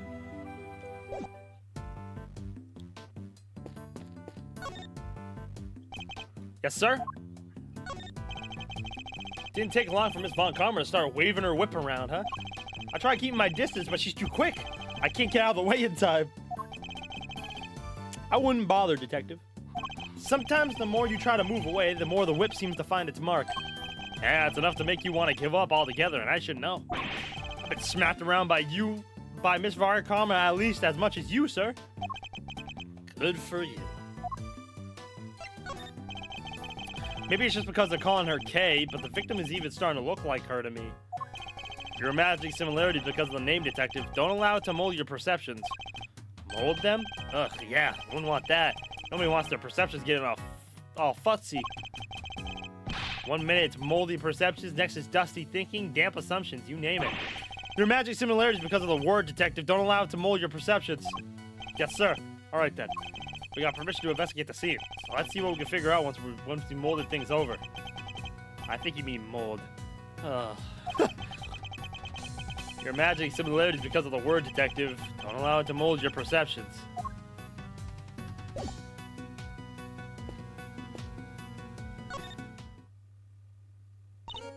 Yes? What is it? A murder in the trial chamber of the Committee for Prosecutorial Excellence. This is serious. I did you the favor of allowing you to investigate further. I'll be expecting results, and you'll get them. Would I still be here if I didn't think I could deliver? Come to think of it, were you here? Why were you here in the first place? So she doesn't know I was summoned before the committee. That's a long story, longer than the nighttime, and deeper than the sea. How about we save Mr. Edgeworth the trouble, and I'll tell you myself. On second thought, I don't care why you're here. What's important is that we solve the case in front of us. Agreed? Wholeheartedly. Wait, you were the one who asked in the first place, sir! What's that? Say again? Whip first, Linklater? But can't you make it all the other way just for me? Yo. What are you doing here, Francisca? I thought you were working abroad on something with Interpol. Wouldn't you like to know? Well, that's top secret, and I neither have the need nor obligation to tell you. I thought she'd say as much. Anyway, never mind that. Where's the prosecutor in charge of this case? Not that I know who's been assigned, but I was hoping they'd take care of the legwork for me. Yet they haven't even bothered to show up. What in the world could they be doing? Yow! I'm not the prosecutor's keeper, sir. It's hardly fair to whip people who don't deserve it, Francisca. What's use is a whip if you don't use it, And who better to use it on than anybody who isn't giving 110%? May not know who's been assigned yet either, but 100%, I 110% feel for them already. Fucking Eustace, you know it's gonna be Eustace. I couldn't help but notice that you seem to be acquainted with Dr. Hertz. How very astute are you, Miles Edgeworth? Yes, I know her. Once upon a time, Never mind. She doesn't seem keen to talk about it. Perhaps I'd better leave it for now. What happened, sir? What happened once upon a time? You can't not tell us now. Yow! Only a foolish fool foolishly pries into another person's business. Now hold your tongue, Scruffy, you get more than mere tongue lashing. It's a bit late for that. Spare the whip, spoil a child. A whip in time saves 9. Didn't you go to school, you whipless wonder? Yow! Seems that leaving it alone was the right choice after all.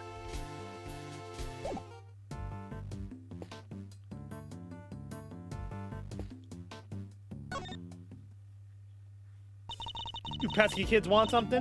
Ahem. Nurse Needler, could you tell me a little more about your relationship with Dr. Hertz? Sure, let's see. Well, I've lived with her since I was little. I got lost while I was out playing. She come looking for me till the sun went down. If I fell over and grazed my knee, she'd watch over me till I found the strength to pick myself up. That's quite the heartwarming tale, a very classic grandmother-grandchild relationship.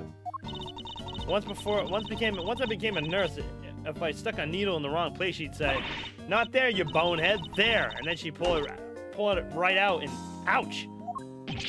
Yow, I felt that pain. Stop talking about needles now. Anyway, so yeah, I can do any kind of nursing thing I need for Grandma now. Thank you. That was a very thorough answer indeed. Even if the story didn't end on a heartwarming note, it's nice to know they share such a close bond, I suppose. Must be the best coroner in town, Dr. Hertz. I'll bet you can spot a cause of death in seconds and get it right every time, huh? What do you know about coroning, you big galoot? You don't know the first dang thing. Ouch! You have to forgive the detective, Dr. Hertz. I'll make sure he learns not to say such presumptuous things. As if I care. You shut your pie hole and listen, Mr. Smarty Pants. Spawn a cause of death correctly in seconds is my bread and butter. Which is why the one thing that gets my goat worse than anything is folks getting in my danged way. I think that's all she wanted to say. Satisfied? Absolutely. Thank you very much. All I want to do is examine the body for clues. We'll do our best to stay out of your way. I imagine it's because of how seriously she takes her work that she reacts so colorfully to us.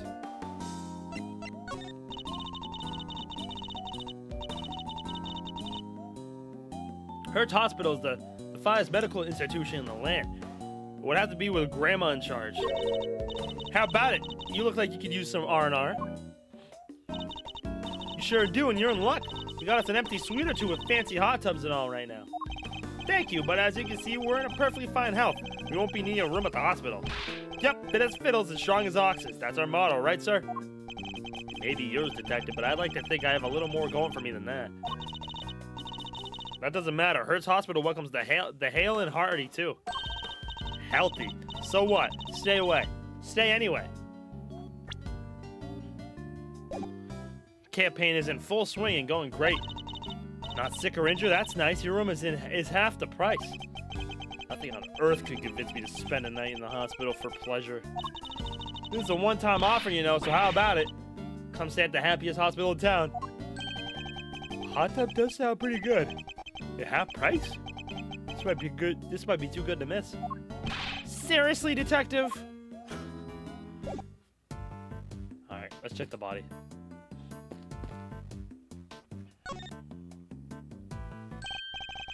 Well, one thing's for certain. This isn't Kay. She doesn't even look like her. I think we knew that already, detective. Our Kay's standing right over there, after all. The victim looks to be in her 30s. She's wearing a white suit. Could be she worked in one of the offices here in the building. Perhaps, but for now, she remains unidentified. She kind of looks like someone, bruh. Question is, why did the police seem to think her name was Kay? Must scour the scene and inspect anything that catches my attention.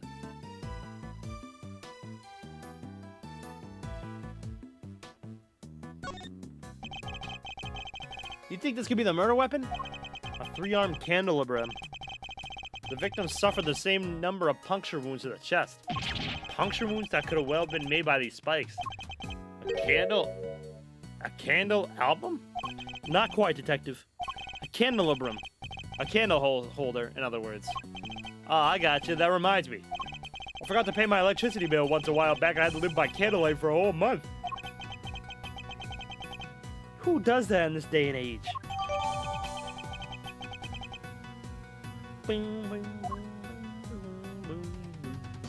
Alright. What else? I am so lucky, I guess. Wait, why are you so lucky, Corvette? What happened, homie? This book? What the? That's Kay's promise notebook. It's where she wrote down all the promises she made to her dad. Haven't seen this in a while. Indeed. Book of vows made by a child to her father.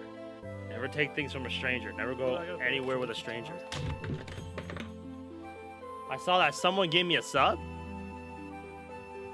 Doesn't look like you have a sub badge, but I appreciate the follow, homie. Unless it's just not showing up for me, but I appreciate the follow, man. Thank you. What exactly is it doing here?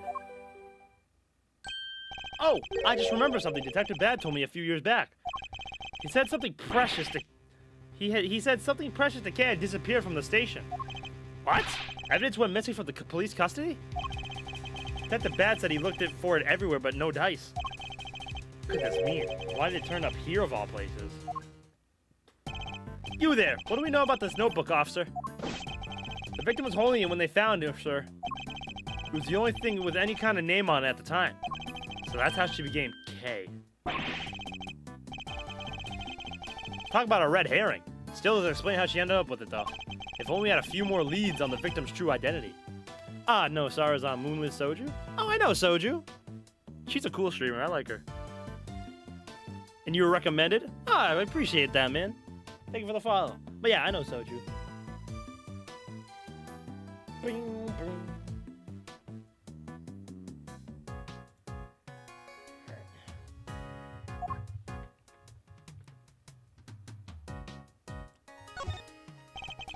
Pure white jacket with a deep red stain on its lapel. This jacket, the buttons are on the wearer's right-hand side. And what's so weird about that? Buttons always go on the right, no? Not on women's clothing traditionally. The buttons would be on the left. Like I always say, sir, you sure know your stuff. This is common knowledge, detective. Nothing else seems amiss. Wait, what's this in the pocket? Pair of gloves? Also white. They don't seem to be soiled in any way.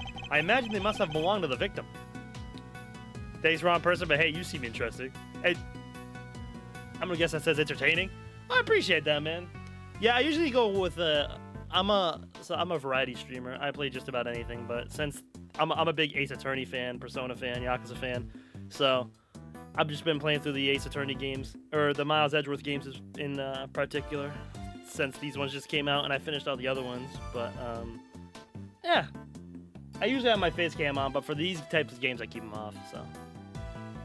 Past week, I've gotten 3 subs. Honestly, I'm not surprised. I've actually got a lot of subs, too, because of the whole Twitch thing they were doing. They did like pretty much Twitch doesn't match the subs, but every 5 subs that are gifted, Twitch will gift a random number between like 1 and 50 or something. So, you might have gotten one of those, so.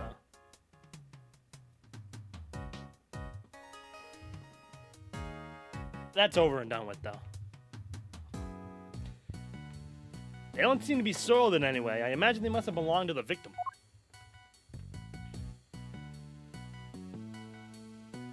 I'll do that last. There's something pinned to the jacket here. Piece of magenta fabric. In other words, he's a chill dude. Thanks, Jiro. Have a game recommendation? Shoot, bruh. What you got? I am pretty full on games right now, because pretty much after this game, Metaphor is coming up, so that's the next game of mine.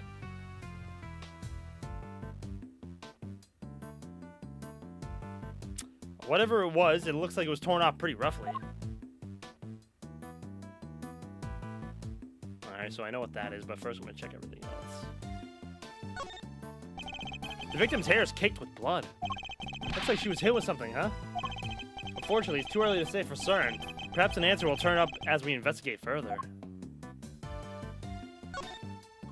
It seems she suffered a serious burn to the hand at some point.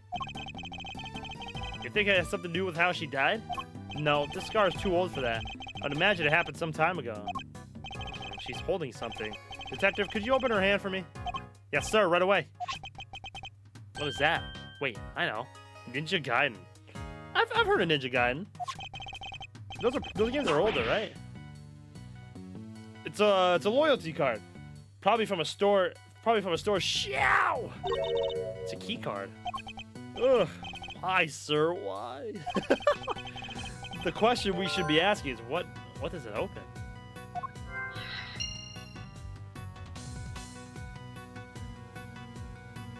Alright. That's nothing else here, nothing else, nothing else. Yeah, I've heard of the Gaiden games. From what I've seen, they're pretty cool. But yeah, pretty much after this, Metaphor comes out. That's pretty much what I'm going to be playing for a while. It doesn't look as if there's anything in the chest pocket. Nothing except this hole right here. By the look at how the fabric was torn, I think it was pierced by something strong. Can't keep your coins in there now. They'd all fall right out. Have you never heard of a change purse, detective? Sure have, sir. It's another word for a pocket, right? I give up.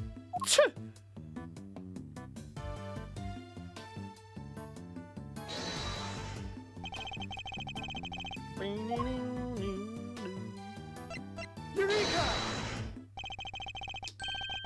Judging by its appearance, I'd say the flower Kay was carrying originally belonged to the victim.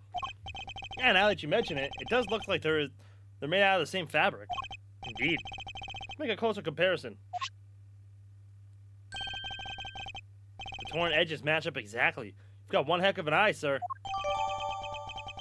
A magenta flower made of fabric that is usually worn on the chest as a decoration, torn from the victim's clothes. The flower belonged to the victim. This implies a connection between the victim and Kay Faraday. Furthermore, it appears that the flower was torn off with considerable force. Kay Faraday was involved in the incident somehow, and based on what we're seeing here, we may have no choice but to treat her as our main suspect. What? But there's no way she could have done this. I can't even begin to imagine it. There isn't a murderous bone in her body. Nevertheless, we lack the evidence to disprove such an assertion. For the moment, we're simply considering all the possibilities. Isn't that right, Miles Edgeworth? For better or for worse, yes. Is that everything?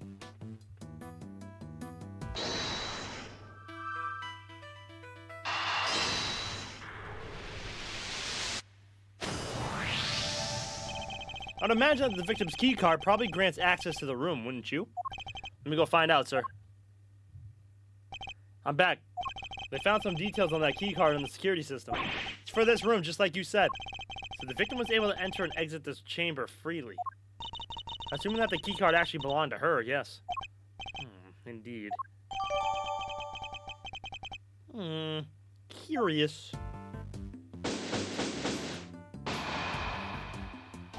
It seems we're no closer to discovering the identity of our victim. Then, am I really Kay? Can you really be sure? Of course we're sure. What are you talking about? Thank you. That person lying there. It's someone you may have murdered, but that's all we can say for now. No, there's no way she did it. Isn't that right, sir? Indeed. I don't believe the Kay we know could have done something like this.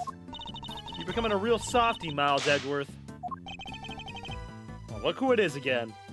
Oh my god, it's Eustace, bro. Eustace, get out of here, dog. Ugh, I know that voice. Ugh, me too. Eustace, get out. Eustace, get out. Get out, Eustace. No, no, get out, bro. With a winning smile and the #1 name in the business, it is I, Prosecutor Eustace Winner. And Gavel, of course. Please forgive the intrusion. Step away from that body, Edgeworth. I didn't call for you and I don't need you. This case is mine. It's what the victim would have wanted. You knew the victim? So it really is her. But be not afraid, everyone, for the goddess of justice will guide us to the truth. She sure will. Now that I'm here, everything's going to be all right. Whoever did this will live to regret it. I'll show them what. Yeah! Oh my God! Now he's getting whipped. Miles Edgeworth, who is this imbecile? Why am I getting the death glare? I've got nothing to do with him. Franziska von Karma, I presume. My apologies. I should have introduced myself sooner. Verity Gavel, at your service.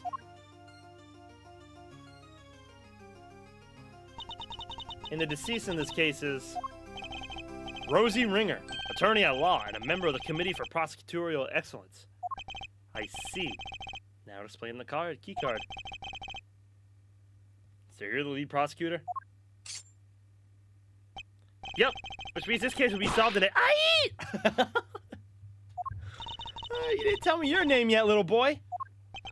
If you want to know my name, all I have to do is... Ow! Thank God, good. Get him.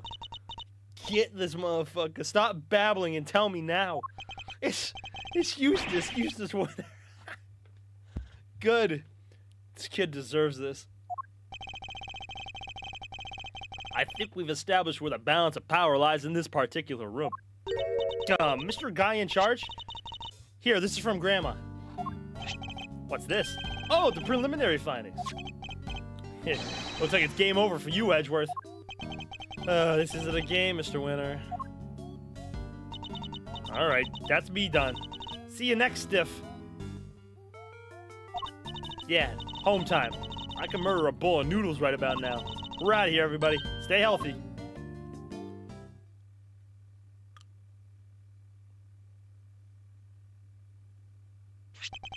Let's see. So the wound on her head is from when she fell over and she died? After she died? Eustace? It was a candle holder that killed her, huh? She died sometime late last night. What now, Gavel? It's very kind of you to share the coroner's findings with everybody, Eustace. But perhaps you should leave it there. We wouldn't want you to strain your voice after all. No, that would be a tragedy. Anyway, that settles it. We need to arrest Kay Faraday. What? What the heck are you talking about? I think Eustace's meanings was very clear. Miss Faraday is the murderer. And though she was dressed differently than usual, this young lady covered in bandages is Miss Faraday herself, correct? You really mean to arrest her here and now? If you do, then I'll be forced to object loudly and forcefully. Get 'em, Miles. Objection! And as if further confirmation were needed, there it is. The committee was right to call your conduct into question. It is questionable in the extreme. Please, Mr. Edgeworth, just go. It's fine. Fine? It isn't anything but fine, Kay. I still don't remember anything. So maybe I did do it? Maybe I killed that poor woman and I just don't remember? Nah, this sprite is crazy. I hate this cave sprite. The eye going crazy. The goddess smiles on those who confess their sins. It is her wish that our confessions cleanse us. She applauds your commitment to the cause of justice, as do I. Judge Gavel, Eustace, if you really intend to arrest Kay, could you at least explain your grounds for doing so? I, for one, certainly don't need to yield. Don't intend to yield, not until I've seen some evidence to support your accusations. Then allow me, prepare to be hit with a face full of deductive genius, Edgeworth. Whip him up real good, Franziska. They call it the human race because somebody has to win it, and that somebody is me. I won this race too. I saw it before anybody else did, but Kate Faraday is the murderer, no doubt. No doubt about it. She snuck into the committee chamber looking to do some of her trademark great thieving, which means that nobody but her could have killed Rosie Ringer. Deductive genius. That was a total mess. If Detective Gumshoe is saying that, you know it must be bad. I asked you to explain your grounds for arresting Kay, yet you have explained exactly nothing. True. We haven't seen any proof of her innocence either. It's alright, Kay. Mr. Edgeworth will pull off a miracle somehow. You just gotta believe in him. My deductions aren't acts of divine intervention, you know. Well, Miles Edgeworth, I'd hate for you to disappoint me, but in the event that you do, I'll be sure to freely let you know.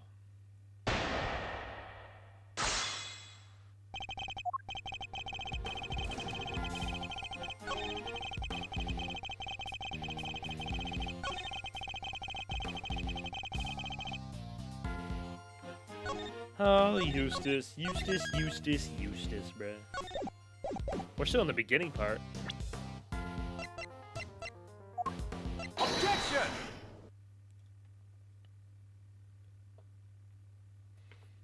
Are you familiar with this room, Mr. Winter? It certainly sounds like you are. What can I say? Winners know where winners go. I'm number 1 and 2 and 3. In other words, the majority of your work is second, if not third rate. Why do you always have to make fun of me? You can take it as a slight if you wish, but the fact remains that you seem unfamiliar with this key card. Who do you take me for? Of course I'm familiar with it. You need one of those to get in here. Don't you? Have you no shame? Ew! Mr. Winter, do you really even suspect Kay? Of course I do. She did it. Faraday's the killer. Then perhaps you could tell us. How Kay got into such a secure room as this? Without a key card? Well, she, you know, there was the itchy, yeah. A masterful summary. Now, as we know, only members of the committee have key cards, therefore only they can enter. Precisely. Why is she agreeing with me? Please, take a look at this. I had security pull the data earlier. As you see, the door to this room was open at 12:52 a.m. with Miss Ringer's keycard. Okay. Cannot know for certain, of course. But though, who's to say the culprit didn't enter the room with Miss Ringer? And then kill her over some sort of subsequent disagreement? Certainly a plausible theory, but that's all it is. For one, it would require the victim and her murderer to have known one another. Yeah, and Kay didn't know the woman, I'm sure of it. Oh, well, she did. Overruled. Yeah, she did. How can you possibly be sure of such a thing? That's pure speculation on your part, detective. There is no place for guesswork in the courtroom or at a crime scene. Hard evidence is what's required. In that case, are you suggesting that you have said hard evidence to support your theory? Evidence that Kate Faraday and Rosie Ringer knew one another? But of course. What? I have here a letter. Dr. Hertz found it in the victim's chest pocket. Another of the victim's possessions? And you kept this to yourself until now? You planned for this, didn't you? Is that why?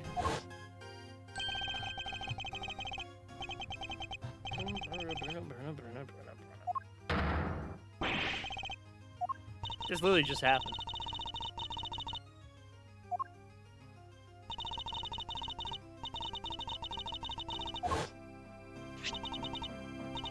Shall I read it for you? Rosie, thanks so much for agreeing to help with my plan. Now we can both get what we want. Good luck getting your revenge for what happened 12 years ago. Kay, this would seem to indicate pretty strongly that the two of them were accomplices, wouldn't you say? Accomplices in a plot to steal from the very room in which we are standing. No! Wait, so your principal suspect is Miss Kay Faraday for the second crime as well as Miss Ringer's murder. I'm the principal suspect? Don't listen to her, it's all lies, all of it. You're not like that, you never do any of the stuff they're accusing you of. Now how do you explain the letter, detective? Ugh. Unlike Mr. Winter, I suspected that Judge Gavelle herself had some proof to support her accusation. But I didn't expect it to be quite so definitive. Nicely done, Gavelle. Thank you, Eustace. Hold it! We're not done here. I still have questions, and you better have answers. Would you mind if I handle this, Eustace? Be my guest. Have fun arguing Edgeworth into the ground. I can't let them steamroller me on this. I have to find a way to take back the advantage.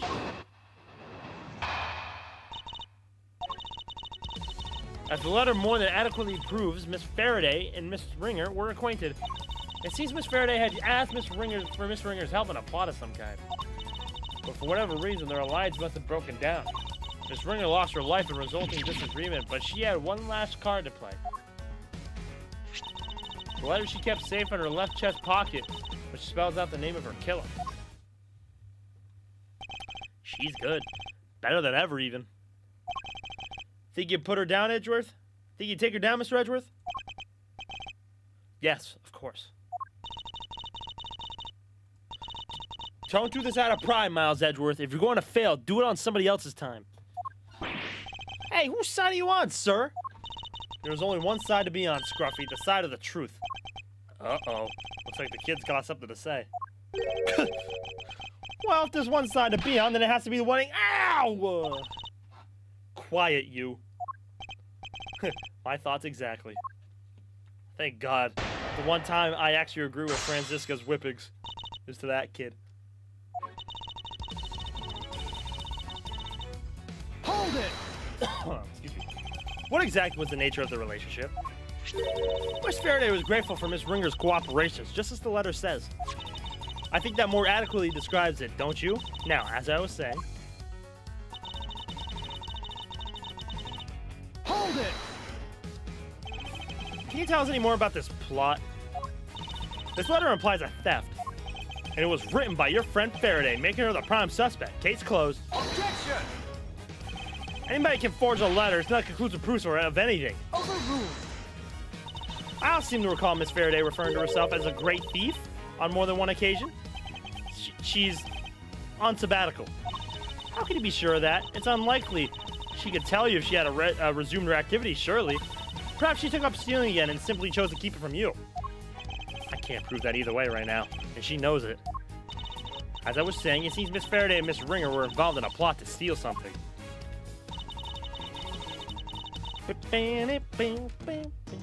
Hold it! Whatever reason. Could you be a little more specific? Not at the moment.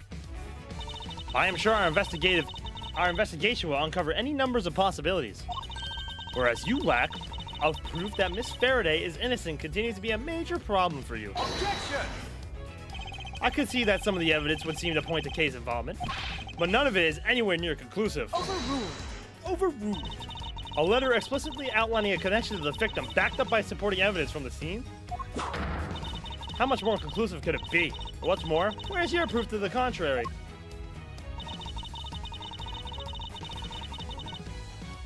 Hold it! Is there any actual evidence to show that Kay killed Miss Ringer? You don't give up, do you? What do you call that letter, huh? Evidence, duh. I wouldn't be so sure. For one thing, it doesn't mention anything resembling a murder plan. It does it? Oh, I guess not, huh? Aha! But once we hold a flame to it and reveal the secret writing, I don't place too much hope in that revealing anything useless. We don't need to. Not when we have...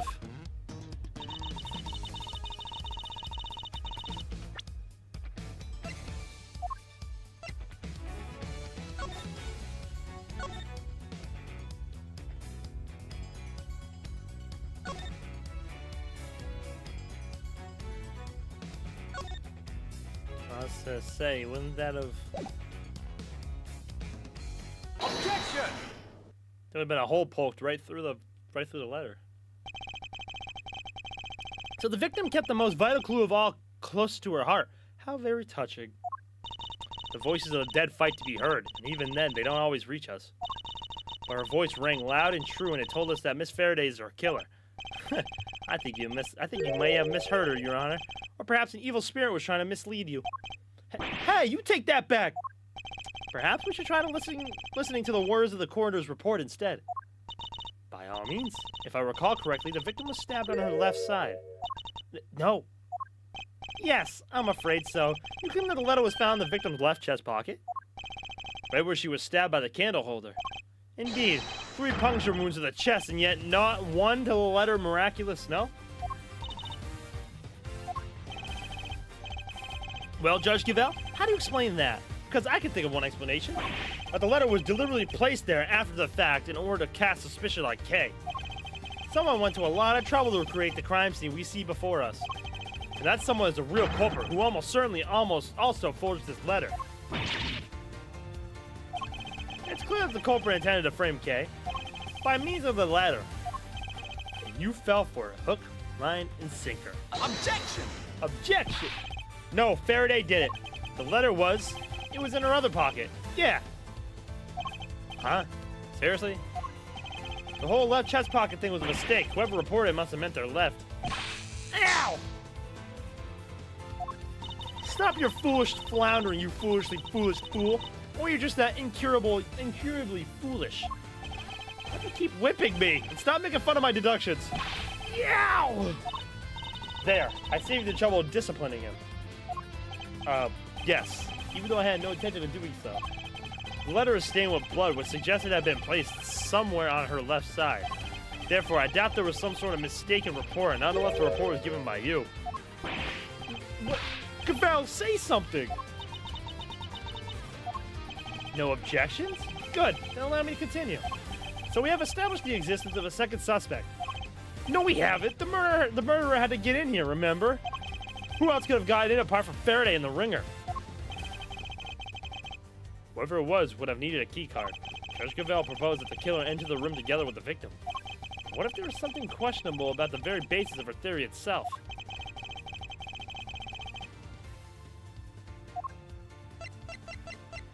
Take that! Look again at the keycard report.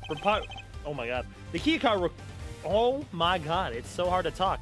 Look at the keycard record provided by Judge Cavell a short while ago. I'll say I hate those two, smug-ass big booba and fucking whiner. Wiener. As already noted, the victim's keycard was used at 12:52 a.m. But you will note that someone else's keycard is also listed. A mystery person who could have entered beforehand and lay in wait for the victim, you mean. Winner's just a little stupid, and I won't lie. I don't blame Winner all too much. He's being puppeted by the committee. So like, and he's like, oh, he's only 17. He don't know any better, bro. This other person entered at 10:15 p.m., so it's certainly not outside the. I wouldn't call Winner a W, but he's okay. Outside the realm of possibility. Cavell, though, needs to lower it down, but damn does she look good, bruh. Except, I'm afraid it is. She was far more competent. Well, who was her father? It's the real question. I mean, look at her father. And we don't even know where Eustace came from, so. And where's your evidence, huh, Your Honor? My evidence? I am the evidence detective. It was my keycard. So you did it. There's nothing suspicious about a committee member entering the chamber as I please. Is there? As I please, is there? I do like his objection, though. Objection! Perhaps not. That's also not the exonerating evidence you seem to think it is. Unless you can also prove that you yourself didn't murder your colleague. Overruled. Well, utter nonsense. What would I have to gain from killing her? Objection! I'm sure you know how I'm going to answer that, Your Honor. I believe further investigation will shed light on any motives you might have had. Overruled. I'm a faithful servant of the goddess. Why would I ever resort to an act of crime? I used my keycard, that much is true, but my reason for entering this room is far from questionable. Perhaps you care to tell us why? I have business here in the committee chamber. There were certain preparations to make. Preparations? Sounds pretty suspicious to me. I'm not at liberty to share what I was preparing for. I am sure Prosecutor Edgeworth can make an educated guess. My hearing. She must have been busy gathering the documents they were going to use against me. Relieving me of my badge. Overruled. All right, children, that's enough. Fender.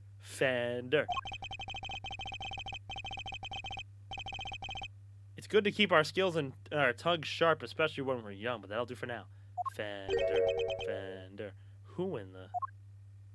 That's not Fender. Who the... Oh, hell no.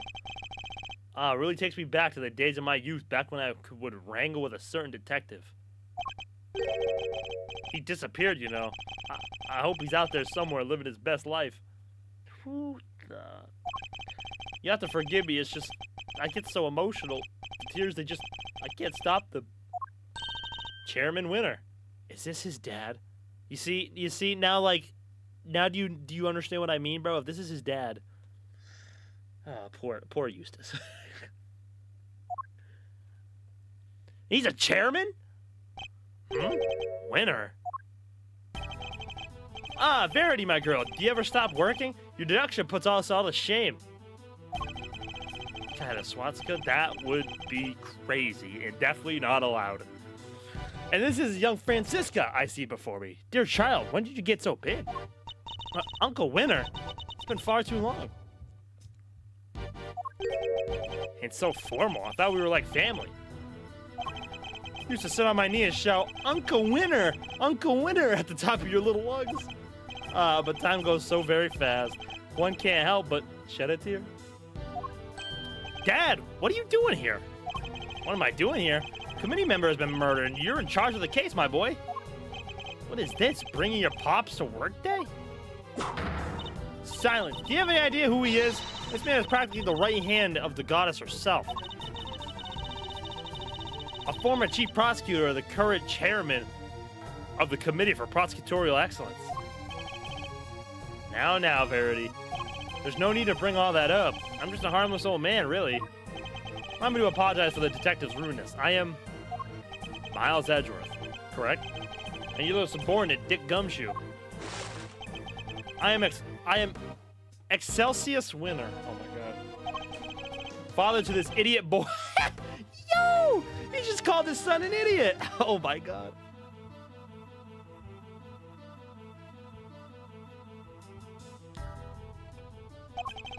My wife and I were so happy when... Oh shit. My wife and I were so happy when he was born. And now she's gone, too. Heaven only knows where to. Dad, you're... Here, use my handkerchief. Thank you, son. You're a good boy. In your own silly way. Like father, like son, I suppose. Though it's hard to say who's the bigger fool. Well, Verity, how goes the investigation? Thank you for asking, sir. We have identified a prime suspect, one Kay Faraday. We are currently trying... Objection! You don't have nearly enough to make her your prime suspect, and you know it. Or have you forgotten we just discovered about the letter? Objection! Objection! I told you that was just a mix-up. They got the wrong pocket. Yow! Don't test my patience. All right, that's enough. Let's all just calm down, shall we? I'm sorry you had to see that, sir. My humblest apologies. I think you've all made your cases very clear. All except for you, Eustace. What? But Dad! We are prosecutors. It is our duty to identify suspects and bring them to justice. I wouldn't dare call someone a suspect without evidence or a motive. Please, Mr. Edgeworth, I know all about your relationship to the accused. Thick as thieves, she seems pretty apt, based on what I've heard. Kay's no criminal. She's helped us catch the bad guys loads of times. Much about this case is still unclear, sir. Please, you have to let us... It's heartwarming, really. The bonds of friendship are so strong among the young. 68? Fuck, you're old. You're older than this lady. She looks crazy.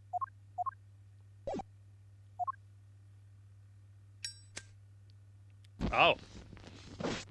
Okay. But circumstances being what they are, I'm afraid those bonds won't be enough. What the heck is that supposed to mean? You put the lighter down. Freak? Prosecutor's office needs this case cleared up as quickly as possible. Time is oh so precious, and we have so little of it, and there are so many other cases. I'm sorry, but you understand, of course, don't you? Ugh. All right, Miss Kay Faraday. Time to come along quietly. Yes, sir. You're not taking her. She's innocent, I tell you. To defy the chairman of the committee is to defy the law itself.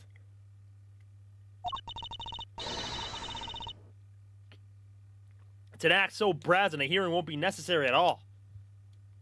Are you prepared for Mr. Edgeworth to lose his badge over this, detective? What? Yeah.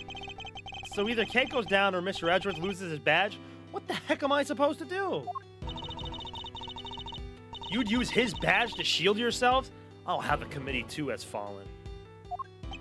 Okay, you're innocent. Don't let anybody tell you otherwise. Thank you. You've only known each other for a short while, but you've been very kind. And I'm sorry. Sorry for being a criminal. Your contribution has been noted, Faraday. It will be conveyed to the goddess of justice. Ugh, what in the world should I do? When I was little, all I wanted was to be like my father. Good old Gregory. To become an attorney and fight for those who can't fight for themselves. But now, my fate is tied to that of this one tiny badge. One tiny badge against the life of a dear acquaintance? Aww. Who am I kidding? There's nothing to weigh up here.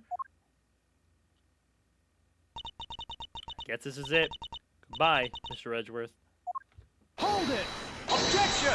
Judge Gavelle, a moment, please. Yes? What is it? Take my badge. Is he gonna... Oh! Your badge? What is the meaning of this? I am returning it. Oh my God. From this day forth, I'm a prosecutor no longer. Mr. Edgeworth, what are you doing? Miles Edgeworth, explain yourself right now. You're giving it all up just like that? You can't mean it, sir. Tell me you're kidding, please. Oh, gumshoe. If you're not a prosecutor anymore, then what does that make me? I have one duty and one duty alone, to pursue the truth. If I'm being a prosecutor means I must turn a blind eye to the very truth before me, then I will gladly shed the title to be free.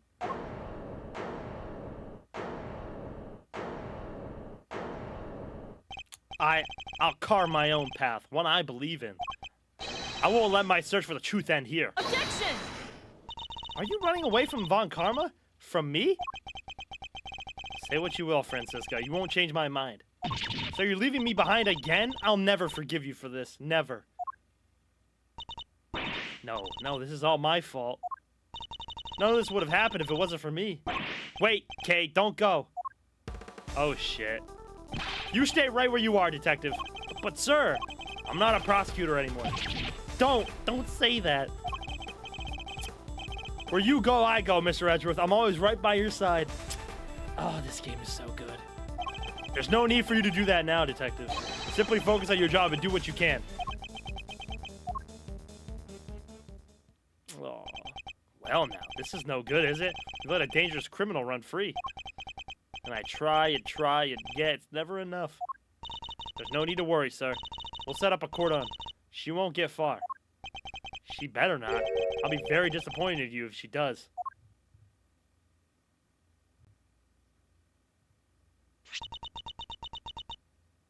Damn, he really threw down his badge. If I say something, I lose my badge. Phoenix in the last trilogy. If I lose this, I'm dead. Literally, in Spirits of Justice, he's like, if I lose, I'm dead. Oh my God. I didn't think he was asking to like throw his badge on the table and be like, I'm not a prosecutor anymore. Holy shit.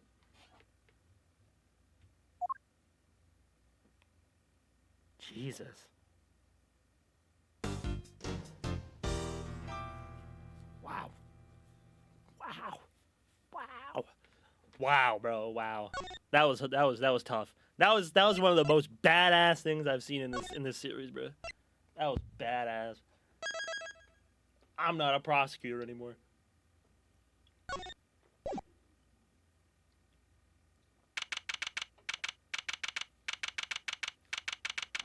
April 5th, 5:58.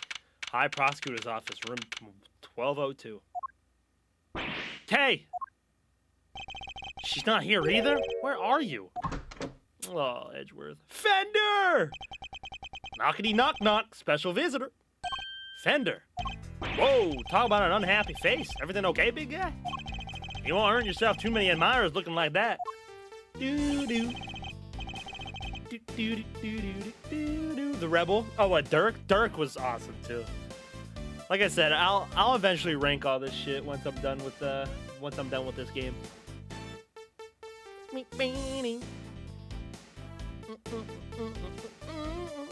What are you doing here? Has something happened? Has something happened, he asked. I'll say. It's been all over the news. A murder in the committee chamber? I call that a happening, all right. And what, with your hearing being today, I thought... Oh, he thought he died. Well, I couldn't help wondering if you were involved. They're reporting it on the news already? Heck yeah, dead lawyer and young woman on the run. They're lapping it up. It's crazy stuff, but compelling too, I gotta admit. So, are you gonna give me the lowdown or what? Well, actually... Whoa! Maybe warn a guy before blowing his mind next time. Things are even crazier than I thought. This isn't a joke, Fender. Kay's out there somewhere all alone and without her memory. Not to mention being the suspect in a murder. That definitely doesn't make things any easier. But where the heck could she have gotten to? You sure she doesn't remember Zip? I thought she might have come here, but no luck, huh? Can't say I'm surprised. Sounds like she's done you wrong. She wouldn't want to cause you even more trouble by rocking up on your doorstep. You think I don't know that? But I'm out of places to look. Hey, take a chill pill, compadre. This isn't like you. Wound up tighter than a clockwork monkey. Which isn't a bad thing, necessarily. After all, got even you running from a pillar to post looking to save an innocent from jail. Acting like the attorney I knew you were born to be. Look, Fender, I may have given up my badge earlier, but that doesn't mean I've decided to become an attorney. I almost said ace attorney. However, Kay isn't just some suspect in a murder to me. She's somebody I've come to know very well, even if we've only been acquainted for a short while. And she never harm a fly, let alone another person. Blow my mind twice in 5 minutes, why don't you? Kid's lucky to have you in her corner, champ. I hope you don't mind me saying this, but that's quite the bond that sprung up between the two of you. Enough to give me and your old man's a run for its money, even. Aw. I still think Zeus is the best prosecutor. Jiro would think that. Yeah, it's 'cause it's the leg, bro. It's the leg. That's all it is. It's literally just the leg. Hi, Bendy, sit. It's nothing like that, really. She just likes to involve herself in my affairs. You can say that again. From what I've seen, she likes to charge into things no holds barred. But she's done you some good, I can tell. You two make a great team. Aww. Can't say I'm not a little jealous. See, as my partner in crime's no longer around. Anyway, you need to track her down? Connections like that don't grow on trees. I should know. Alright, how about this for a plan? You're fresh ideas about where she could be. You can't just walk the streets shouting her name. So why not go back to the source, looking at how she lost her memory in the first place? You just might turn up some clues that'll help narrow things down. It's not a bad idea. Based on what she told us, it sounds like it all started at the big building. That's where we're headed. Next stop, the big town. Maybe you can give your face the good news on the way. Kane won't come frolicking back into the fold if the first thing she sees is you scowling like that. Aw, very funny. Fender is truly a force of nature all on his own. Aw. Oh my god, this fucking granny. Go home, granny, go home! How you doing, Bendy? The sun sure set quickly. Not even a murder on the premises can make this place close its doors. Gotta chase that last dollar, huh? There's hardly anybody around, though, because we've got the whole place to ourselves. The first step towards proving Kay's innocence is to figure out how she lost her memory. Earth to Miles. We've got sleuthing to do. Rooftop paradise is all ours, so let's focus up and do what we can. Do what we're good at for Clay, alright? Kay, alright? That's me doing the hand clap thing. I'm doing the hand clap thing. That Fender does. Dynamic of Fender and Edgeworth is top tier. I like it. Hey! Nugget! No pissing on my floor! Do what we're good at, huh? I suppose I should be grateful there's at least something we can do.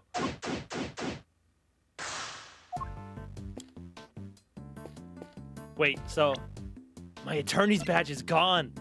It's really gone. It's really gone. Or my prosecutor's badge. No piss. Bendy, make her stop. She's pissing on my floor. Fuck your floor. You know, Nugget. I'm such a nice guy. I won't say it to you. Stop pissing! God damn it! It's a pretty sizable cherry tree. Its flowers are just on the cusp of full bloom. Just put the Yatagarasu where the badge used to be in his pocket. He never wore his badge. His badge is always in his pocket. According to what Kay told us. She was standing beneath this tree until she was pushed and fell.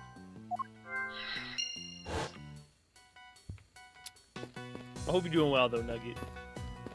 Alright. So the person in the raincoat Kay saw supposedly approached her from the direction of the concession stand. Otaku, make them stop pissing on my floor, Doug. Otaku, make Nugget stop. Which would suggest that she was pushed over this railing here. The railing is chest high. You have to try really hard to go tumbling over the edge of it. Everything looks sturdy enough, too. Pegasus, the winged horn of legend. No, wait. Isn't that a horn on its forehead? So, it's a unicorn? No, that can't be right either. Unicorns don't have wings. Hmm? What's this? There's a little plaque at the bottom showing the name of the piece. The contradictions. That'll teach me to bother engaging with such things. No one will listen to me. That's not true. You can insert a coin to take a good look at the distant landscapes for a few minutes. Kay absolutely would have been all over this. The Kay I know, anyway. But for now, I better focus my powers on the observation of this rooftop. Beak and wings of a bird, the body of a lion. I guess these statues are meant to guard the peace of this little rooftop haven. I have to say, they're incredibly detailed, almost frighteningly so. Instead of feeling welcome, I wonder how many people have been scared off by these instead. Wow, we're really just... Yeah, how much piss do you got stored up in you, Nugget? Damn. It looks like a TV for showing announcements from the various companies from the big bill. But at the moment, it's just showing a regular broadcast channel. Ugh. What am I standing here for? The Steel Samurai isn't on today. Yo, if it is Steel Samurai. Mr. Edgeworth, we meet again. What are you two doing up here? Well, seeing as we came all this way, we thought we might as well enjoy some cotton candy. What the heck are you doing here? Looking to get yourself in even more hot water? You need to worry about me, Dr. Hertz. I'll be just fine. Whatever you say, Mr. Soon-to-be ex-prosecutor turned ex-prosecutor. Saw that coming a mile off. Wait, what? You got fired? As I said, you needn't concern yourself with my affairs. If you say so. So, oh, how's Kay doing? Uh-oh. Did something happen? Miles is not impressed. Maybe I can help. How about an injection? No injections, thank you. Fortunately, a jab a day does not keep the world's troubles at bay. Yeah. It did get kind of chilly, huh? Come on, let's head home. All right then, Mr. Edgeworth. Catch you again soon. You guys are lagging my damn chat. Oh shit. Eek! What the fuck? What the fuck? Hi. Kay. Don't mind me. I'll just lie and wait. I'll make you a criminal, Kay. Perhaps you meant to say laying low. Blame Bendy? Ah, don't worry. I'll blame Bendy. Oh, yes, that. Nope. Nevertheless, I doubt people will look kindly on a suspect haunting the site on her supposed crime. Surely you understand that, even in your current state. On top of which, while you've been playing hide and go seek, I've been worried sick and frantically trying to find you. Aw. Are you mad at me? Of course I am. Now, what were you thinking coming back here? Did you think your amnesia would excuse your recklessness? No. I came to try and help you get your badge back. What? I thought if I can get my memory back, I might be able to remember killing that poor woman. I thought if I came out to where I lost my memory, maybe I could...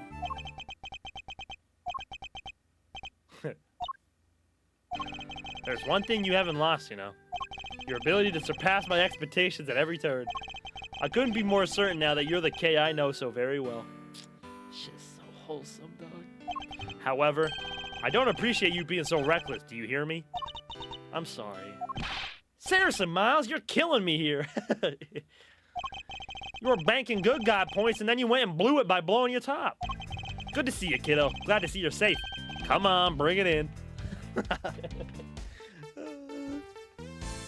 Bro's always trying to get hugs. Okay. That's the spirit. Not now, Fender. Yeesh, I was just trying to lighten the mood. Live news now from the big building where a shocking murder took place earlier today. Police continue their hunt for a young woman known to have been present at the scene. She's considered the prime suspect, and the police say no effort is being sprayed in trying to track her down. No effort is being spared. And they haven't checked the building that they're at. Ooh, mama. They're not messing around, huh? Well, team, what's the plan? Looks like the clock's ticking down, and fast. Indeed. It's only a matter of time before they find us. Alright, first things first. Kay, you're sticking with us from now on, capiche? But I've caused you so much trouble already. You can hardly make things any worse for me at this point. Mr. Edgeworth. And it's settled. We're in this together like three musketeers. Miles here will be in charge of proving Kay innocent. And I will, believe me. So I'm gonna need you to do everything you can to help him with his investigation, okay, Kay? Yes, of course. Great, now we gotta move quick. Can't be getting bagged by the boys in blue before we've even started. You two may not have any more to lose, but your Uncle Eddie sure does. Good old Uncle Eddie. Gregory would have never forgiven me if I got the family office shut down. Thank you, Fender. I'm sure of you more than I'll ever really know. Oh, bro.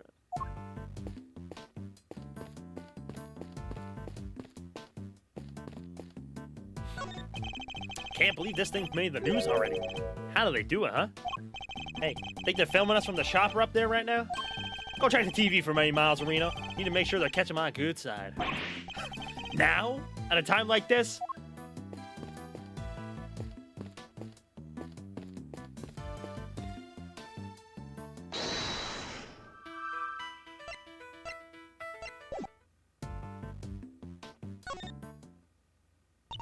I hope I've been help to you so far. I came back here because I thought it might jog my memory.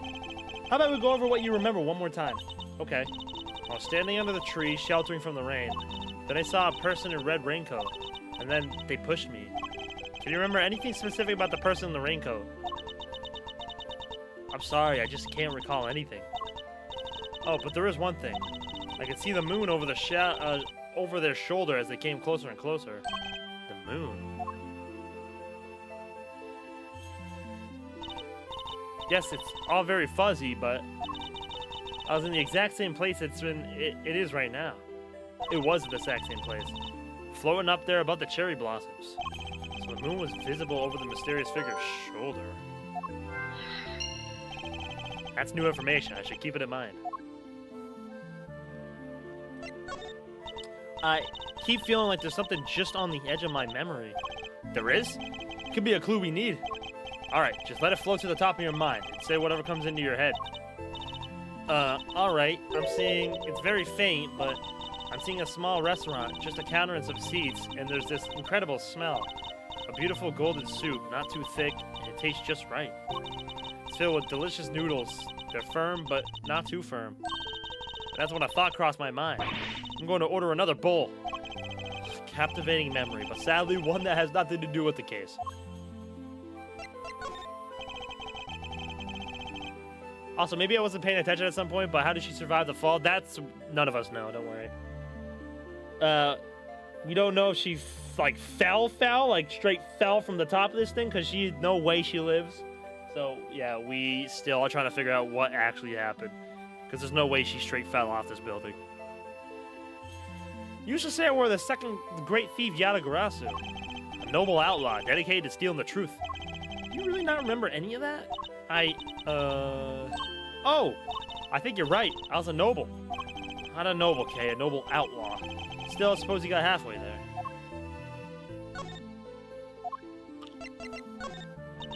Is this some kind of contract?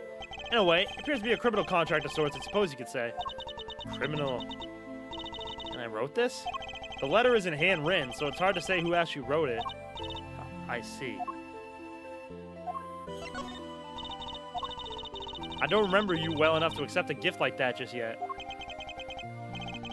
That's alright. I wasn't offering it to you anyway. I remember the person in the red raincoat. That much I'm pretty sure of. Were they really coming toward you from beyond the concession stand? Yes, they were walking right toward me. I have proof, of course I do. I remember they had legs. But there's nothing out there beyond the stand. How could they have been walking on thin air? I don't know. Maybe they were a ghost? Ghost? Sorry, Kay, but ghosts don't exist. They are the very antithesis of science. This is one of those contradiction things, huh? Jiro, you would have been flattened like a pancake. You both would have died.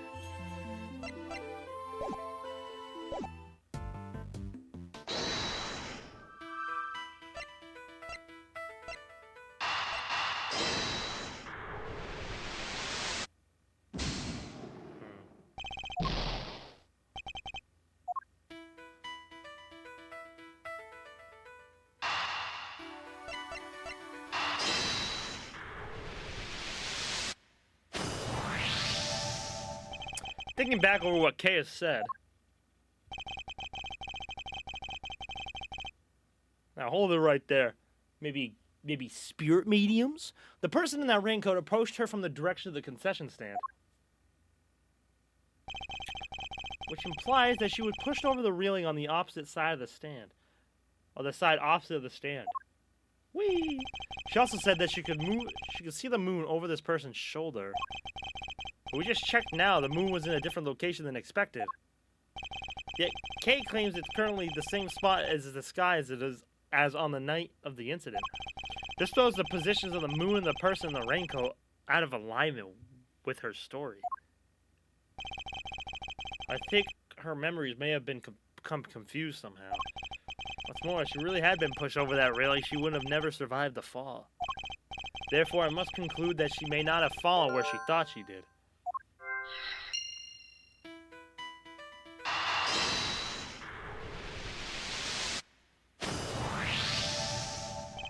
You may have fallen, Kay, but it couldn't have been over that railing. Because if you had, you wouldn't be alive now to tell the tale.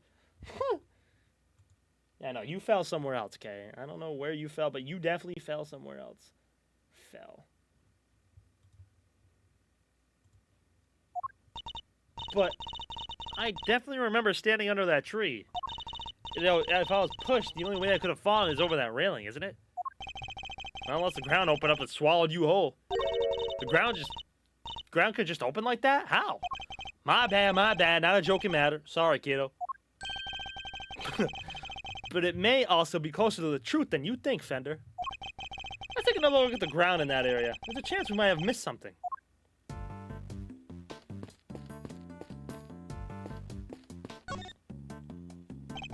Kay couldn't have fallen over the railing.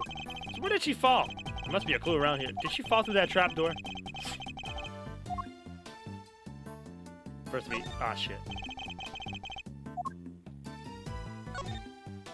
The ground here is covered with cherry blossoms.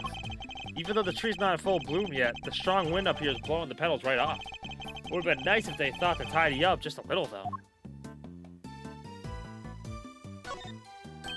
What's this?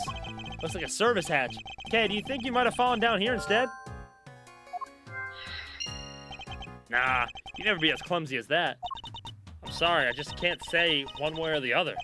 My bad, kiddo. Just another one of my silly musings. You don't have to take me so seriously, you know. I don't? Never? Well, maybe not never. If I told you to leap lyrically into my arms... Fender! Chill, Mazarino. Where's your sense of whimsy? So, never then. Ouch. Talk about a deep cut.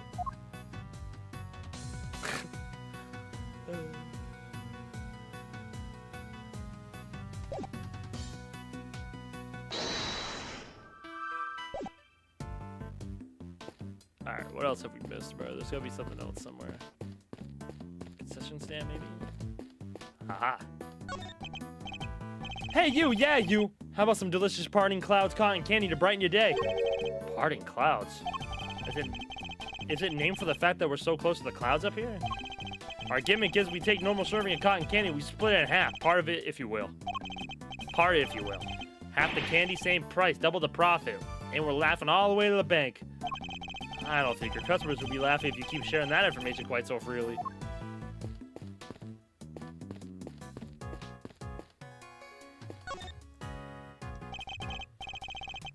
As you can see, they're still hard at work up on the 50th floor. That's where the Committee for Prosecutorial Excellence holds the discrepancy hearings, correct? That's right. There have been people walking by the windows all evening. This one is a serious investigation. Doesn't this? Well, this doesn't make our chances of getting out here with Clay any rosier. We'll have to find a way to split past the press. I'm cool, mysterious customer Miles Reno, but I'm no spy.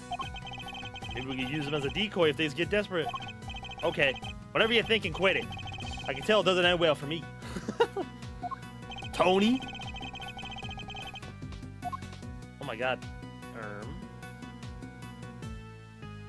Yeah, so like, you see, if she got pushed off of here, bro, whee! Yeah, you're splat right on the ground, bro. No way. Looks like this is being broadcast live, which means we're looking at the big building in real time. Does that mean we're on TV too? I don't think so. The camera's far away enough and just dark enough that I think we'll be safe for now. At least we better be. If Kay is spotted, things will go from bad to worse before we know it.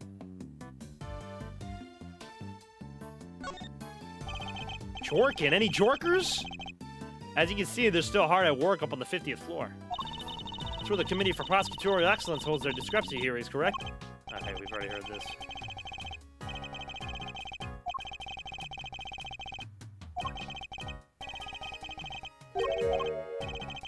Oh, wait, hold on. I guess they're still working the Chamber Committee. The reporter's right. You see people moving around. Wait, something's very wrong with this picture. I can't use a certain piece of evidence to help me deduce, well, exactly what.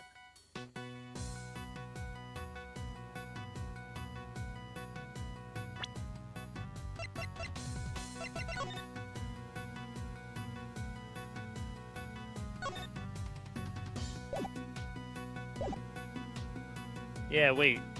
Because there's another... They could advertise that popular Twitch streamer that living legend has appeared in the building. Uh-oh. If that ever gets out, I'm boned. Eureka! Eureka! Question, how many floors does this building have? Easy, 50, right? Kinda ironic that just a few feet above where the committee works, it's ugly little schemes. There's a place where starry-eyed young romantics come to wish for everlasting smoochy times. But then, what's the dark space above the 50th floor? The gloomy underbelly of love? Wait a minute. Exactly. The committee chamber is supposed to be on the top floor, directly beneath the viewing platform. But it actually appears to be located one floor below that. Clearly contradicting the supposed facts. Maybe whoever wrote the pamphlet made a mistake? Somehow, I don't think so. Call me crazy, but... Yes, there appears to be a hidden 51st floor. Wow, and that's where they keep the gloomy underbelly of love? Ah, my heart! You didn't need to take it quite so literally, Kay. Good, then perhaps we could take this more seriously instead. That's the 49th. But they said they were on the 50th floor. Even still, why are they not on the top floor, Gorilla? Come on, have you met me, Miles? That might be easier said than done. It'll still be easier than trying to enjoy your so-called jokes.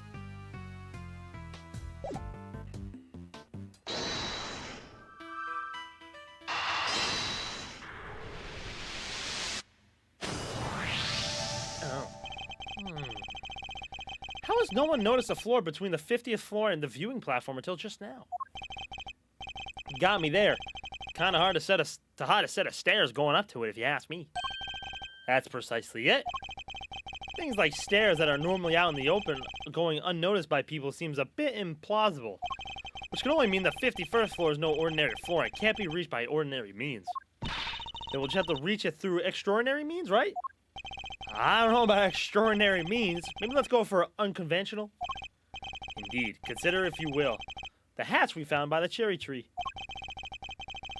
What would you expect to find on the other side of such a hatch? A room of some kind, perhaps? Oh, I seek a room. Now you're talking my language. Let's go take a look. Starting the Orpheus only run? Good luck, Bendy. You'll do great, buddy. That's where they keep the Jiro clones to spread their shitty conspiracies. You hear that, Jiro? What is this place? Look at all the stuff down there. Is it a storeroom? Whatever it is, I think we can safely say that this is where you fell. Go team! Strike one mystery off the list. Yes, but the greater mystery of Kay's memory loss remains unsolved. We have a red rain-coated figure who can walk on air to account for, among other things. Hey, can a guy bask in his success for a second? So we found a hidden storeroom. I voted we scooch on down and check it out. We have pretty much exhausted everything up here. It can't hurt to take a look. A room. Room for a rat? A rat make me crazy. And crazy I might have been once. Crazy? Kinda just want to steamroll the game to max out all the social links. Literally the only trophy I need. Yeah, I'm missing like 3 as well. Is that you, Mr. Edgeworth? Emma! Welcome back, Emma. Emma, what are you doing here? I heard about what happened from Detective Gumshoe. I was in the area, so I thought I'd come by and see what's going on. This is Emma Sky. She's a high school student currently studying in Europe to become a forensic scientist. I miss the art club. The French kid.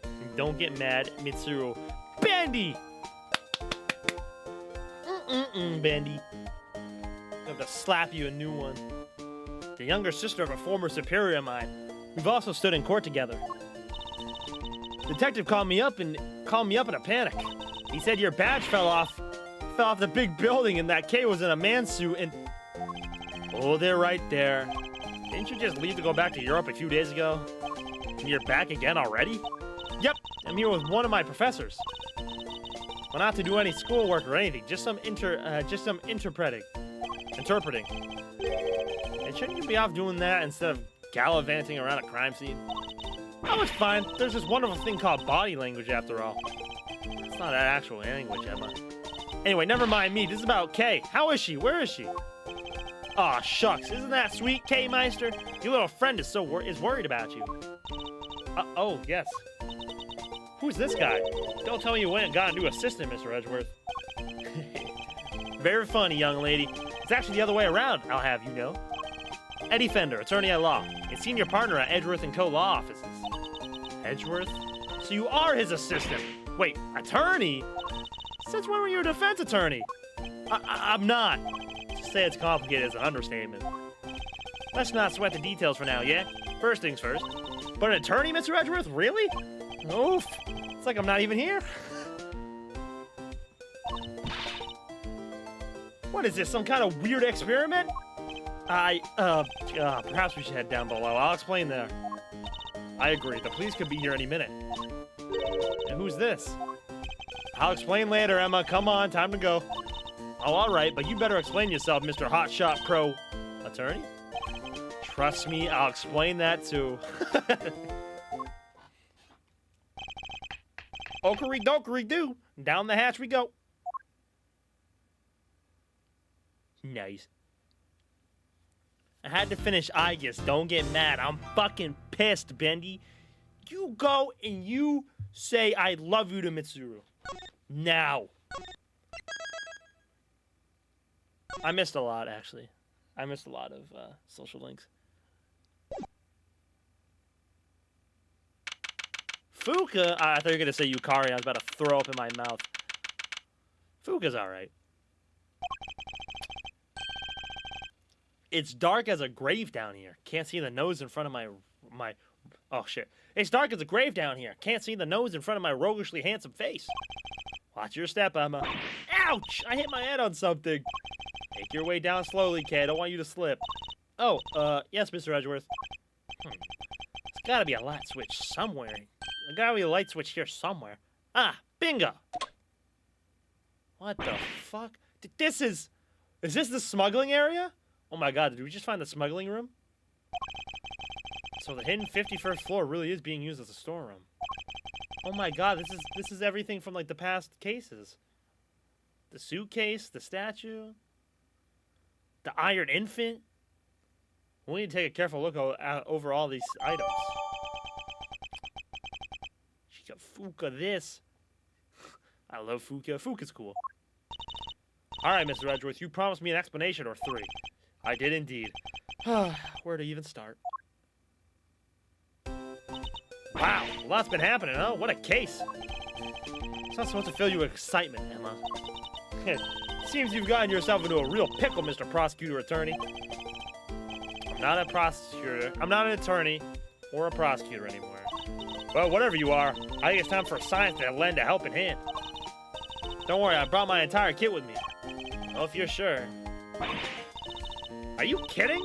I live for moments like this. Here, let's make this an official. Hope that stupid asshole that keeps whining about time is not here. No way he's here, bro. This is like a secret area, bro. I don't think we have to see him ever again, bro. I think we'll be okay. Good working with you again, Mr. Edgeworth. And you, Miss Sky. And then there were 4. Right, everyone. Let's get to work. I want to know where that elevator goes. Looks like it goes down? It's something we'll certainly want to investigate further, but we should look around here first. Aye, aye, Captain. Let me know if you find anything juicy. I'll keep trying to see what I can remember. I'll let you know if anything comes to mind. Thank you, Kay. Emma? Ready, willing, and able to investigate, Mr. Edgeworth. Very well. Then let's begin. Is Emma following us? Oh, Emma's following us. 51st floor, storeroom. Oh, Emma's following us. Ew! This thing! Oh my god, bro. This is all from, like, past cases, dog.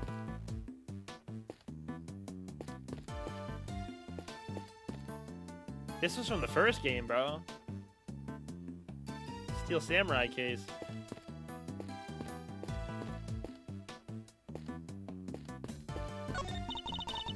It's kind of creepy, all these masks lined up in here in the dark. Not a fan of horror movies, I take it? No way. That stuff's so unscientific. I think you mispronounced terrifying. Hey, that's mine. Nuh-uh, bruh.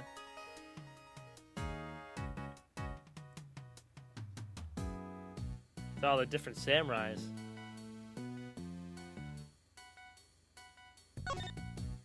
She's the only heroine in the Steel Samurai needs. You can say that again. I love the Pink Princess. You watch shows like that, Emma? Of course. You love them too, right?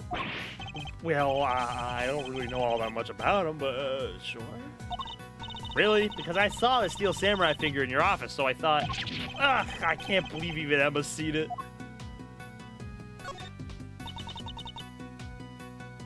That mask. That's global hero Onya Kopan. Why is that so shocking? You really don't know? Everything about the show is secret. When it's on TV, who makes it, so the merchandise is super rare. Sounds to me like whoever made it may have simply gone out of business. That's Captain Saipan. He's super popular overseas. Everybody loves dressing up like him. Kids, adults, you name it. I find the flower on his neck a little excessive myself. What TV shows are these from? I don't know a whole lot about it, but I believe it's called The Students of Starry School. It's about an elementary school where the students are all superheroes. So they're mass modeled on sports safety helmets or something, right? And maybe the number of eye slits tells you their student ID number? So the one on the left would be number 1, and the right is number 2? I suppose that could be it, yes? And that would mean a ton of slits for kids with the highest ID numbers. I have to admit to being a little intrigued by this show now. Conqueror is a super rare collector's item in that case. True! This shit's gonna sell for millions. in a couple of years, bro. It's the Steel Samurai and the Nickel Samurai. The Nickel Samurai always seems pleased with himself to me. Do you know what I mean? Looks like he's not just about being skinny and cool, you know. There's more to it than that. I'm Team Steel all the way. Just gone up in my estimation, Emma. Oh, shit. Evil Magistrate. These are all case files from various murders. What? But why would they be in here? They should be safely under lock and key at the courthouse at the prosecutor's office, which would suggest that somebody removed them without permission. Something very suspicious is going on here. We need to find out more. This is the smuggling ring. There's a selection of masks around on the rack here. There's even a Steel Samurai. What an impressively authentic likeness it is, too. The scientist in me is sensing something strange, though. A lack of consistency, you know? In the sense that the characters represented here feel a little haphazard somehow. I don't disagree. There's even an empty space here. Yeah, just an empty hook right in the middle. Is somebody using that one, perhaps? Oh, I just realized, Lamau. We have that one. Yay! Eureka! Hey, Legend, are you doing okay? I'm doing okay, Ender. How are you? Kay's not doing okay, but I'm doing okay. Kay was carrying a Jammin' Ninja mask when she was found, but it looks like it might have originally come from this hook. Scientifically speaking, that doesn't seem like a crazy hypothesis. It should mean that Kay was really here. As you put it, not a crazy hypothesis, but why? Did she come to steal something, maybe? There's all kinds of stuff here. Because she's a great thief who steals the truth, I suppose. No, I think it's too early to jump to any conclusions. Okay.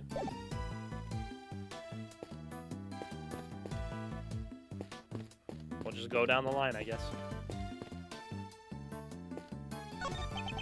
These are... What's the matter, Mr. Edgeworth?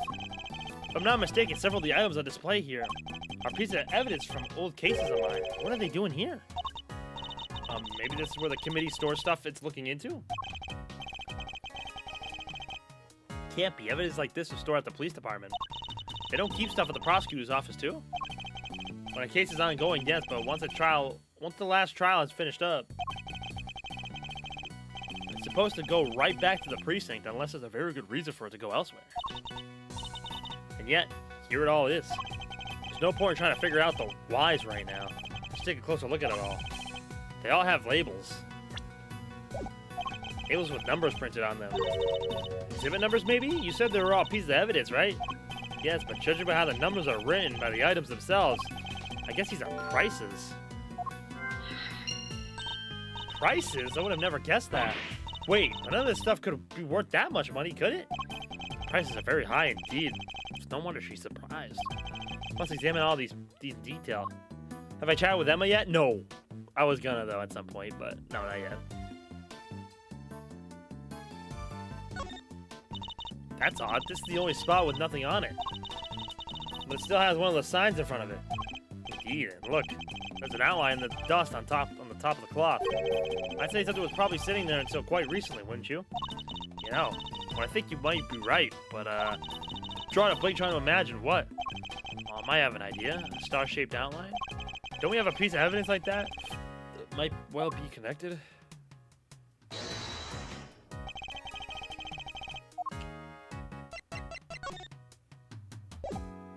Eureka!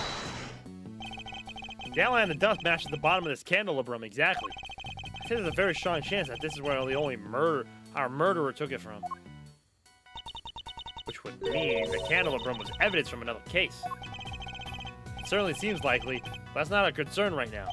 The key thing to know is that the murder weapon was taken from the storeroom.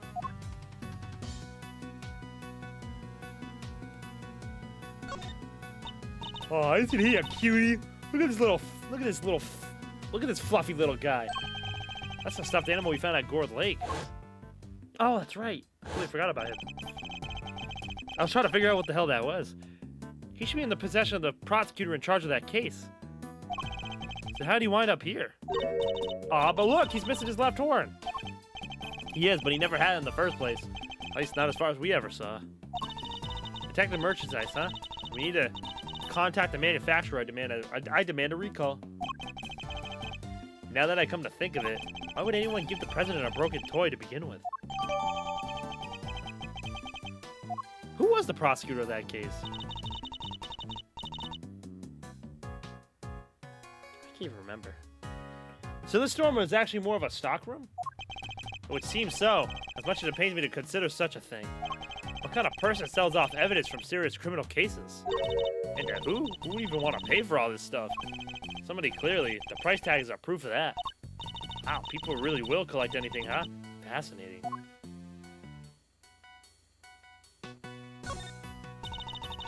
That's a cute little doll. Looks like the Steel Samurai. It's actually the Iron Infant, son of Steel Samurai and the Pink Princess. He was born burning with the knowledge that he too would one day be called upon to fight for justice. Of course, Miles would know all that, huh? Can't imagine the pressure that must have been put him under. More than most people could better. Yes, he's young, but you can sense it nonetheless, a certain tragic refinement. Edgeworth! Mr. Edgeworth, are you even listening to me? Hmm? Oh, of course. It's a small bottle. One I've seen before. Oh, that's all? Nothing else to add? Well, no. What more did you want me to say? Hold up. I got something to write down. Mr. Edgeworth can turn even the most boring topics into something picturesque with his explanations. Next time, try taking those kind of notes in silence. Bottle of ink and a lantern, both pieces of evidence from a previous case of mine. Why? Why is all this stuff that's related to you doing here? It's not as if any of it was in my possession for any length of time. The duration of the case and no longer. Perhaps this is all nothing but a coincidence? Seriously? A coincidence? I never thought I'd hear those words coming out of your mouth. You must always face up to the facts of the situation, however strange they may be. Isn't that what scientists believe too? Oh, you want to talk about what scientists believe? Settle in, this may take a while. Two. Alright. There's that. Can't look at the chest. No chest looking? Alright. Mannequin, huh? Wait, I know. All thanks to my powers of scientific deduction, of course. Evidence from an old case of yours, right? Not this time. Never seen it before in my life. Doesn't seem to fit with the other items in this room either. For one thing, it doesn't have a price tag. So why is it here?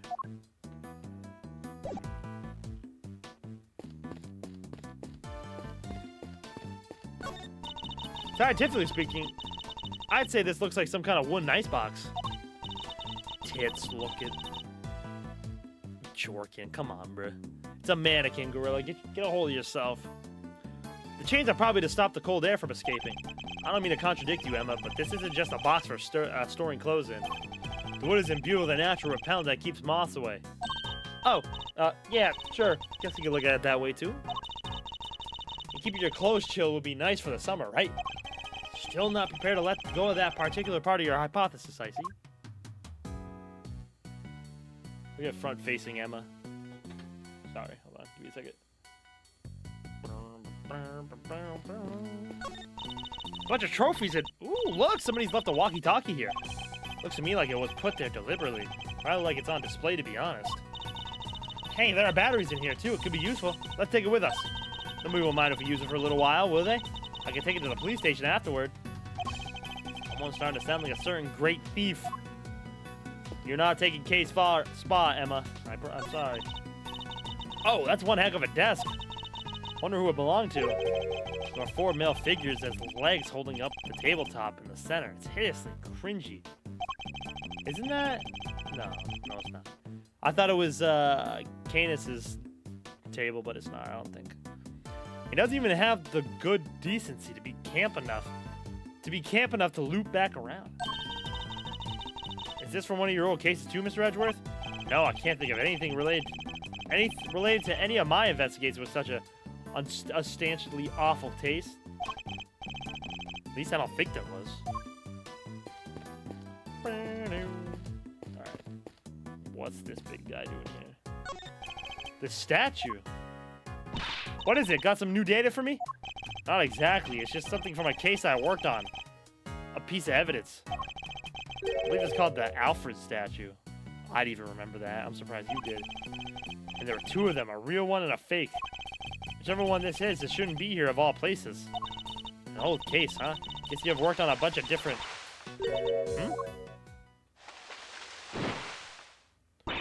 Oh my fucking god. Why are you here? Gotcha! Caught in the act, red dang-handed. Guiltier than a tomcat covered in creep.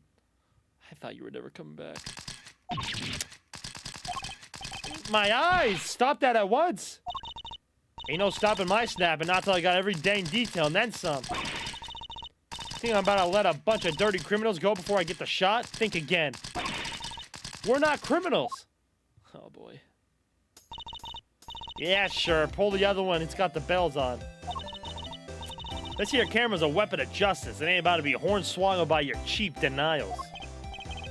Oh, it's you. Huh? Why, you're that low-down dirty jerk of a prosecutor, ain't you? Who you calling a low-down dirty jerk? Hey, it's a lot of hair. Fucking lot of hair. Lot of hair, Doug. This is a lot of hair. A photojournalist by trade, we've crossed paths on a few occasions, especially on that one particular case. She's hard to forget, and even harder to get a word in edgewise with. Quit making that face, will ya? That's the face of a no-good schemer if I've ever saw one. I didn't leave the best impression on her either. Well, payback time, Mr. Schemer. You ought to be thankful all I want from you is a couple pictures. We're just here to investigate. Sure you are. If by investigate you mean pull the wool over a lot of wild eyes. Sorry, Mr. Edgeworth. I thought she might listen to me. It didn't hurt to try, I guess, but we're probably better off leaving her alone for now. So, boy. Just wanted to look at the rest of the stuff, bro. You said the statue was a piece of evidence from an old case of yours, right? Pretty weird looking, I have to say. I know it's known as the Alfred statue. The what? The Alfred statue. But it says here that it's called the Aleph Red statue. Aleph Red. Alfred. Aleph Red. What are you muttering about? Oh, nothing. Let's carry on looking around, shall we?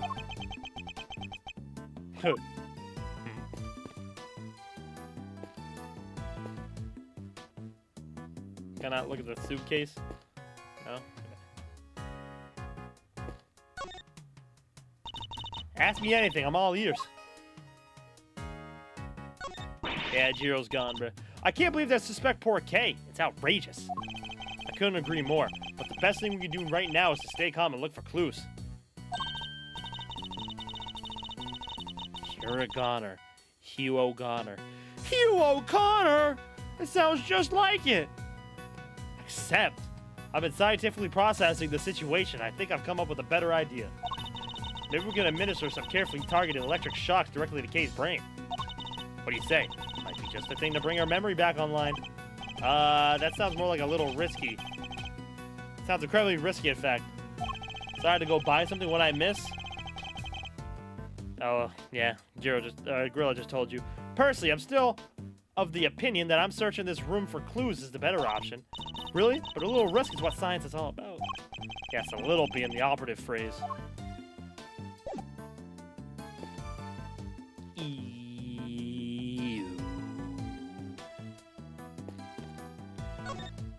I gotta talk to Emma, though. I'm back for a little while to interpret for my professor, but I'm still mostly based in Europe. Gotta keep studying until I'm the finest forensic investigator in town. I'm very glad to hear you say that. Dedication to one's chosen field is a student's greatest responsibility. Sure is. I just don't want to get ahead academically. I've been trying to hard at sports, too. Especially the one event they held at school athletics meets, you know, the one. Oh, there are quite a few to choose from. It's huge over there, and unlike here, it's considered a real hardcore sport for adults. That's right, I'm talking about glasses battles. Who hasn't heard of those, right? Me, never, not even once. Glasses battles. Oh my god! There it is. There's an achievement. Glasses battles. Who can flash their glasses the hardest? Miss Hart sure seems to have a grudge against you, Mr. Edgeworth. Low-down, dirty jerk of a prosecutor. She really wasn't holding back. We've met a few times, on one case in particular. Let's not hear her attitude's sudden appearance to distract us from a job at hand. We just need to gather all the facts and apply the principles of logical reasoning. By following my methods, the truth will present itself soon enough. Low-down, dirty journalist notwithstanding. Don't take this the wrong way, but... Did her calling you a low-down, dirty jerk get to you, Mr. Edgeworth? God, don't be ridiculous. Don't be ridiculous. No. Her, but no. Why is this? That's so weird. Why is this evidence?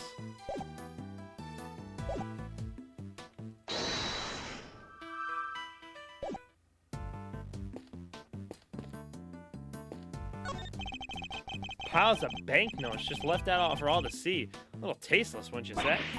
No way, these are all $100 bills. That's a fortune right there. How many years would it take for you to make that much money, Mr. Edgeworth? Please, Emma, I don't even want to think about it. What is that, a giant head thing? It's the head of the great Mrs. Monkey. I remember the case well. How'd they even get it up here? Huh, Mrs. Monkey. That doesn't sound right.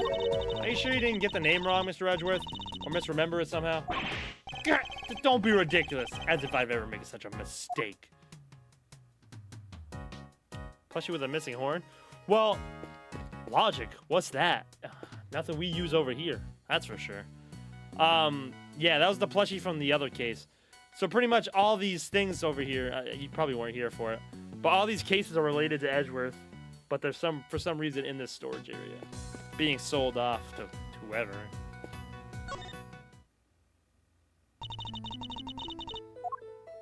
Okay, nothing here. Fender! Oh boy, this whole experience is enough to boggle a guy's mind. Mysterious storerooms, damsels in distress, it's got a lot. Could you at least try to take things a little more seriously, Fender? Oh, could you try to take things a little more seriously, Fender? Hey, I could try. No, but seriously, I'm as keen to help Kay as out as you are. She's safe with me. You go do your thing. It's not Kay I'm worried about, it's you. Wow, this is some sturdy construction. Thick floor plate, sturdy supports. A rough estimate, I'd say it could help 50 of you easily, Mr. Edgeworth. Except for the fact that it's nowhere near big enough. You say that, but pack yourself in tight enough, and I think you might just do it. I really don't think so. Anyways, we have more important things to be investigating. We can theorize about these elevators once we're done. Maybe you're right. Fine. 45, Mr. Edgeworth. 48 tops. Alright, I think I'm done investigating with everything. Okay, logic stuff.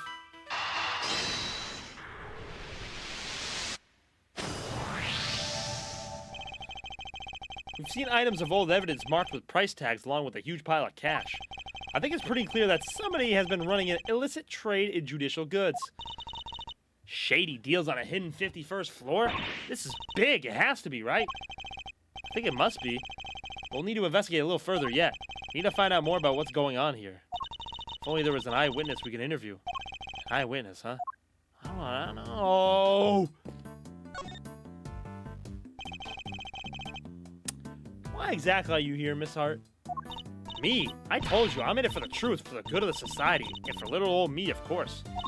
I'm a photographer for the people. For the people? If you won't tell me the real reason you're here, perhaps I'm gonna hazard a guess. You remember when you found the trap door and Kay said so it's some kind of extraordinary opening? Yes. Or yeah, extraordinarily get down there or something? Yeah. I remember. Wait, somebody who would like to buy or sell stuff from Miles' previous cases smell like old bag. So old bag's running the smuggling ring is what you're saying? Somebody was carrying out an illicit police evidence trafficking scheme here in the storeroom. Oh, so she's after a juicy story. Makes sense. What? How'd y'all figure that out? You're not that hard to read, Miss Hart. Guess it means I don't have to tippy-toe around it anymore now. One of my sources told me that down low about an underground auction. What? So all the items here were sold to the highest bidder. Folks were slinging money around like it was going out of fashion. Had to come see for myself, of course. Get my eyes on the subject, you know? Should have heard the tales my contract was telling. Taller than 2 trees or so I thought at first. Anyhow, wasn't able to write it up based on hearsay alone. I mean, at this point, it's a possibility. That would be crazy. Maybe that's why we don't see her in the trilogy. In the fan translation, it only goes, okay, maybe it's a secret portal, Eddie. Now's no time to be thinking of portals, Kay. With portals. W portals. So yesterday, I snuck in, slunk behind this here statue, and settled in to wait. Bidding starting late at night, I carried right on through the break of dawn. So the auction and the murder happened on the same night. Coincidence?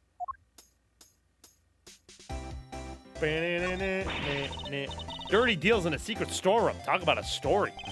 Was there anything else on sale apart from the items of evidence in this room? Yo, what's up, Surprise? Yo! How you doing, Hobie? Long time no see, huh?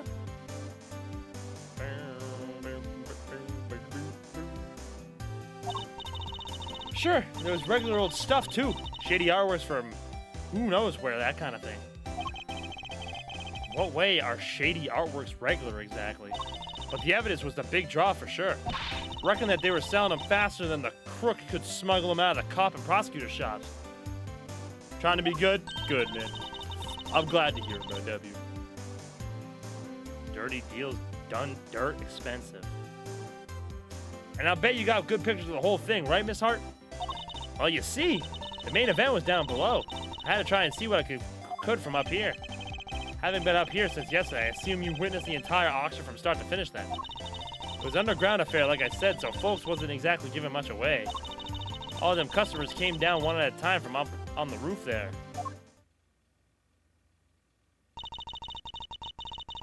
Threw on masks just as soon as they got down the ladder, and that ain't all. They had a voice changer doodads on them, see? Teeny tiny ones. Dinkier than a bug's behind. If you couldn't see their real faces and you couldn't hear their real voices. Surreptitious as all heck. You mean surreptitious, right?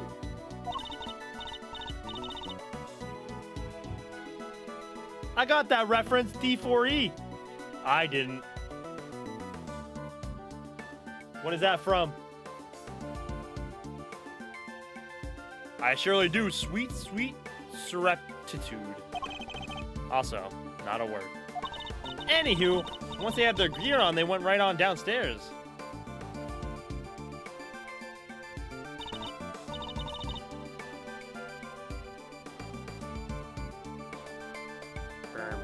Spell it out. No, I just... No, I mean, like, I get how it's done, but, like, is it from something, or am I crazy?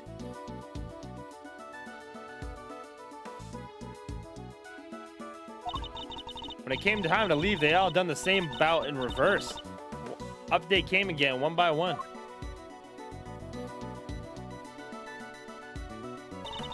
Ass back on the hook. Up the ladder and away. Whoa, that's a serious operation. Dirty deeds done dirt cheap is an AC/DC song. He changed the cheap for expensive. Oh, I see.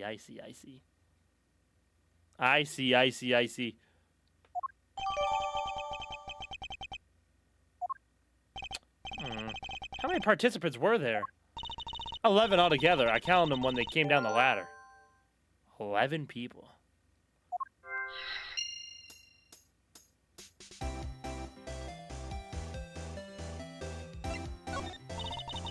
I just didn't hide behind a stupid statue the whole time, you know.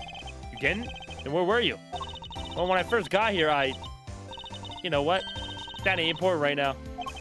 So you were hiding behind the statue from the very beginning. Anywho, I watched all them folks come in from my spying spot there in the shadows. I see, so you were watching from behind the statue. They used that there elevator to get down below. And once they all went down there, I snuck up and took a peek at what was going on. You mean the elevator remained in the room beneath? Nah, they sent it back up, but there's a little peeky hole if you know where to look. Elevator don't quite sit flush with the floor, see? And if you bend down and squint just right, you can see the whole shebang. Did you catch that? Who was in charge? All right, sure. I guess I did. Ain't half so good a story if you don't get a glimpse of the old evil ringleader after all. I wonder who this ringleader is. I'll have to ask her some more.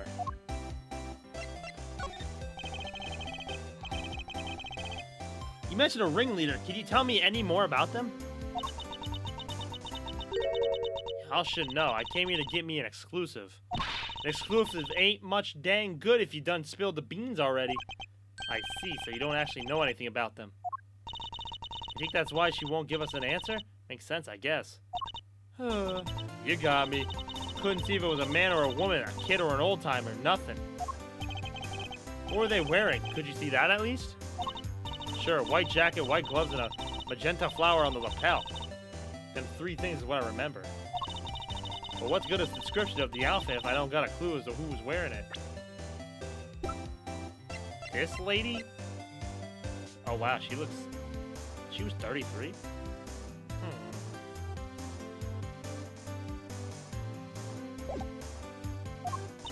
Those ringleaders disguise their identity too, just like everybody else.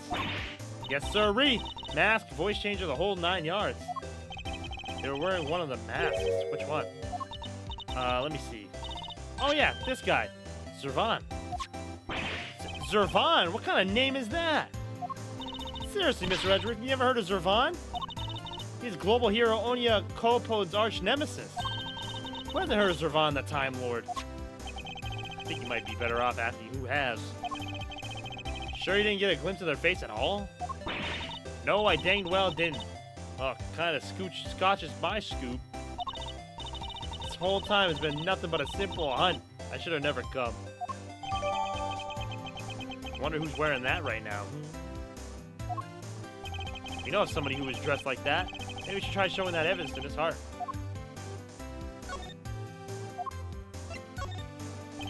You said that the ringleader was wearing a white jacket, white gloves, and a magenta flower, correct?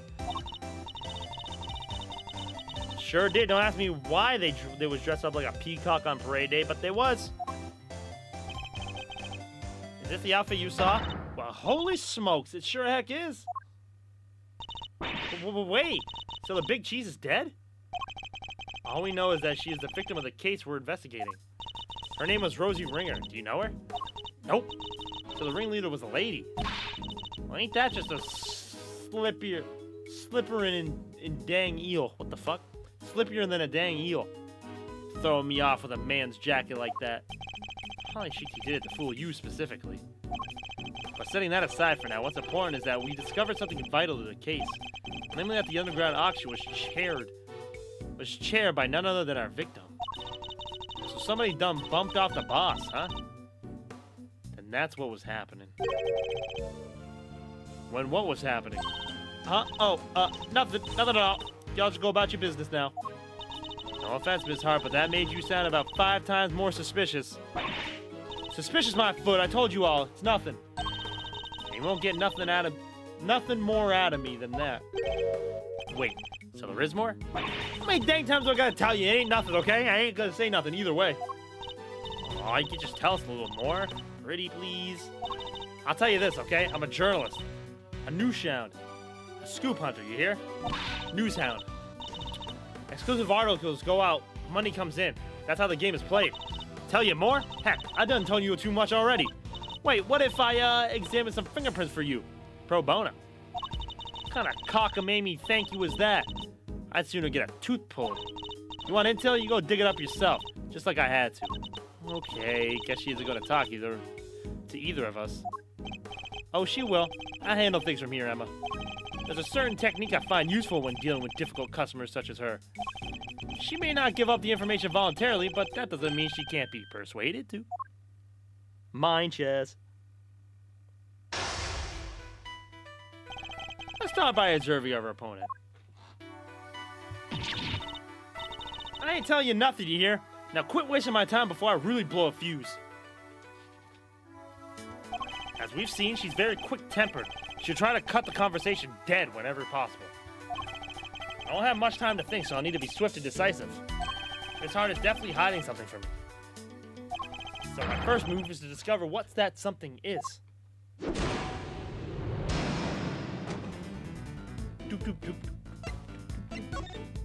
I need you to tell me everything you know. And don't you dare leave anything out. Go jump in a creek, you big bully.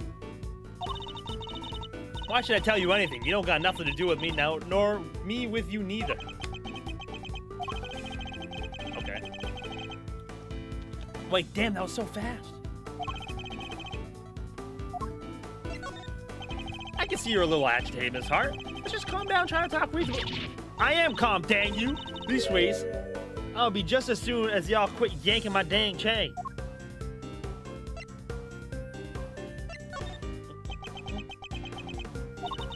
That's better. Being a news hound all about keeping a cool head no matter what the world throws at you, see? Speaking of news hound, this might interest you. I met her one a few days ago. She was a very hungry young reporter indeed. A reporter of a very peculiar turn of phrase, similar to your own effect. Oh yeah? She spoke like me, huh? Guess that could be someone I know. She was your sister. You do realize you have nowhere to turn, don't you? Okay. I had to take a guess, bro. She's your sister. Damn! Why'd that take off so much?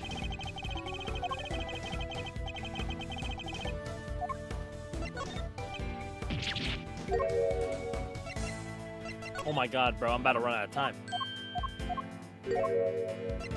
Oh my god. Her name is Tabby Lloyd. If I had closed my eyes, I could have believed I was listening to you. She told me about somebody she called the Chief. She was talking about you, wasn't she? Oh, so y'all met Tabby, huh? Well, ain't that something? Where'd y'all bump into her? She's a great kid, reckon. Wait. Oh, no, you don't. You ain't getting on my good side, bringing her into this, you sneaky snake. Ooh, you nearly had me, too. Interesting. Talk about Miss Lloyd seemed to make her lower her guard a little. I think we use that to our advantage. Time to deploy my clue. Oh, no! Wrong one. Oh, I'm dead. Yeah, tabloid. I know.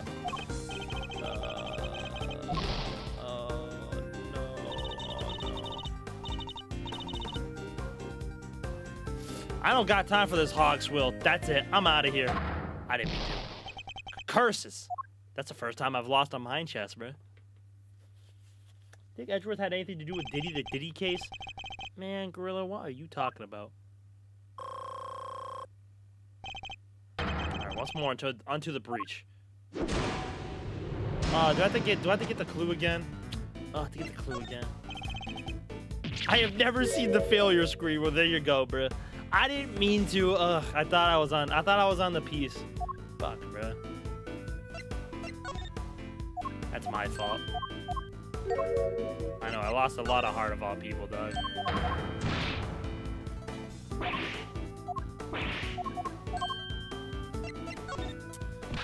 It's a world, though. Bo, the clock is going so fast. I don't have anything to do with you. That's a little unkind, don't you think? After all, I know you're an apprentice. I know her pretty well, in fact. Yeah? Well, guess it does seem kind of cold of me to say that if you know her pretty good. Won't want the poor kid thinking I don't give a rat's behind. Good, then you'll tell us what you know. Fine. See? It's like this. Tell me a scoop. Wait, what am I thinking? Dang it, Lotta, you can't let him bamboozle you that easy. What's that about a scoop? Forget it. It was nothing.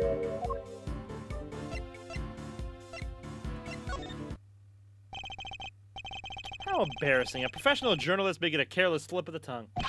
You have a scoop, don't you? Now tell me what it is. Ah! Alright, I got me a scoop, a big one. I can't just go blabbing about it to y'all. I got bills to pay. She may be hiding something very important. I have to get it out of her somehow. We need to know the details of the scoop. I love the music of this too. Doom, doom, doom, doom. Doom, doom. Sorry, I got JoJo brain right now. No, you're good, bro. I've never seen JoJo myself, actually. I know, blasphemy, but...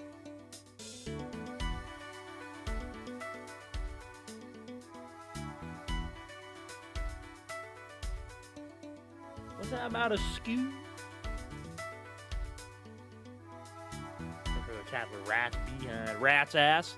She wanted to say rat's ass, but I don't think the game will let her. She's quick to anger, but she's also quick to let key information slip. Now that we know that, the rest shouldn't be too hard. Let's see what else we can get out of her.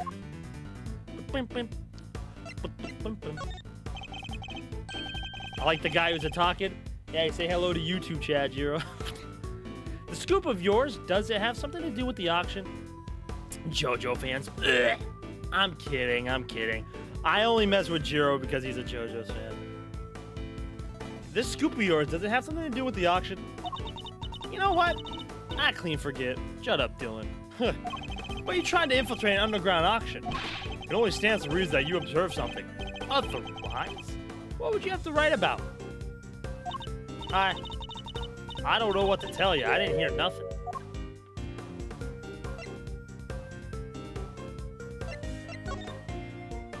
If you didn't hear the sound of nothing, does that mean you did hear the sound of something? Something during your time in this room. Oh, see, that's... wasn't nothing really, just little noises all. Wouldn't even make page 16. Forget I mentioned it. So something happened during the auction. Something that made the noise of some kind. Could be a valuable clue. Your big scoop involves something criminal in nature, doesn't it? Might be it did, might be it didn't. Which is it? This is important. All right. You don't gotta holler at me like that. I ain't done nothing shameful or nothing. Just snuck in and did some undercover reporting.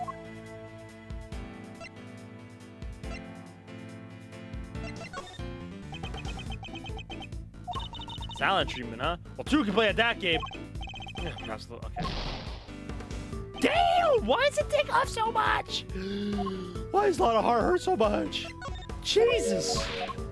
Okay. I'll be the judge of whether your actions were shameful or not. An unlawful entry into private property is very shameful indeed. In fact, it's a crime. Oh boy, here we go. Hey, you're the exact same thing, genius! Oh, well, I guess you're a prosecutor, huh? You're allowed to do stuff like that. Let's not imagine the fact I handed in my badge, shall we? Still, it don't amount to a whole hill of beans, right? There's folks out there that have done way worse. Murder, for one. Next to murder, trespassing ain't hardly nothing. No! I clicked it! Fuck! Oh, I clicked it! Fucking hell. Why does she hurt so bad? Damn.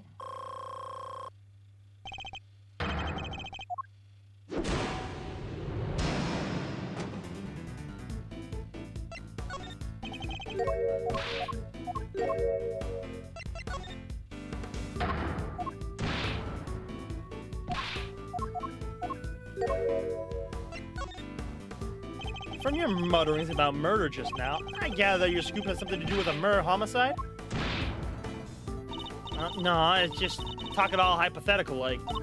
You know, it's about murder being the big one and all. Ain't nothing worse than murder. Not the most skillful evasion I've heard in my career. Look, I done told you, okay? I snuck into the auction. I'll cop to that. A murder? I don't know nothing about no murder. Ain't seen nothing. Ain't heard nothing. Scout's honor. I don't have a clue as to how to proceed with this line of questioning. Alright. Blah, blah. Edgeworth at the chest base. Blah. This scoop of yours, does it have something to do with this auction? You know what? I clean forget. But you tried to infiltrate an underground auction. It only stands to reason that you observed something. Otherwise, what would you have the right about? I don't know what to tell you. I didn't hear nothing.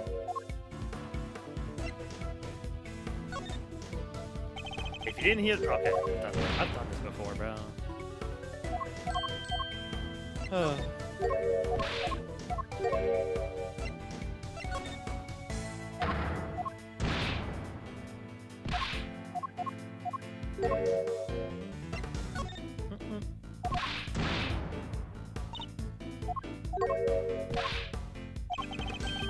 I would deploy my clue. Gonna have to watch you giving up the badge. That was probably one of the most badass scenes I think this series has had. It's definitely in top 5 of this series of being the most badass things is Edgeworth giving up his badge. to protect Kay.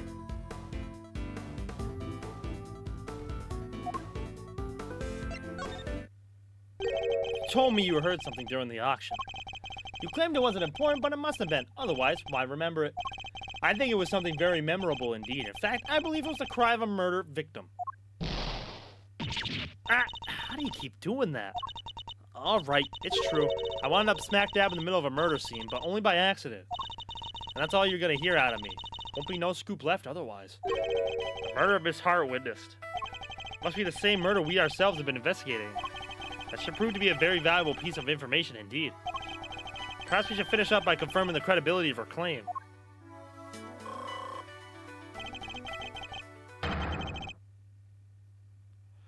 I have her on the back foot now, so time to finish this. One stream you should make it so the two chats can see each other. I think there's a program like that. I think it's Restream, but I'm not really a big fan of Restream. But I can look into it for sure. I mean, that's why I kind of have chat on screen as well. So like you can see on screen like what they're talking about as well. So, but yeah, I can look into that for sure. I still have to like kind of modify my YouTube chat as well. Put better TTV on there. And modify some shit. Oh, Jesus. Let's start from the top. I need you to describe the murder in detail. It's vitally important. Wish I could help y'all, but I don't rightly recall a whole bunch. Ain't much I can tell you. Sorry. I mean, look at me. Can't even get my facts straight half the time. I don't have a clue as to how to proceed with this line of questioning. Okay. She at least isn't indulging in lying about the murder. That's true. That's true. Like the last time. Be honest, Miss Hart. I know there's something you're still not telling me. Ain't nothing left to tell, dang it. I done spilled my guts already. I don't have a clue. Okay. So, you said you were wound up in the middle of a murder scene. Is that really true? You're calling me a liar now? Ooh-wee, now I'm mad. Real mad. At my time. I'm a journalist. How am I going to sell stories if folks can't trust me that I'm telling the truth? I got me a motto, you know. Faster than anybody, honester than everybody. A motto, huh? That could be an important clue. I should bear it in mind. Be honest, Miss Hart. I know there's something you're still not telling me. Okay, so it's this one.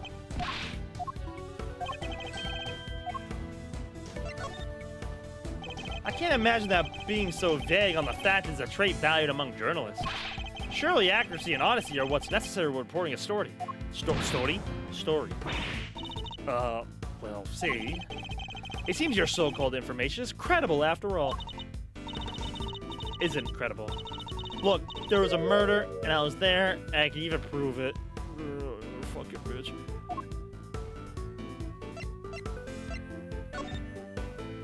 You can prove it, can you? How? Got it right. Wait, you heard that? I was just talking to myself. Don't think nothing of it. She's still hiding something. This is a very vital clue. I'll need to use it to the maximum effort.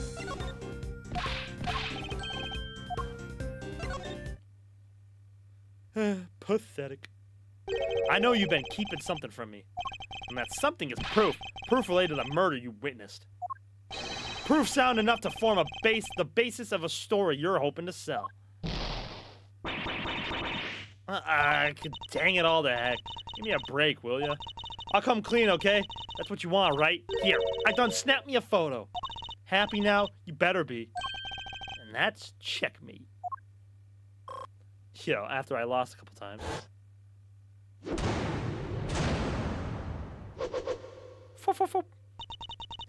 Can't believe I let that happen. Betrayed by my own big mouth. Well, it happened, so it's time to tell us everything. I saw the whole thing. Watched the auction from start to finish. But you didn't just watch it, right? You took pictures too? Yeah, about that. So like I said, I was spying on the whole thing right from the get-go. It was all shouting out bids, and then somebody wins, and bam! Down comes the hammer. Head on upstairs and pay, shouts the old ringleader, and then the whole thing starts over again. Anyhow, as soon as that happened, I had to think quick. That's when I ran behind the statue and hid. Who was it that eventually appeared? Didn't see nothing, but I heard something that made me pretty sure it was whoever placed the win in bed. The sweet, sweet sound of cold hard cash. Not sure I have any idea what that sounds like. The sound of someone counting bills, perhaps? Anyhow, the deal was you settled your bills up here. I heard two people yabbered for a little while. Wait, so two people came up on the elevator? You betcha. My guess is the other one was our friend, the ringleader. Anyway, yabber on it goes for a little while, then a scream. Well, that shook me up pretty good, so I hunkered down in my hiding place and tried to stay out of sight. So you didn't see the moment of the murder? Nah, but I heard it real good. You didn't try and help whoever was being attacked? Quit trying to be funny, girlie. Don't sue you none. I'm just a dainty little journalist all on her lonesome. You think I was fixing to jump in and save the day? Dainty. Anyhow, then there was a bunch of rustling sounds. Right about when that was happening, I got the feeling pretty bad about what I'd done. That makes sense, I guess. After all, you didn't. I remember to get out my camera and snap even a single picture. Scoop like that drops right in my lap and I miss it? Somebody ought to tan my hide. Check me, I win. The score is me 1, Lotta 2. Anyhow, then a little more time goes by and there's this kind of clattering noise. I'm there thinking, gotta get the shot this time, and so I grab one real quick from the shadows there. Can we see this photograph? Aw, do I have to? Here. That's the person in the red raincoat, the one who attacked Kay. So Kay's raincoated assailant also attacked the victim here in the storeroom. Then proceed up to the roof where they assaulted Kay.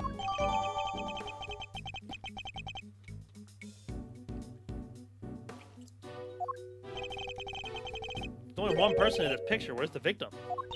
Weird, huh? I wondered the same thing. Heard two people, but there was only one in the shot I got. I didn't see nobody else in the room either. That's the killer, all right. Leastways, I'm pretty sure it is. Are we saying the victim disappeared?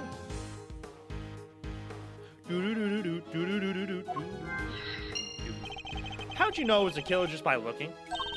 Because they're literally red-handed with blood. How else would that get there, huh? And the auction just carried on after that? Sure did. They just went right along like nothing had happened. Rich folks is crazier than a box of frogs. I'll never understand how they think. Funny, fine journalists I struggle to understand as well. How much stuff do we have now? We have a lot of shit. Oh my god, bro, almost three pages. This game likes to, the investigation games just like to throw evidence at you, huh? Take that and this and that and this.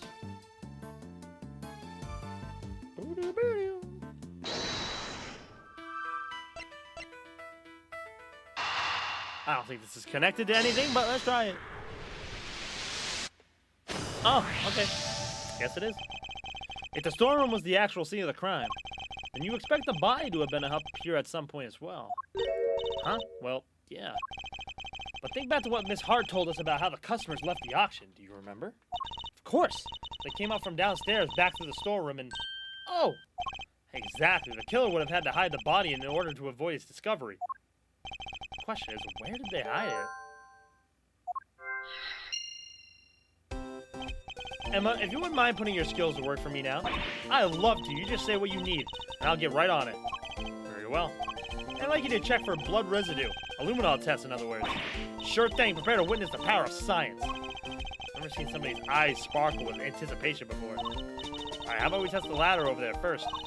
Based on Miss Hart's picture, I say the person in the red raincoat is about to climb it and make their escape, which means that there's a high chance of a positive result.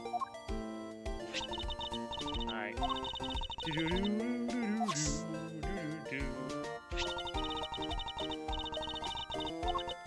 Thanks, Emma.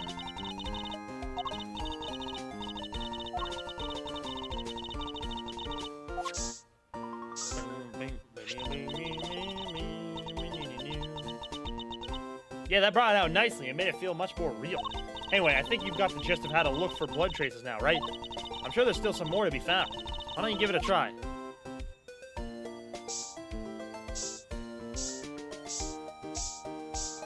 Nothing on the mask. Oh, this is so much nicer than the other games, too.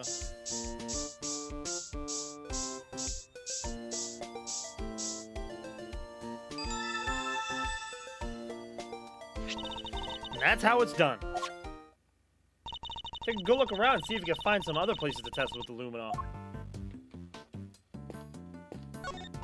You want to test there? Sorry, it's a negative.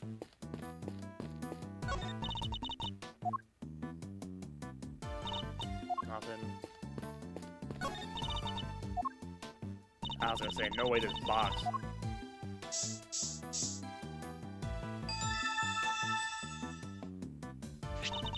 Mr. Edgeworth, blood! But how could it have gotten there? Maybe somebody put something with blood on it in there? The body, maybe, Edgeworth? Come on. Use your big boy brain.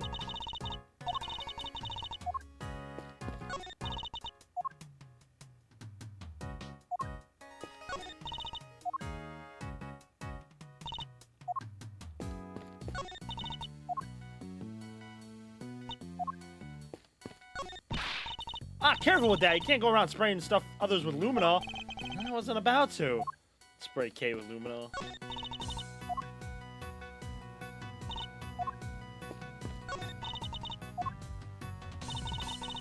Okay.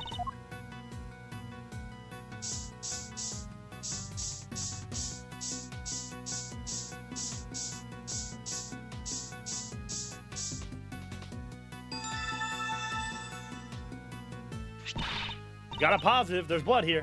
But how come? Probably because this is where the murder was actually committed, I'd say. Oh, looks like some of it dripped through the floor below, too.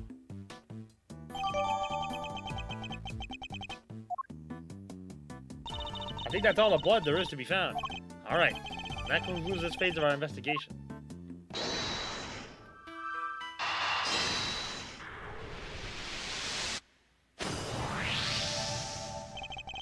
Blood in the clothes box can only mean one thing. That this is where the body was hidden. I'm certain of it. I wonder who won the box in the auction. I haven't the foggiest. Still, it's a very helpful discovery. Now you just hold your horses there. There's no way the body could have been in there. What do you mean? I took a look around at that there box when I first got in here. It looked to be just about the perfect size for a little hide-and-go-seek if the need arose. And maybe it would have been if I could have opened it. But it was wrapped in chains and locked tight, and I ain't no scamapologist. The murder happened just a little after I scoped it out, so can't nobody have put a body in there. Wrapped in chains and locked up tight, you say? That's odd. Because it doesn't look to be wrapped in chains any longer. It's not that difficult to read. Says the motherfucker who can barely type in English, Jiro. Shut your face, motherfucker. Huh? Well, slap my head and call me silly. Could have sworn it was, though. Close box. Let me guess, public score. I am not taking English lessons for a motherfucker that can't even type in English, bruh. Don't matter. English is hard. I think we've examined all we can now. Great. Time to see what's waiting down below. Shaking a leg already, are we, Miles? Okie dokie. Hey, K-Master. Yes, Mr. Fender? We're about ready to move out, so I want you to stick with me, okay? Can't have you getting lost. Of course. I'll be sure to stay close. When did those two start getting along so well?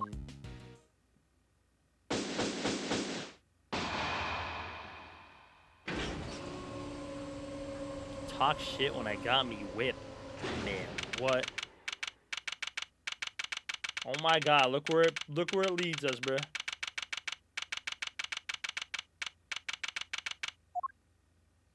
Whoa. Mr. Edgeworth?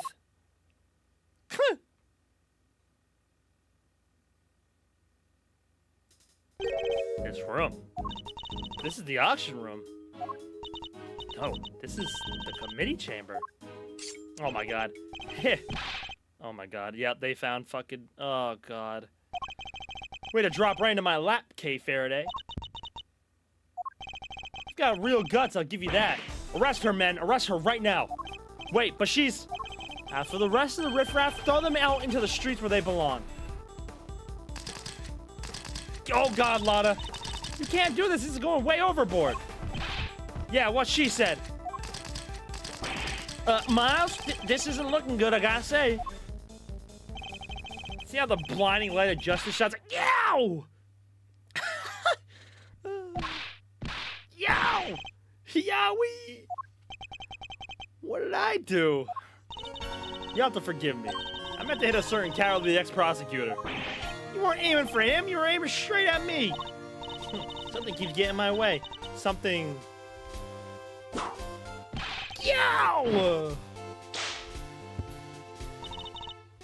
Right there.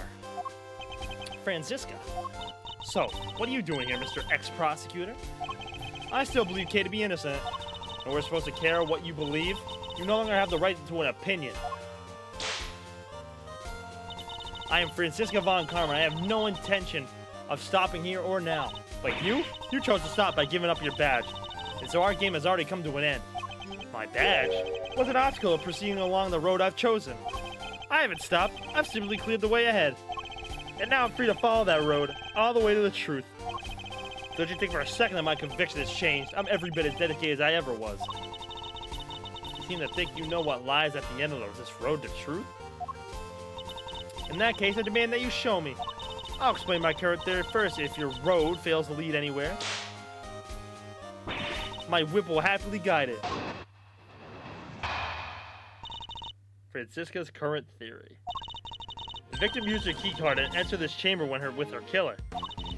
She was then stabbed with a candelabrum by the culprit and subsequently died as a result. We know the identity of the murderer thanks to the letters she exchanged with the victim. We know the location of the murder is here in the committee's trials chamber. The blood on the floor of this room proves my theory. Game, set, match, Miles Edgeworth, QED. She seems pretty confident, huh? Heh, she doesn't lack the courage of her convictions, that's for certain. I gotta say, I can dig that vibe. I could even give her a hard no feeling. Yeah. Pathetic. Well, Miles Edgeworth, do you think you can bring my case crashing down around my ears? If you really have found the road to the truth, perhaps you'd be so kind as to point me towards it. I'll be very happy to. Settle in, Franziska. I'm about to pave that road with incontrovertible evidence. Get her, Miles. Get her, Miles.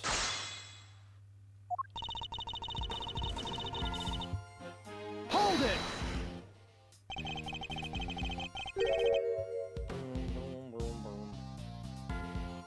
And you're sure the data from the security system is accurate? When's the wedding? I don't think they're getting married. That they're pretty much siblings, Gorilla. That data is just like me, perfect in every way. There's no room for doubt on either front. Oh, your theory is far from perfect. I suppose I'm not going to change your mind on this so easily, am I? Correct. As I said, the victim entered the room with her killer. Hold it! The stab wound she sustained are a perfect match with the candelabrum in question. 3 wounds inflicted by metallic spikes by some kind, in 3 places simultaneously. Even you have to agree that there are many objects that could do that. Furthermore, Grandma Hertz confirmed the number of weapon in her report. That there's absolutely no doubt in your mind that it was the candelabrum? None whatsoever. As for the culprit...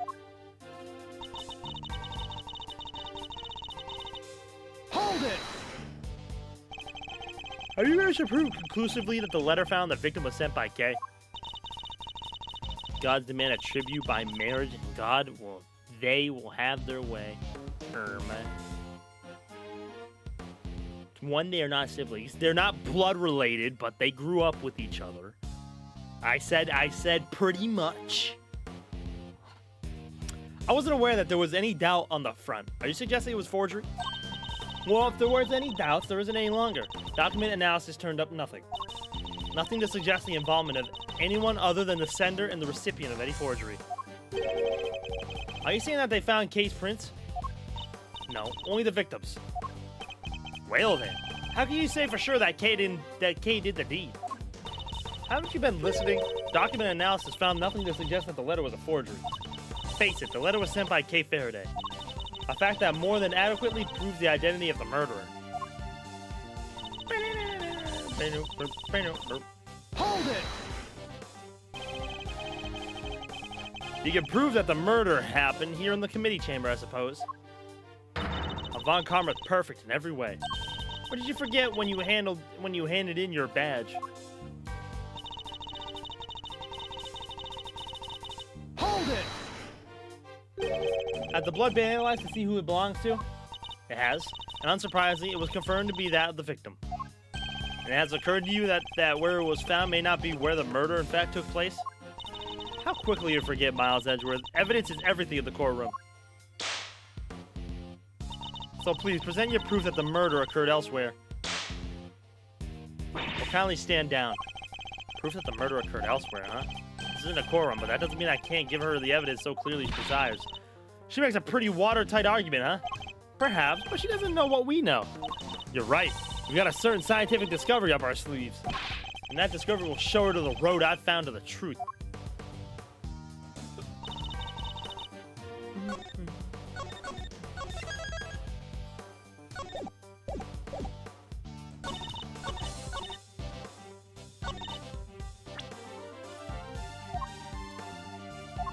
Objection!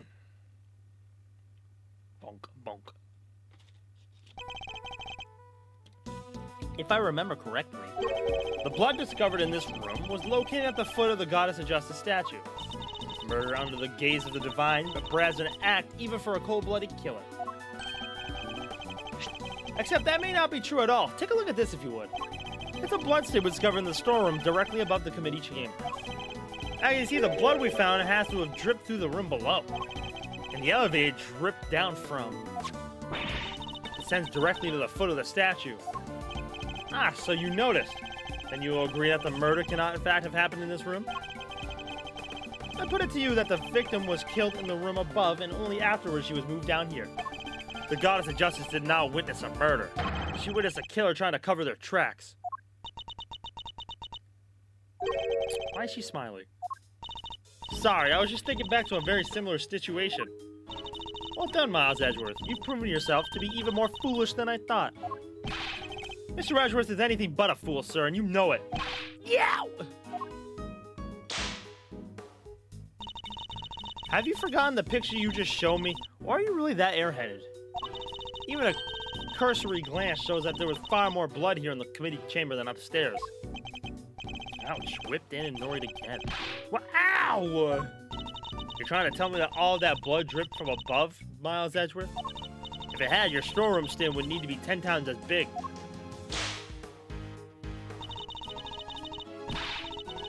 I say the murder happened down here. There's no way it could have happened anywhere else. As insightful as ever, Francisca, but you played the right into my hands. How so? You are correct. There's far less blood upstairs than one would expect. The question is, why? Trifling detail in the face of my previous explanation. Alas, your explanation doesn't account for why there was blood in the storeroom in the first place. Surely you don't think some spatter managed to shoot itself all the way up there, do you? Oh, like some crazy fountain of blood? No way. No way indeed. It's completely impossible. So how about this? What if this explains the difference in the amounts of blood observed? There's far more blood in the committee chamber than in the storeroom above because a weapon was removed here. The victim died of 3 stab wounds. Wounds that would have bled profusely. Exactly, as proven by the amount of blood we found on the floor of this room. Well, that doesn't make any sense. Not if she was stabbed in the storeroom. He said there wasn't much blood up there already. Yee! Silence, you half-baked, harebrained rookie. Hey, harebrained is a little... Yow! The stab wound bleeds heaviest at one particular point in time. Oh, I know, when the weapon is removed, right? Precisely. I believe the body was brought down to the committee chamber with the candelabrum still in the chest. And then, when it was finally removed, It created the difference in the amount of blood we see between the two locations. But why? Why was the killer? What was the killer trying to do? I imagine they were trying to give the impression that the murder happened down here. As we know, Miss Ringer's keycard was used late last night. Judging by the time listed in the record, I'd hazard a guess that it was used by the killer. When they entered the room to create the elaborate setup. Why would they have needed to do all this in the first place? Perhaps because a person with a face to hide would fear the storeroom being found in the investigation? If they were involved with the underground auction, they couldn't afford to have their duty secret exposed.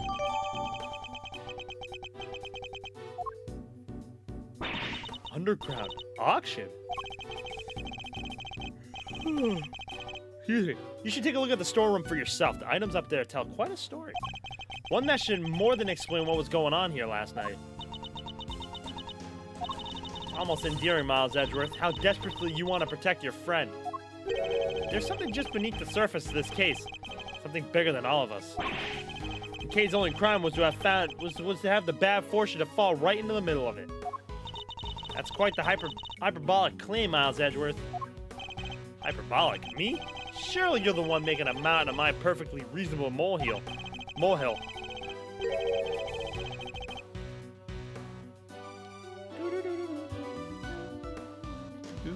You're working with Interpol on international cases, so why are you investigating a domestic murder? I'll tell you why, because this case has something to do with the smuggling ring you've been chasing. You followed the trail of items being smuggled by the ring and wound up here. Tell me I'm wrong. Tell me that there's something I sense that isn't related to any of this. I'm very happy to learn that you giving up your badge didn't completely relieve you of your senses. Scruffy here told me about the circumstances that led up to that, by the way.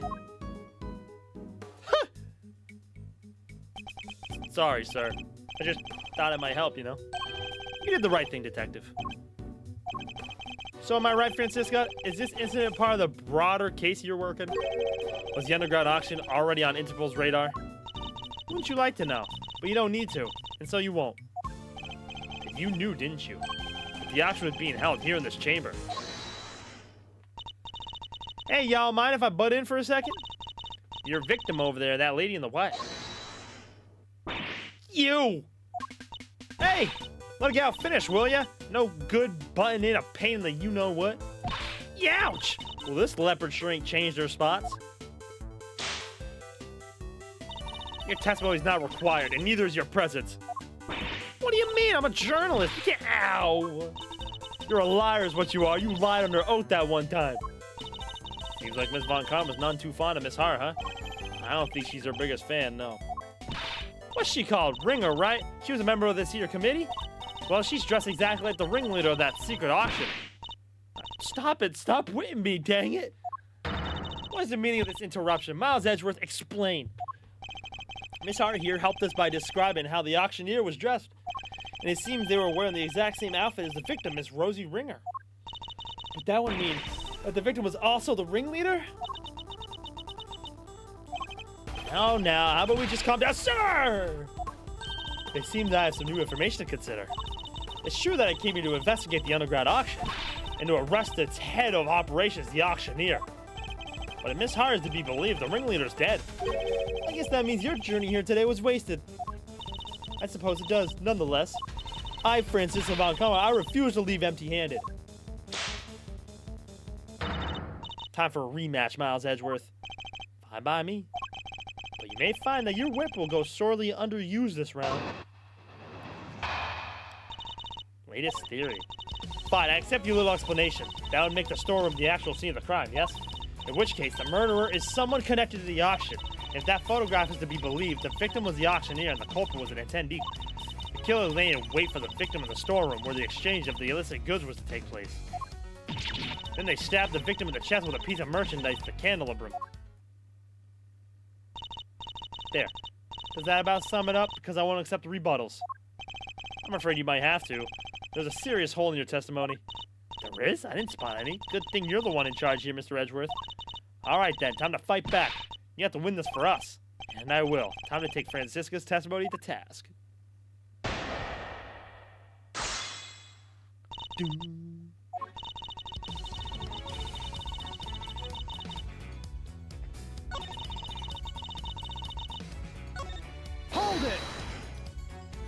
You conceded that point rather easily. I can't help but be suspicious. I'm not in the habit of denying facts that are readily supported by the evidence. That's not all there is to it. You're able to show that the murder actually took place in the storeroom. Hold it! And how exactly did you come to that conclusion? Members of the big building staff were questioned extensively, but none mentioned a secret storeroom. And it seems as its existence was known to only a handful of people. And of course, that storeroom was where the items were to be sold in the auction were being kept. Very good. Which suggests a link between knowledge of the storeroom and involvement in the auction.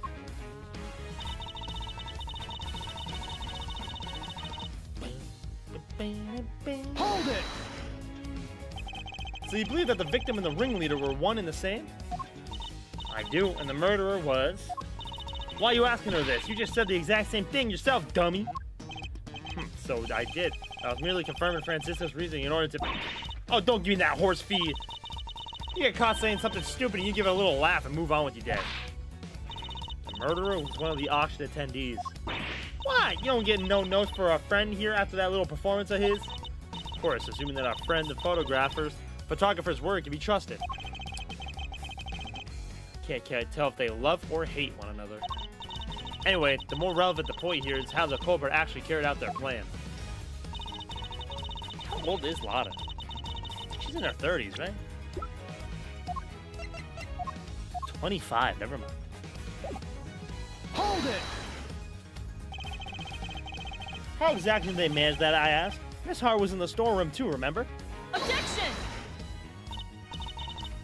Yes, hiding someplace. And if you've seen the storeroom yourself, you know exactly that there are plenty of other places to hide too. How'd you think she was in her 30s? I don't know. The way she talks, the way she looks, I don't know. She looked like she was in her 30s. So you're saying the killer was hiding out of sight while they awaited the victim's arrival. I believe we can reasonably assume that the murder took place after the auction had concluded. After all, the victim was the auctioneer herself. She would surely have needed to be present throughout the proceedings. She thinks it happens afterwards? Would you mind adding that statement to your testimony, Francisca?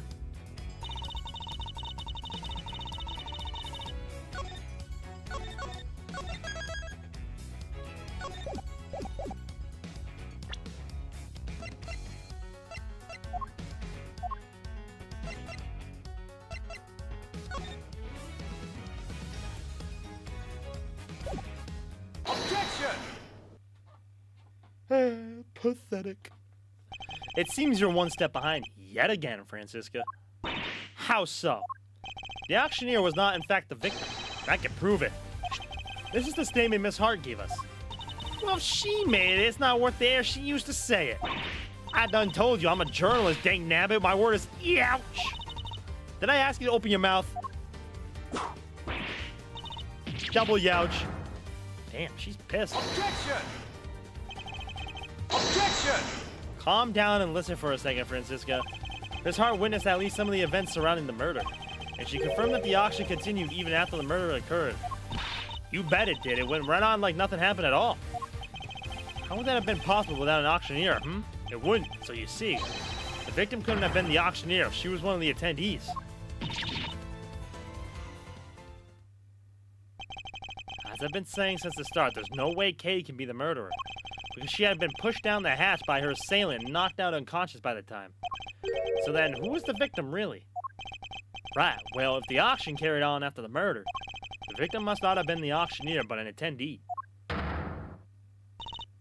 That's enough. I know that sound all too well. And you're a part of it, Gavel. You ain't slick.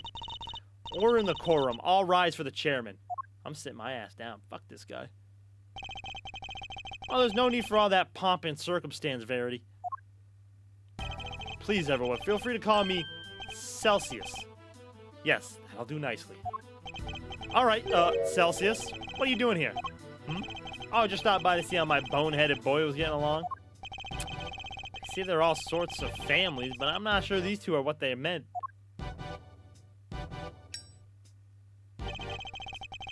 Thought I might need to light a fire under this investigation, but it seems not. The suspect everyone's searching high and low for is right back here where we started. Men, detain the suspect immediately. Wait, Miss Faraday is innocent.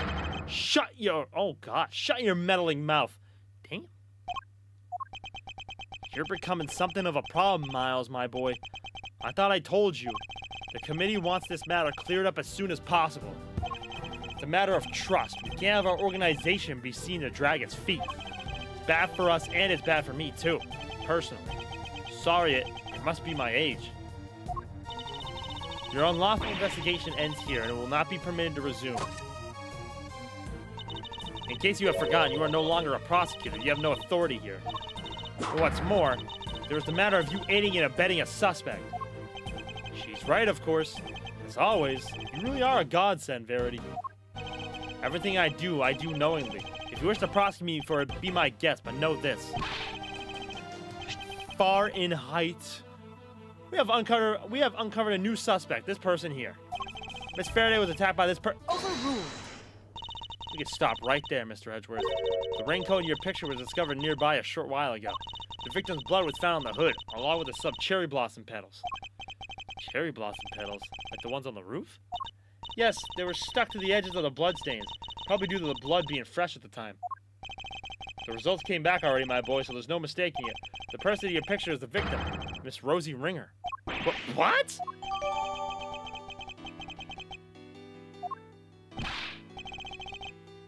Fuck, man, I missed most of this case. This is a new case. This is case 4. I finished case 3 earlier. Case 3 was a heart wrencher. I'll tell you that. No, this has completely undermined our entire case. All our assumptions were based on the person in the red raincoat being the killer. But they were the victims instead. And Kay remains at the top of the suspect list. Miss Faraday, you testified to having encountered a red person in a red raincoat on the roof, correct? Yes, I did. We now know that the person was the murder victim. You are the only person we know who came in contact with her. Since one of you wound up dead, we all know how that encounter went. Objection! Objection! No, Kay was attacked by that person. She is the victim here, not the aggressor. Overruled. As far as I recall, we have yet to see any evidence that proves she was attacked as you claim. Even if such proof existed, Miss Ringer could simply have been acting in self-defense. Well, you can't just jump to conclusions like that. Kay is innocent. But I'm not.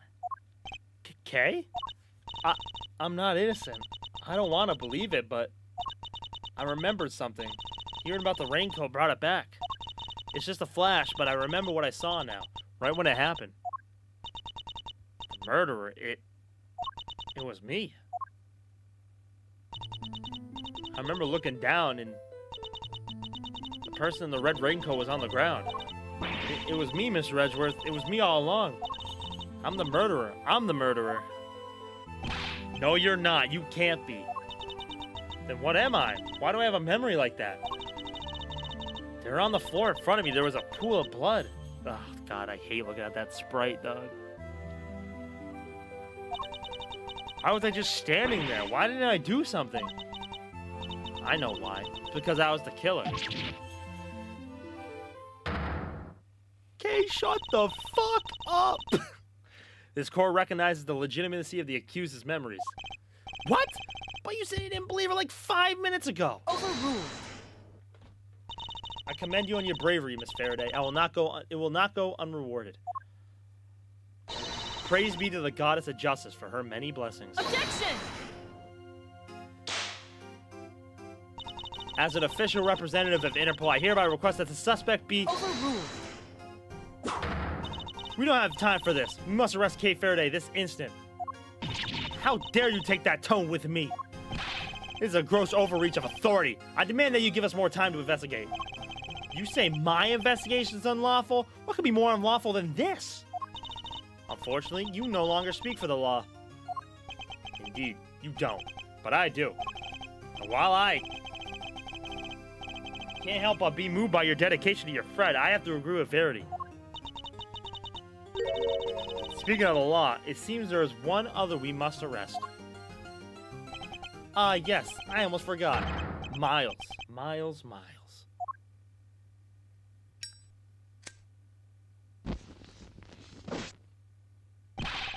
What are you talking about? Mr. Edgeworth was just doing his job. He didn't do anything wrong. He wasn't doing squat. By which I mean to say, unfortunately, Miles is no longer serving in any kind of official capacity. You went too far this time, Mr. Edgeworth. You conducted an unlawful investigation. Worse, you aided and abetted the flight of a suspect. You are no longer even an ex-prosecutor. You are a criminal, nothing more. God damn it. Oh, that reminds me. There was supposed to be a hearing today, wasn't there? Concerning your conduct? I'll make sure it's officially rescheduled for tomorrow. Although, I fear I already know the outcome. Look at this as an opportunity to reflect on your own actions, Miles. A chance to really think long and hard. Wow, bro. These assholes. Fucking scum. This court is adjourned. These fucking scum. So what? Miles being thrown in jail, and now what? We're gonna play as somebody else? Let me play as Fender. Let me play as Fender. That'd be fucking awesome, but I don't think that's gonna happen. But god damn it, Kay! Of course, amnesia. I did it. No, you didn't, you liar. Look what you've done. Nah, but I will say, Miles giving up his badge the way he did was so badass. That was definitely one of my favorite parts of this series, for sure. Like I said, I'm gonna rank everything after I'm finished with all these games. But yeah, that was so badass. But this case is pissing me off. I thought it wasn't gonna be that good, to be honest. But I'm not gonna lie, each one of these cases in this game so far have been complete bangers. Like, I can see why people very much liked this game. I'm kind of sad it never actually got brought over to the West until now. So like this is like the first time it's been brought over to the West. Yes, there was the fan translation, but this is the first time it's like officially been brought over, and I'm kind of sad about it, bro, because this is really good. This is really, really good. I'm actually thoroughly enjoying myself with this game. But that is all for tonight, fellas. I'll be back tomorrow. This is a good place to stop. We finished chapter 3. We're probably, I'd say, about halfway through this chapter, or chapter 4, I'd assume. And then chapter 5, the last one. So I can only imagine what chapter 5 is going to be. I'm a living legend. You ain't heard yet, you not getting the message. Bendy Cat. Servy, I appreciate the Prime sub, homie. Thank you, man. I appreciate you.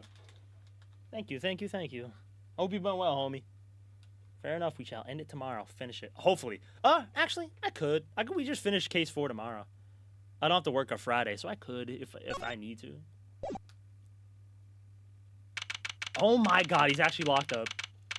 Alright, well. Oh my god, it's the same. Yo, go through the hole, Miles. Go through the hole. It's the same fucking room. Go through the hole, Miles.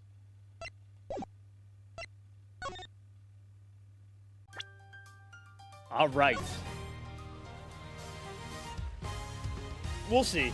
We'll see. If it's as long as the third case, I don't know if we'll finish it tomorrow, but the third case was stupid long. It took like 3 streams to finish the third case. Was I summoned? By Servy, Bendy. But, fellas, that is it for today. I do appreciate y'all for hanging out. We will finish this case. Hopefully finish it.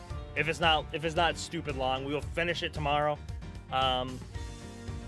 Yeah, like I've said already, bro. This game, Prosecutor's Gambit, peak, bro. So far it's been so good, bro. All the cases have been straight bangers. I love them all. So, but yeah, I will be here tomorrow. I do appreciate y'all for hanging out, man. And that's about it for me, fellas. YouTube as well. Don't forget to like, comment, subscribe. I'm almost to 500 subs on YouTube, so if you aren't subscribed to my YouTube, I very much appreciate it. And yeah, I will see you guys tomorrow, 3 p.m. Eastern, as per usual. I appreciate y'all for hanging out, man. W stream today. It was fun. And I will see you guys tomorrow. All right? Appreciate y'all. Love y'all. Peace out, fellas. Ray Kia? I could, but I think I'm just going to end. Good night, fellas.